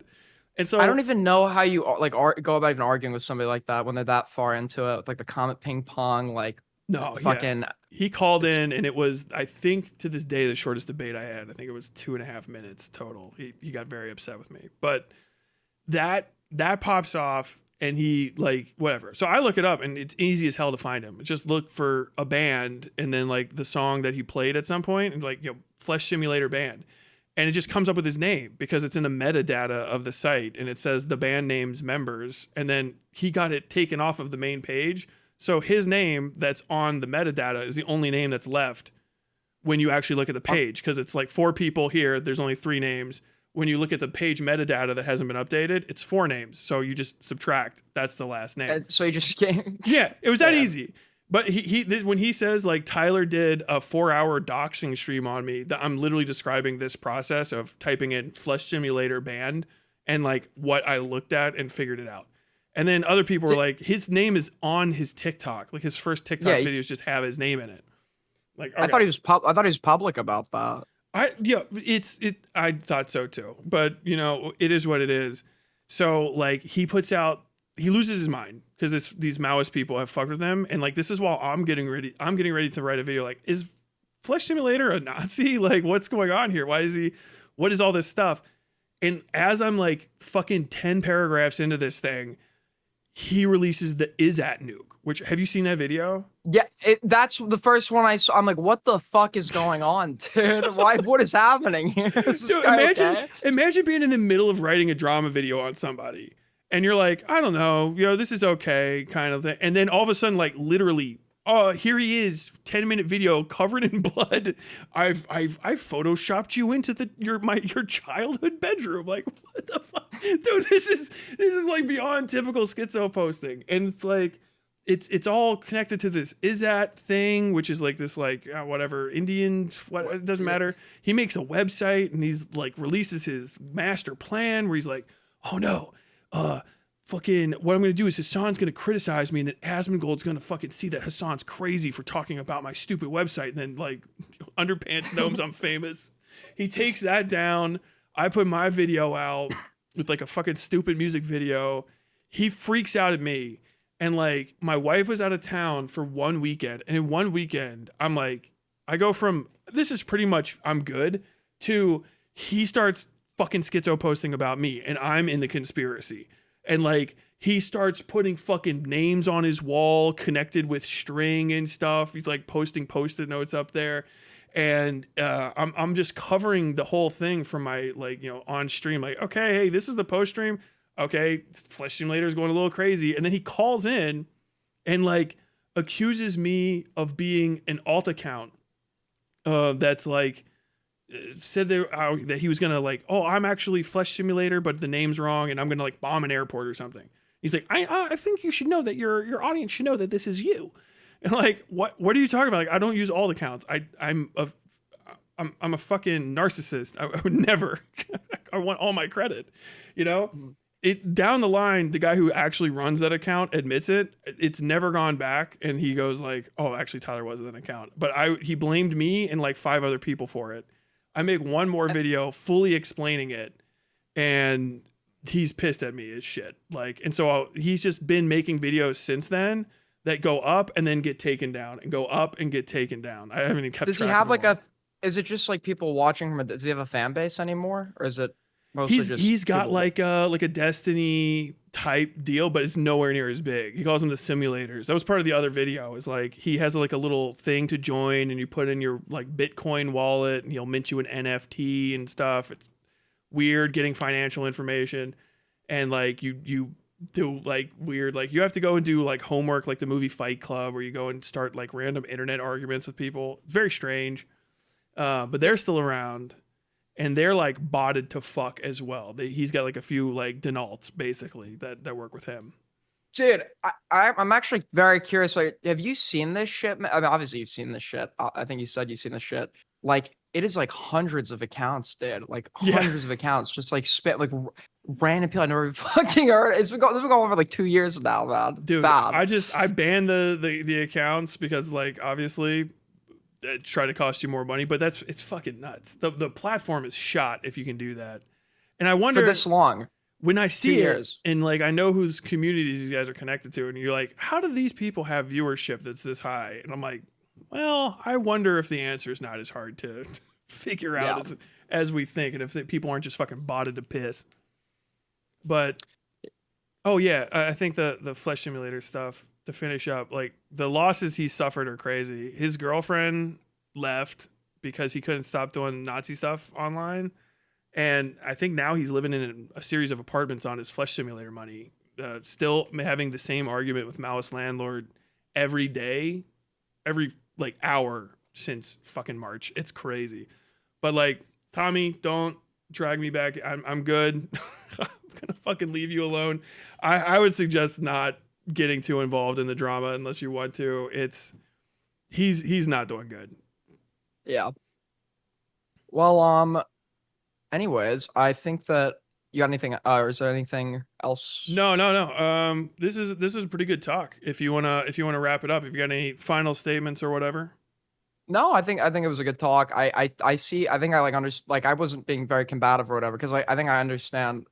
It's hard to feel like I intuitively like disagree, I guess, with like some of your like takes on that. But like I as I reason through it or whatever, it's like I feel like there are like valid reasons, obviously, for the identification of some. I'm not gonna accept it. I'm gonna be like, yeah, no, I'm pro doxing now, guys. But like, it definitely like, especially in the political context, I think like there's like a very valid argument to be made there about like the identification of people. I'd have to think through more about like where I would disagree maybe more is like for like commentary shitters or whatever. But I'm sure there might be comparable like there's comparable aspects to that as well that might make it justified. But yeah. Do you want to?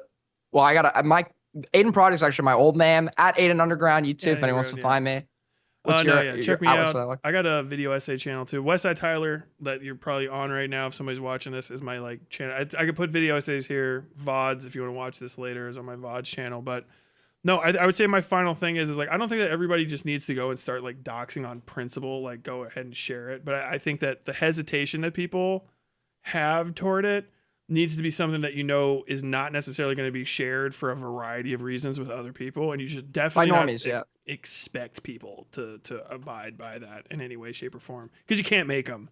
You know what I mean? For better or for worse. So be careful with what you say online, and don't expect that like anyone's going to actually have your back ultimately when it comes to the like don't dox anybody. Like I never thought I would get doxed is not something that people should be even remotely saying in 2026, especially with how much more information's online now than when I was like your guys' age.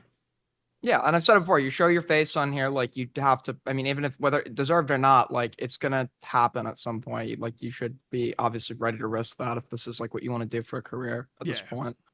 But yeah, you look at real celebrities, people know it's crazy how much they fucking know about those guys. You don't the prying and shit. If you ever want to be successful on this too, once you pass like 100K subs, I don't think I know anybody's who's past the 100K mark and everyone doesn't know their first and last name and generally where they live, because at some point you're going to attract a psycho who's not even going to have any principled reason to do it other than they're just like, I just think that everybody should fucking be assessed. But thanks for talking to me. It was a schedule shift for you and so dude, I don't listen, dude. I'm like a lazy fuck. I almost like basic nocturnal at this point. My semester hasn't started, so I had to get up early for me for this one. But okay. Listen. I'm not. People don't rely on me for scheduling. Truly has been working on the internet for 8 years. Can barely be worked out of bed. Okay, thanks again. Take care. Take it easy. Take it easy, Aiden's crew. Bye. Okay, well that was the conversation. Let me turn my camera back on. There we go. Okay, cool. Why does the camera always look different in every fucking scene? It's dude. OBS and Discord just refuse to play nice. I swear to God. Oh, that was good. That was a good. I think that was a pretty good combo. Very fun. Thank you, Farrahcat, for the 5 gifted subs. I forgot to turn on my. I have to find a better way to do this. Forgot to turn on my stuff so I can see all my gifts. If I missed anybody, let me know. Where is it? Okay, then desktop. Dude, this looks worse than it is. It's not. It's so fucking embarrassing. Where is my donos? Dono sheet.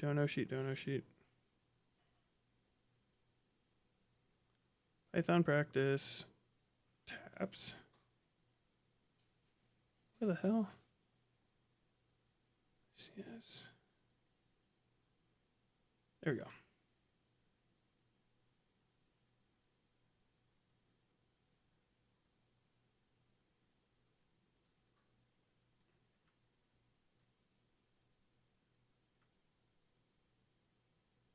Is this from today?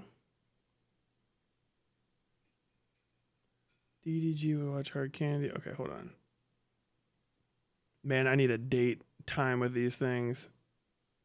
Tyler chose violence. I have my money. Fleur de Lis.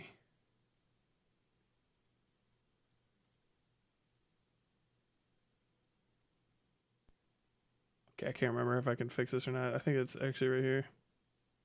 What do you think of Travis Scott? Oh yeah, this is all the way from back on the Odyssey shit. I got 50, so should we... Tyler Fleur de Lis. Okay, just thank you, Moon, for the 10 gifted subs. Thank you, Farrahcat, for the 5. Girdberg, message to my ex-trucker. Okay, yeah, I read that one. Matthew Bolingbroke for the Head and Bod Gang. Total 29 months. Thank you for the 29 subs. Coasting on the legacy of Bird like a bad stain. Okay, I got that. Cobalt. Thank you, Cobalt, for joining. 1. Rob Ford, thank you for gifting a plan to target user. Thank you for the gifted sub. Thank you for 27 months, Rob Ford. It really is wild. Thank you for Tomonomicon, 29 months. Vod Gang Forever. Thank you, Big Boy Sloan, for 21 months. I've arrived as always. Thank you, Deserted Hail. Super Chat, $5. I still don't see what this has to do with the Chinese general. That could be today. That could be from any time. And Moon with the 5 gifted subs. Tithe for continuing when I turned in. Okay, that must be from last time. Thank you, Impure, because I probably missed that. God damn it, I had to go back in time. Running on a fucking absolute... I don't know what I was gonna say. Dude, holy shit, my fucking... Look how big my shoulders are. Like the Hiei shirt. Boom. Boom. God damn. They just fucking hit that with oh man. Now my arm just looks fat. That lighting does not help. I'm on cut now. I don't think I told everybody this. Got a fucking bug bite right there. It's time to get on the cut. I'm scared to be on the cut. I fucking hit a PR goal. I hit 235 on bench last week. Fucking big. Not on bench. On incline bench, which is different. I hit 235 on bench like years ago. But man, I'm fucking excited about it. I was doing big dog shit. My fucking shoulders are like good. You can't tell. It's just impossible. You can never really show off. And I don't have a cut right now, so like I'm fat. I'll get like disgusting fucking cottage cheese arms. Look at that. Nasty. But ooh, dude, shoulder pressing today on the machine, 10 reps, 180 pounds. Proud of myself. Okay. Not even on the machine, on the, what do you call that? Free weights? Fly weights? What the hell is it called when you stack the fucking weights on the thing? It's kind of like a barbell, but instead it's on an arm. So it's technically easier. But I'm getting 180 on that for 10. 3 times. I did it for 6, 10, and 6, right? I don't know where that set of 10 in the middle was crazy. But I mean, come on, 180 shoulder press by any metric is nuts. Definitely, my shoulder press is way too fucking high for me to be doing it with fucking dumbbells. Not because I can't, but because people in my gym they're not used to big weights. I'm one of the bigger people in my gym. I'm not the biggest, but like, you can tell with the other big guys, it's like, We have a lot more, like, there's a lot of older people. When I come to work out, there might be fucking bunch of hosses there later. But I usually work out, there's like older folks in the gym that are like, in their 70s, 80s, maybe 90s that are working out. And good for them. But like, a lot of them don't know the vibe or they're new. So like, they don't have that sense of wariness around like the bench areas and shit. Because it's not like I will try to hit someone with it, but if I'm shoulder pressing some like big weight, you shouldn't go anywhere near me, especially if I can't see you. Because if I drop it because fucking my soul is defeated, it might hit you, and it won't be a small. It's not a 45. Like, what? Getting hit with a 45-pound weight seems like it would hurt. It would, probably. But I'm using 90s. So what? Back the fuck up, dude. God damn. I am large. I am large right now, and I'm feeling very good. Tyler used to say he looked as young as Aiden until FD signifiers up straight. Dude, I never saw I was 20. Oh man, people were fucking carding me for a while, but I think I was in the dark. You know what I mean? I was in the dark. I don't think I look that old, personally, but that's not because I think I look younger than young people. It's because I don't look as old as the people that are my age. Look like a lot of them look like shit, man. People did not take care of themselves. I passed right around 34 is when it's like the true baseball bat of life hits some people. And just like being bald or something, isn't it? It's like, man, you see whether or not the years are going to fucking roll somebody right around 35. And like people that are my age that I went to school with, I'm like, dude, you look like fucking trash. I would fucking end myself if I looked like you. Like, God, what the fuck happened, man? Like, Jesus Christ, you're like a walking billboard for don't like let your life catch up with you. Like, dude, Nick Diorio, when that guy hits like 34, maybe even younger, it's gonna hit him like a fucking brick, dude. Like, dude, obliterated. People, all you fucking kids that are smoking them goddamn vapes, y'all are aging like crazy. I look younger than some of y'all fucking in your 20s. And you're like, no, you don't. I fucking do. There's some of you 20-year-olds dressed like fucking my grandma dressed before she passed, God bless her soul. And you have smoked the skin off your fucking bones with your battery-operated tobacco fucking teddy bears. Like, Jesus. Y'all are not getting away with it. I want you to know that, 20-somethings, you are not getting away with it with the vapes. I think the vapes are worse for you than cigarettes. I think you might want to pick up smoking. You guys are not getting away with it with the vapes. You look like shit. I don't think I've seen a single person that vapes that looks like how the age they're supposed to be. Fucking, like, you think you look young?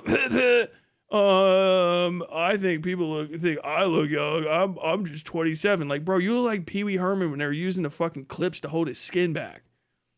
Bro, you look like the fucking crypt keeper. What the fuck is wrong with you? How do you fat and skinny and saggy all at the same time? What? Your body doesn't even know where to put the pieces of you. You look like an unfinished puzzle, bitch. Stop smoking the fucking vapes. You look like shit. God damn. I think fucking Aiden was smoking a vape too. I'm not even talking to him. You know who I'm really talking about? I'll tell you what, that streams, that's fucking hit twink death at fucking light speed is Xander Hall. Xander Hall fucking vaped himself into fucking like taxpayer mode. Xander Hall looks like he's my age. I'm not even impressed. Have you guys seen Xander Hall on stream recently? Bro got all the color got snatched out of his fucking whole being. He looks desaturated. That man, he smoked himself up 10 years clean. 10 years. He did the opposite of moisturizer. Whatever that may be, I guess it's vapes. He looks fucking wrecked, dude. I know I look old because I got the bags, right? This is when I started getting old, is when these folds started showing up under my eyes and like in my frown lines. And I got some lines here, but I'm not too bad, right? There's some people I went to school with, they just look like, they're ruins. Yeah, a lot of you 20-somethings that fucking vape all the time, you are on your way. I'm telling you, I don't know what anyone tried to convince you, but nicotine is a poison. It's not got all the other stuff from the tobacco. The nicotine is the bad stuff. That's why we grew it. Nicotine, if you guys don't know about nicotine, and you might not, it's a fucking pesticide. Nicotine will kill you if you touch it. You didn't know that? You're like, what? You can't touch tobacco plants. You can't touch them. With your bare skin, it'll kill you. Tyler, that's not real. That's not true. It is. A mature tobacco plant, when it's leaking nicotine, it will come off you in streaks. Nicotine is the poison the plant makes so that it doesn't get eaten. That's what it is. That's what you're smoking. It's a pesticide that's so strong it can kill you from touching the plant. That's why people don't have tobacco just growing around them. Because real good tobacco has a lot of nicotine in it, and it will fucking give you heart palpitations and drop you from skin to skin contact. That's how fucking strong it is. That's why the pickers have to wear gloves and shit before they go and hang it. Because fucking tobacco will kill you. The nicotine's bad for you. It'll fuck all your shit up. You're poisoning yourself. Your brain's just going like, yo, this shit kind of fucking goes. Actually, I fuck with this. Actually, I'm built different. But you aren't. Tobacco is fucking bonkers, bro. Xander Hall looks like he got attacked by the Bone Walkers from Morrowind. Hold on, I gotta bring this up. I gotta prove myself to you. Xander Hall. There is a big protest happening. God damn, dude. Oh man. Dude, like, I don't know how he did. How can one man look so divorced? One drop kills a horse is what they taught us when I was a kid. It's fucking strong as shit. Don't walk in tobacco fields is what I've been told. Don't walk into the tobacco hutches where they're hanging either. It can fuck you up. If nicotine's a pesticide, then I should be fine consuming it because I ain't no insect. If it's to kill bugs, then I'll be fine, boy. Chow. Why does it give you cancer? Because it's trying to kill you. Look at my man here, dude. Fucking goddamn. Like, I want to let me put this in perspective. Look at me. And then look at this man. And now look at me again. I'm a 3-tour Marine Corps infantry combat veteran. I have a PTSD diagnosis from the VA that's no laughing matter. I have been mortared. I've been shot at, and I have returned fire. Okay? I am the combat veteran. This is a guy that got famous on YouTube. I am the combat veteran. This is the YouTuber who is, I think, like 15 years younger than me. Xander Hall, where'd your color go? Xander Hall, is there some sort of life vampire? Is there an emotional vampire in the fucking house with you? What the fuck? Where'd your blood go? He's got the opposite problem as me. He's not red at all. Who stole this man's blood? Why the fuck does Xander Hall look like he's about to tell me how bad the harvest was? Xander Hall looks like he's getting ready to deliver the news about how the family farm's gonna go because the Great Depression just ain't letting up. FDR's big fix hasn't reached us yet, kids. We gotta sell the farm. Xander Hall looks like someone just told him as they're getting ready to ford a river on the Oregon Trail that all we did was pack clocks. Xander Hall looks like he's lost 5 and maybe 6 family members to snake bite. Xander Hall looks like he contains at least a few antibodies for typhus, and I don't even know what the fuck that is. He looks like he lost a child to diphtheria. Like, what the fuck? He looks like a fucking gravedigger that ran out of bodies because the village went under. talking to the last family that's going to have a casket buried on old Horseshoe Hill. It looks like the guy that you call to put the horses down. And he always has his shotgun ready. What is this vein, man? Yo, bro. I'll tell you what, if they would have came to my house and they'd be like, are you some sort of extremist, terrorist even? And I look like Xander Hall, they would have like, we got to put you on a psych hold real quick just to double check. Bro, fuck it. And Xander Hall looks like he just barely scraped by the AIDS epidemic. My man survived. He survived the plague. He really does look like he's about to be in a commercial where he's like, you know, in the 90s, people used to think only gay men got AIDS. I'm here to tell you that's not necessarily the case. Jesus Christ, bro. The worst part is he looks better than ever.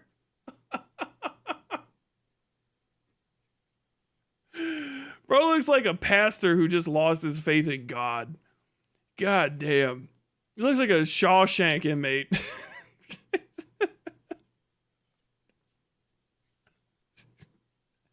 He looks like somebody you watched the Shawshank Redemption, like Twiggy was in for 12 years. He was a bottom bunk sort of guy, but they never let him get him down. He was always reliable for his smoke and a handshake. Man has lumbago. Dude, the person with this facial expression is about to sit you down for at least a full hour on the ins and outs of how to purchase a divorce lawyer and not lose. This is how your 35-year-old dad looks at you when he tells you he's about to start dating again and he just made a Hinge account. Dad, stop liking my high school girlfriend's pictures on Instagram. And he gives you that look.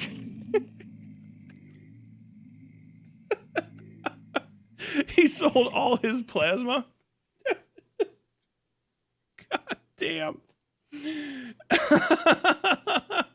He fell into a Venus flytrap. He looks like a Russian guy about to get by an FPV drone. Oh my God. Oh. Punish Xander Hall with the fucking eye patch. Hell yeah. He looks like he just got off the set of The Road.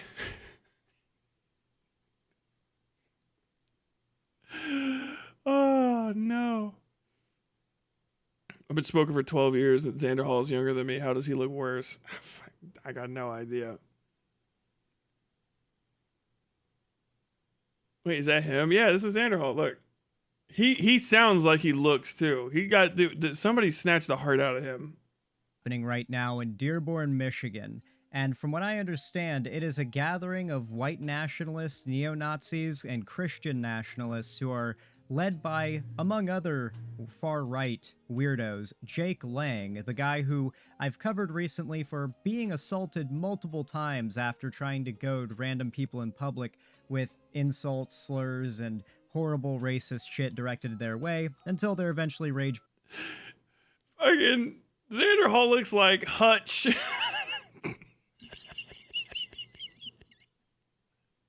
Xander Hall's so bad, he looks like Hutch in 2018. My man has the cheekbones of a stage 3 famine survivor. Like, god damn. He's about to make a deal with the devil at the crossroads for some bullshit. This is definitely what Jack looked like before he fucking sold the cow for some beans. Fuck me, man. Oh, this poor guy. Baited into attacking him, and boy does it work. He has gotten his ass beat a lot lately. It's surprising he would do something like this, because I feel like it's only a matter of time, you know? It's only a matter of time at this point. God, that just he still sounds like Vosh is crazy. Because it's only a matter of time. It's only a matter of time at this point. But we wish no ill upon Jake Lang, right, guys? Right? Anyway, Trump is watching, That's guys. rough. Trump is watching.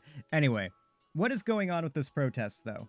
Because, and what are they protesting? I mean, That is chat it, is are they stalled. just generally doing some white nationalist My rally? chat, Well, my chat doesn't always move, but I just gotta see. Can we? Is it okay? He goes up. I don't know if it changed. What Duck Alley's at the bottom? Oh, there is guy. a big protest Hey, happening how's right stream now. going? What's up, Zan?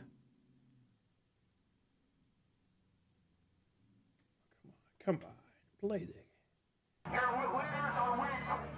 Oh, there we go. We got some movement. Thank God. It's alive. It's alive. Whoa.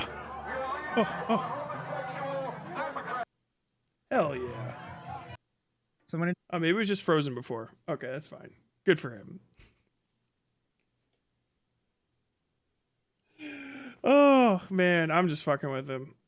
This is his main account. 456 views on that in 2 hours. I guess it's not too bad, but like that's like what I do on my second account. I'm not even trying to dog on him super hard. It's just like, I don't know. You know what? Fuck it. Maybe do I have enough clout to talk to Xander Hall? Isn't that that's the darkest moment? I gotta talk to Xander Hall. You should come talk to me. I need to ask you what you're getting from this. I kind of just want to have a conversation with the guy. Like, hey, what are you doing? What's going on? Why are you doing this? He talks like he got like succubus. You know what I mean? Like you watch the fucking vampire movie and like the guy's leaving the room in the morning and you're like, hey dude, what happened to you? You disappeared early. He's like, I'm fine. Nothing happened at all last night. Oh yeah? Are you enthralled by a creature of the night, sir? I notice you have no blood in you. That's a very even pitch. God damn. The Voshism is painful. It always is. He turned from the light of Vosh and got withered. He said maybe the lolicon stuff isn't like the best. Maybe AI horse porn is not good, and they're just like wither. He got power worded. Grantham, if he wasn't on fucking roids. Is Grantham on roids? No way. All right, roid check. We're gonna go ahead and do a roid check before the end of the show. Let's see, Grantham. Images. Physique. If you type in Grantham shirtless, you're gay. If you type in Grantham physique, you are a fitness enthusiast. This is fitness enthusiasm rules for when you look up guys. If you say shirtless, you're gay. Just fine. But it's still gay. Even if you're gay, it's gay. But if you type in guy's name physique, you're above board.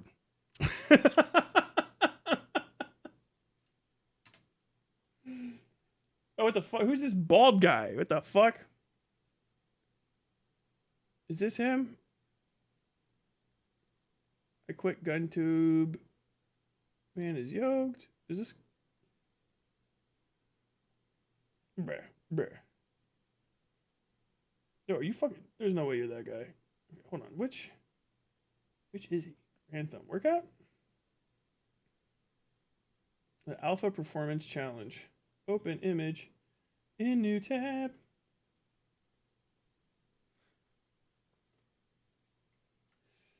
Okay, let's give a once over. Let's give us a once over.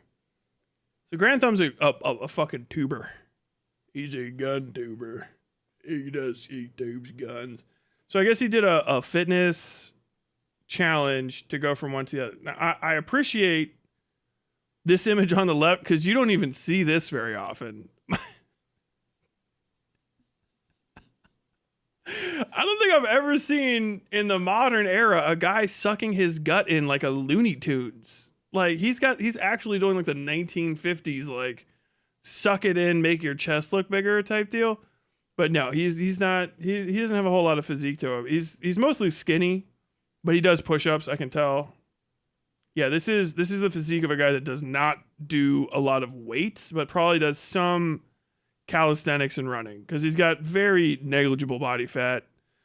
Not too developed in his arms, not no development, but like he's that skinny. Look how the size difference.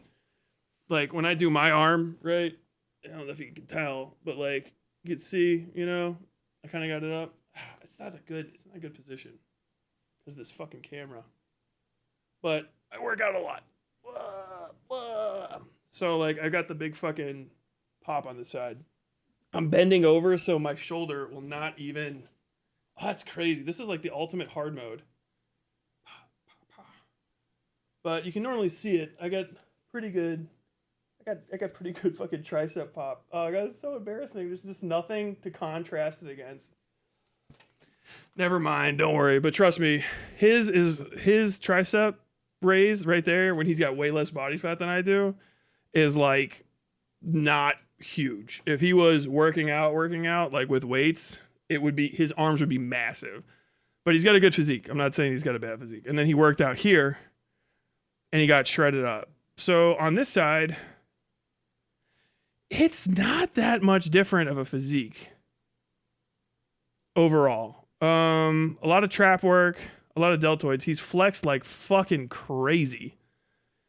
It's kind of hard because he's not doing the same one. He's doing like the Popeye stomach suck in here, and then here he's got this, and he's trying to do a lat push. He's posing up, head up. So he's posed. He has striations. He doesn't have too much insertion. His lower pec is actually fucking less good than here because he's lost some fat. His abs are not very defined. They have definition from fat decrease, but he does not have a lot of insertion in his abs, especially down here, which might just be genetic. His separation between his serratus muscles and his abs isn't particularly great either. This isn't AI at all or photoshopped, is it? Got kind of a weird overall shape. But he's probably been working out, but he doesn't like lift. Maybe he's been doing some arm stuff. He's got pretty good arms, but I think he probably is mostly doing calisthenics. So, is this guy on steroids? I would say almost certainly not. Unless he said otherwise, like he's clearly put in a lot of work from here to here. Striations are solid.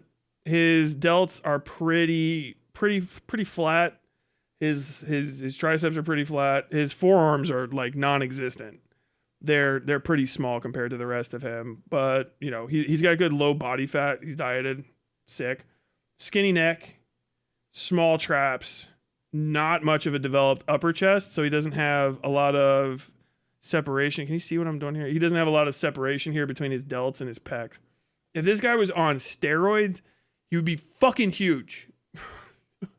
Guys that are on steroids are massive. Like people always want to say that they're on them, and maybe sometimes they take people that are smaller take them, but you're not going to get a lot of benefit from it unless you're trying to do a specific type of like athletic thing. Like if you're like, you could be built like him. Well, you wouldn't look like him because he doesn't seem like he has legs to speak of. No, he doesn't. He doesn't have much definition or size in his legs, even with pants on. Let me see. Some biceps. Yeah, not much. Is this the same guy? Not much back. That's not terrible, but I mean, there's solid physique. Like he should be proud of himself. I'm not saying like negative. That's horrible, but no, he's not on steroids. I would be shocked if he is on steroids. He's risking his body and getting nothing out of it. But like O'Hearn, there you go. But for like a similar, like where you would think like the bodies kind of look the same, but they're not, open image in the tab from somebody that juices. This is what somebody with like a similar like pre-physique would look like if they juiced. This is Mike O'Hearn, who's a competition bodybuilder and a Mr. Olympia guy. Like, do you see the size difference in the amount of pectoral muscle he has than the guy that we're just saying? And like the size difference on those fucking arms. And I don't even think he's in competition level. dick. All this fucking vascularity, the big fucking veins and stuff. That's from you have to have gigantic fucking muscles to even for your body to go like, yeah, we need fucking hose pipe veins. And O'Hearn is huge. Fucking massive legs, not too much in the calves. But like this is a guy he does juice, right? That's what like a more, he'd probably be pissed if you heard me say it, but like what a skinnier guy looks like when they're juiced up. Like a skinnier overall type build. Somebody that's, what do you call, exogenic? I can't remember how the fuck it's called, but it's like one of the three type, meso and meta, whatever the fuck. I'm the fridge type build. I'm one of the ones in the middle, but yeah, like if he's on, if that's Garantham and that's his physique on steroids, he's wasting his money on the steroids. He should be eating way more fucking chicken. Is he trying to become a Karen? Not even an insult. Steroids make you look like a buff ghost. Apparently all these guys do peptides now. I mean, I don't even know what the fuck the peptides do. Somebody asked me if I was using them. I'm like, I'm behind that one. Neck too thin for Corn. Absolutely too thin. Yeah, he's got way too skinny of a neck. It's kind of shocking because he goes around in a helmet all the time. I mean, can you see the difference? Like he's got a tall, longer, but like I can do if I flex, I do the thing, you know? And I've almost got these, even in the shadow, you can kind of see like the side. These are your don't knock me the fuck out muscles. These and these, which every once in a while I do the things, right? So, you know, you do the, like, I don't want to get knocked out. So I do these and fucking press against my neck, work out the side muscles so that I don't get my head twisted if I ever get punched. And as old as I am, I shouldn't be getting hit like that, but it makes your neck way stronger. And you just do these every once in a while. They feel good too, but you can see the neck. Actually, yeah, you can see that muscle popping a little when I do it. The light's better on this one. Ugh. A very flat lighting for any muscles to show off. It needs to be like straight up and down. Otherwise, you're just always going to look flat unless you're unbelievably cut, like really like competition level. But even those guys are going to want it. But yeah, you have to have the thing. A lot of my neck muscle comes from wearing a Kevlar because you wear those helmets. The real ones that they gave us back in the fucking aughts, man, they're heavy as shit. Your neck will get strong. You can't be a pencil neck and be running around in a fucking helmet all the time. It won't happen. You just will get fucking strong having, you know, binoculars and shit or fucking NVGs. It makes your neck thick. And I've been out for a while, you know what I mean? But I got the fucking, if I do the thing, come on. I know my fucking side muscles aren't showing, but like even with the shirt on, come on, let me just get the fucking traps. Come on. Show off. Today was fucking shoulder day. This is my good one, is my left side. I can't even see it. Fucking lump of muscle right there. That's all muscle. Boop. Boop. Come on. Yeah. Get fucking hit. Those are the blockers. Being a bodybuilder trans man must go crazy because you don't have to worry about shrinking your balls. You don't have to worry about that if you're not. Actually, you probably would. Being a bodybuilder trans man, you probably actually have to be way more cognizant of shit. I've never seen trans bodybuilders like attain maximal status. I don't think they can. With all due respect, it's not like you're not good enough. It's like all that ball shrinkage shit. The ball shrinking, from what I understand from test users, that goes away.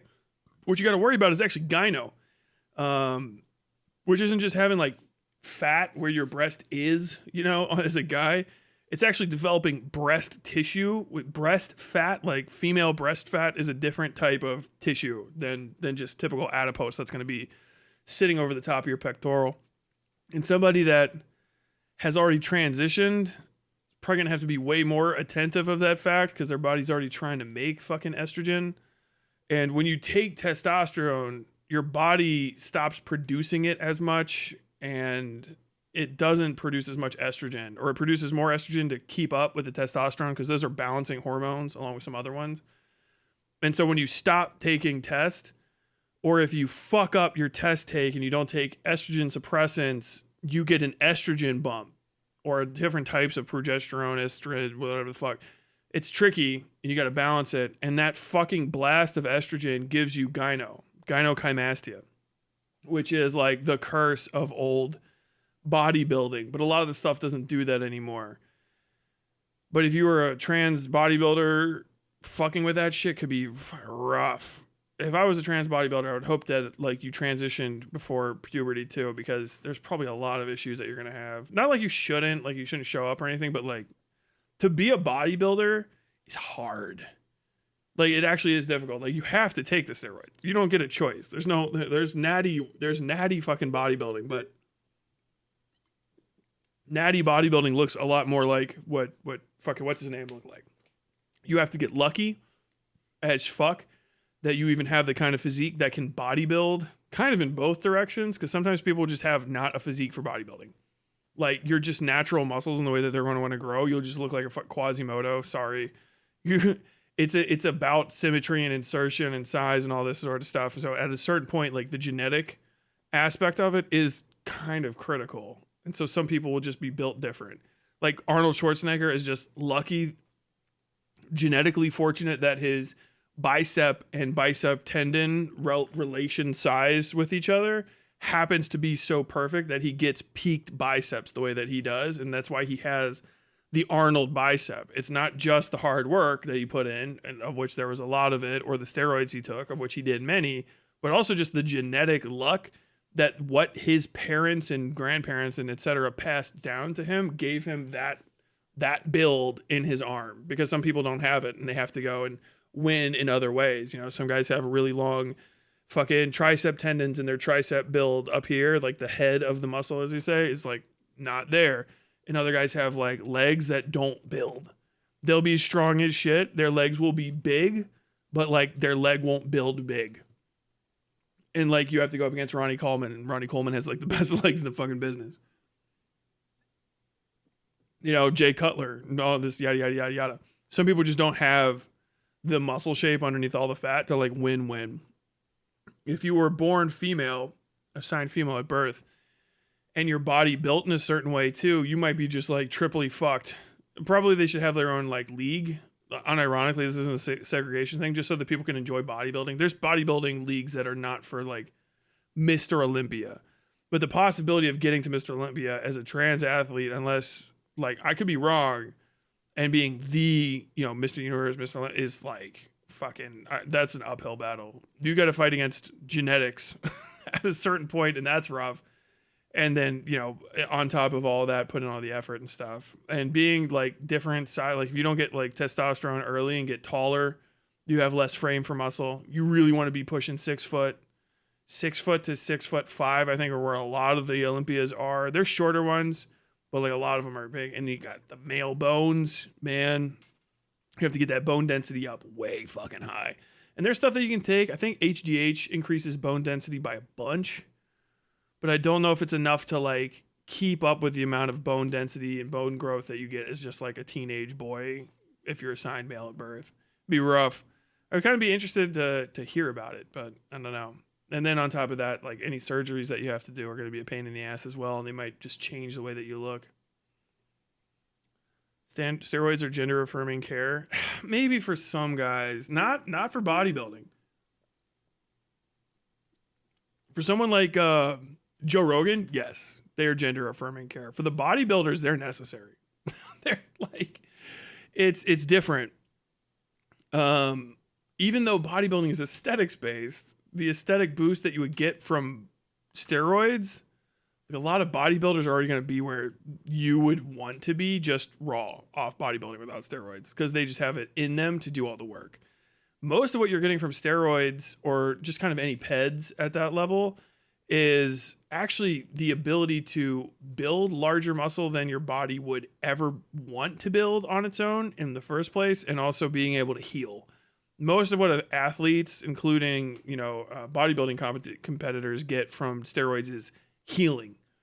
So your body just gets put back together faster, and you're less likely to get injured from, you know, repetition injuries and stuff. So you can work out 6 times a week and get 6 days, of high effort, 5-6 hour in the gym training, you cannot do that natty. It'll kill you. Probably literally, because if your body gets damaged too much too fast, you get rhabdo and it kills you. Or it gives you, you could lose a fucking leg. Basically, your just muscle goes and implodes and has to be cut apart. It's the cramp of cramps is what rhabdo is. And it can take out people's whole arms. But like, usually what you get from the steroids is actually just healing ability.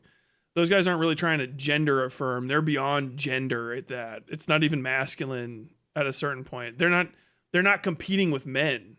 Like they're beyond it. It's like literally Mr. Olympia. It's like God shit. They're just on a whole new level. And a lot of stuff that they take is stuff that the female athletes take as well. And it's not really gender confirming to get, to take juice up as a lady so that you can build muscle as a lady. That's completely different, right? It's because you're an athlete and you're taking a performance enhancing drug to enhance your performance. But if you're like, Joe Rogan, whatever, fucking Alex Jones, taking finasteride and shit to keep your hair, pumping peptides to lose a little bit of weight, getting fucking abdominal fucking insertions surgically put in like Drake got so that you can look like you have abs to affirm typically masculine characteristics, you are correct. Then they are gender affirming care. But like, yeah, with a lot of bodybuilders, their gender is affirmed. They don't give a fuck. They want to get huge. They're on a different thing completely. Dude, I just want to be able to rock climb and feel like I make it somewhere special. I mean, go for it. Rock climbers are sociopaths. Rock climbers just enjoy taunting death more than somebody that just plays Russian roulette for a living. Why do people push themselves like that? I mean, there's a lot of reasons. A lot of it is just to see, really how far you can go. To see if you can break your thing. You get obsessive. Body dysmorphia is one thing, but whatever the hell else, just to like lift. Lifting is its own fucking reward, especially just like weightlifting is fucking awesome. Like breaking your own, like literally numerical barriers and power scaling yourself is fucking awesome. Like, I hurt my back terribly 2 years ago. I mean, it was actually hurt for a long time before that as well, but I hit critical and I had to go to get surgery. And I've been recovering since. And like right before I got my surgery, when I couldn't move, I lost all my strength. I was getting fat as fuck. I was hobbling around. I hated myself. And now that I've been able to get back to the gym for a while, I feel like a fucking god. You know what I mean? I'm jogging again now. I can do like 10 minutes at a really, really good pace. Usually on the treadmill for like 13 minutes-ish. My lifts are fucking skyrocketing. Like I feel strong and I feel like good about myself. And like I have like a little goal that's in addition to like my life stuff. That's like a good side hobby thing. And then on top of that, I can like flex it out. I can lift stuff. I pick my wife up. Little lady. It's fucking awesome.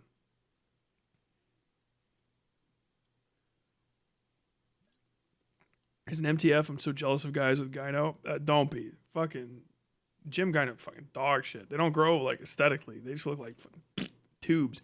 I knew a guy that had it, and the only thing he could ever think of was getting it cut off. They're not attractive. He kind of like fucking. They look like half inflated like balloon animal titties. This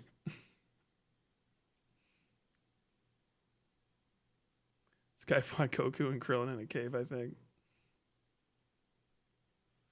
Yeah, he's on TRT, not on full gear. I just like to clown on the guy. Oh, okay. Why? These guys on TRT. I don't get it, man. If I was on TRT, I'd be on TRT so that I could get fucking... I'd be on steroids. I'd be on TRT, all right? What do you need to feel? How much do you need to replace? All of it plus like double. Give me fucking everything. I want to be like I want to be the size of the earth. I want my body to be so big my daily caloric load is 4,500. Like, come on, give me I'd be fucking so big. I love that shit. And people that don't work out like this guy's on steroids. Please say again. They're saying that. I'm thinking about like Sam Sulik. Dude's fucking arm is the size of my goddamn computer case, maybe bigger.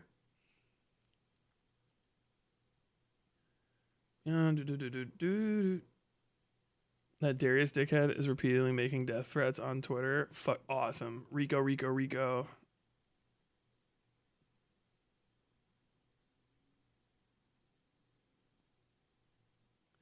Sub 6 foot have to enter Mr. Olympian competition. Fuck off. Does Arnold's formerly secret love child have a bodybuilder disposition? I don't think so. I mean, he's probably got the fucking base for it, but if he doesn't put effort into it, starting at like 16, you're not getting there. It takes time too. People don't realize that about steroids. Like I would get huge for me, but like as big as I could have been if I never took a break from working out really and like I cycled steroids for 10 years, I would be monstrously big. I mean like bench pressing, like if where I am now, if I was taking, I would probably be bench pressing. If I'd started like juicing in the Marines and never had to take a break, I would probably be bench pressing like 650 by now. And that's just like steady hard work, and the size of my body just will contribute to that. It's just harder to do. Like it's like a big, like kind of inverse graph. Like the shorter people actually they get to their maxes faster, and their general max is higher than the big people. But then the big people, it can continue to stack on fucking muscle until they're like, it's obscene. You know, you get into the Eddie Hall and like Thor Bjornsson fuck territory where it's like, you can shoulder lift 1,000 pounds, like casually. Like, okay, yeah, I'm good. When you can start gut lifting a fucking 500-pound boulder, that's just like, it's different. But like, I could do that if I hadn't done anything else, but not like some of the guys that I've known that were smaller than me probably couldn't. They would hit a fucking limit, like inch by inch until you get it right. And like the peak is actually just taller than me. It's like 6'5" to like 6'10", and then it starts falling back off again for a lot of guys because you just get so big that your body can't handle itself anymore. Like your organs fall short of what your body wants to accomplish. It's crazy. So it's what you always see. These athletic pools tend to have like uniform heights for certain guys. Like when you look at gymnastics, you do not see a lot of guys my height. When you see sprinters, you see a ton of guys my height, way fucking lighter than me. Then we see long distance, mid-long distance runners, the height goes up and the weight goes down. And then once you start going into ultra marathon, it goes whoop and falls right off. And then the best people for ultra marathon, ultra marathon, go from being people that are like 6'5" to 6'8" with like fucking gazelle legs to like these little 5'2" people. A lot of women, as a matter of fact, as well, in ultra marathons. They're just built for it. Fucking, oh, you need to drink water? I got fucking 2 titties. I got another 30 miles worth of hydration in me. My fat stores give me that much more of a boost. And fuck it, all of athletics is like that. It's crazy. You might like, there's so many people that put a lot of work into their athletics as kids, and they don't realize until they're teens that they're never going to do it. Sorry, you can't play basketball. You're good at basketball. You're never going to be a professional basketball player at the highest level. Maybe you could play for an NBA team, but you're 6 foot. Sorry. You have to be so much technically better than the guy that's 6'6" that's going to be trying to block you, you know? Not even. You're going to be shooting against their center that's 6'6", and then their fucking power forward is 7'2". So you've got to shoot past 7'2" as 6 foot. It's like an indomitable fuck. And then you're like, wait, you're a fucking gymnast guy, right? Yeah, dude, I love being a gymnast. Sorry, you're 16, you just hit a fucking growth spurt. You're probably going to end up being about 6'10". What does that mean? That means you are never going to be a fucking gymnast, dog. You're a gangler. What do you think, you're going to be fucking doing the iron cross up there? Oh, you're hanging in for as long as you can. But that little motherfucker with goddamn gorilla arms and no legs, he's gonna be fucking doing those goddamn parallel rings like a fucking champ. Sorry, get fucking dunked on. These are like genetic realities. It's not like a race thing or eugenics thing even. A lot of this is just crapshoot. A lot, like, you'll see people that are tall, right? But like no one knew that they're gonna have a kid that's like 6'12" or 7 foot tall, you know? Like my family, yeah, we trend bigger. My little brother happens to be like an inch taller than me, but he's not as wide as I am because he just hasn't worked out for like forever. But also like you just got a different disposition. You play different sports entirely. Different kind of people. And then like, you know, you see other families and like mom and dad are both like just under 6 foot, but genetically somehow some sort of like megalocaly, hypermegaly. You got hypermegaly. Your kid just happens to have the hypermegaly gene that both of you had recessive traits for, and he actually caught the third marker of hypermegaly, or the second marker of the 3 markers of hypermegaly, where he's not going to have some sort of horrible congenital issue, and he just turns into fucking Shaquille O'Neal, which is not something that you can like plan for. You can like absolutely just a crapshoot, and he gets the good kind of hypermegaly. And if you try to have a bunch of kids that have hypermegaly, you'll end up giving them the subdominant, whatever the fuck trait, where they all just start having congenital heart issues, and none of them are above 6 feet, and they just like get big heads and then die young. Don't do that. Just like got lucky. Sorry, yeah, you got lucky. You got the hypermegaly where you get to be a fucking NBA all-star and you can't shoot basketball.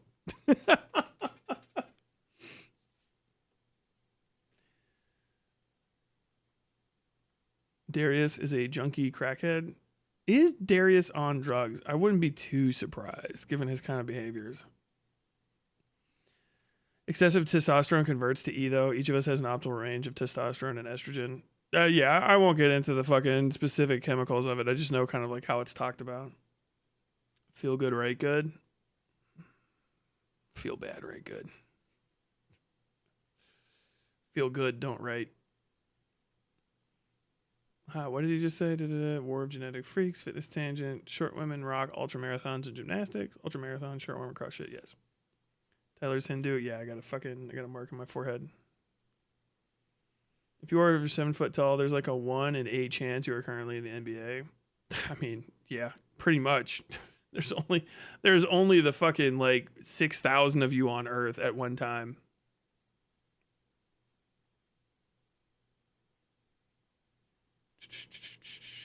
Man, it does suck when you stop to think about it. Jam should learn something. My new coworkers want to teach me Hindu. Go for it. I was a center in Christian youth organization, CYO basketball, but then stopped growing in the 4th grade. Sad. I'm 6'2", while my dad is 5'9", and my mom is 5'1". I got lucky-ish, I guess. Happens. Also, if your parents are from like a background where they were like malnutritioned and you got like all the good nutrition, you'll be bigger. Just happens. Like people who are like, it's very common with like first generation immigrants to like a place that has food and they didn't have good food where you were from. Not even like, you know, whatever, but like you just have like access to the American high calorie diet when you're younger. There, and then you'll see like they're like, oh yeah, my parents are both small, and then like their kids like gigantic. That's how big their parents would have been if their parents had gotten access to food all through their youth as well. There's also a tendency to return to average genetically, so even 2 extremely tall people will have a short kid. Yeah, and from what I understand, height is trending upward right now, but they don't know exactly why, if it's genetic or if it's just access to food. like I was just saying, basically, the world's population is growing in height universally and fastest amongst quote-unquote developed, i.e. famine-averse nations right now, and they're like, is it a genetic thing or is it food access? Because it's not always clear. And they don't know if it's correlative yet, but like everybody is getting taller. Not like a lot. Like the average height on Earth has gone from like 5'2" to 5'8" over 100 years kind of deal, but which is like a lot, but also not, because it's also like slowed. And the outliers are getting crazier from what I understand as well. Okay, I think I'm wrapping it up. Did you guys have a good stream? I had a good stream. I had a good time. I'm enjoying talking too much, but I gotta get out of here because my throat's starting to get bothered. Do do do do do do do. If you are that's so loud. Should be like there. It should be like there. Yeah. If you guys enjoyed this, please consider joining my Patreon, patreon.com/watchlightfairytales. That you can get access to stuff. I'm going to be shooting a new video this week for the main channel, and I'm going to be doing videos. I'm going to be cutting this VOD and putting the videos on the main channel, or the VOD's channel, over the next day or so. I've got some other ones from last week that I need to catch up on and post too. But the next video for the video essay channel is going to be coming soon. I'm filming it this week, and I'm excited about it. Yeah, go join the Discord, join the Patreon, follow me on Twitter, all that good shit, and yeah, I'm gonna roll. Thanks again to AidenUnderground for talking to me, and if you want to talk to me, reach out, don't be weird, and the best way to find me is either talk to me on Twitter or talk to me on Discord. And with all that said, until next time, as always, stay safe out there.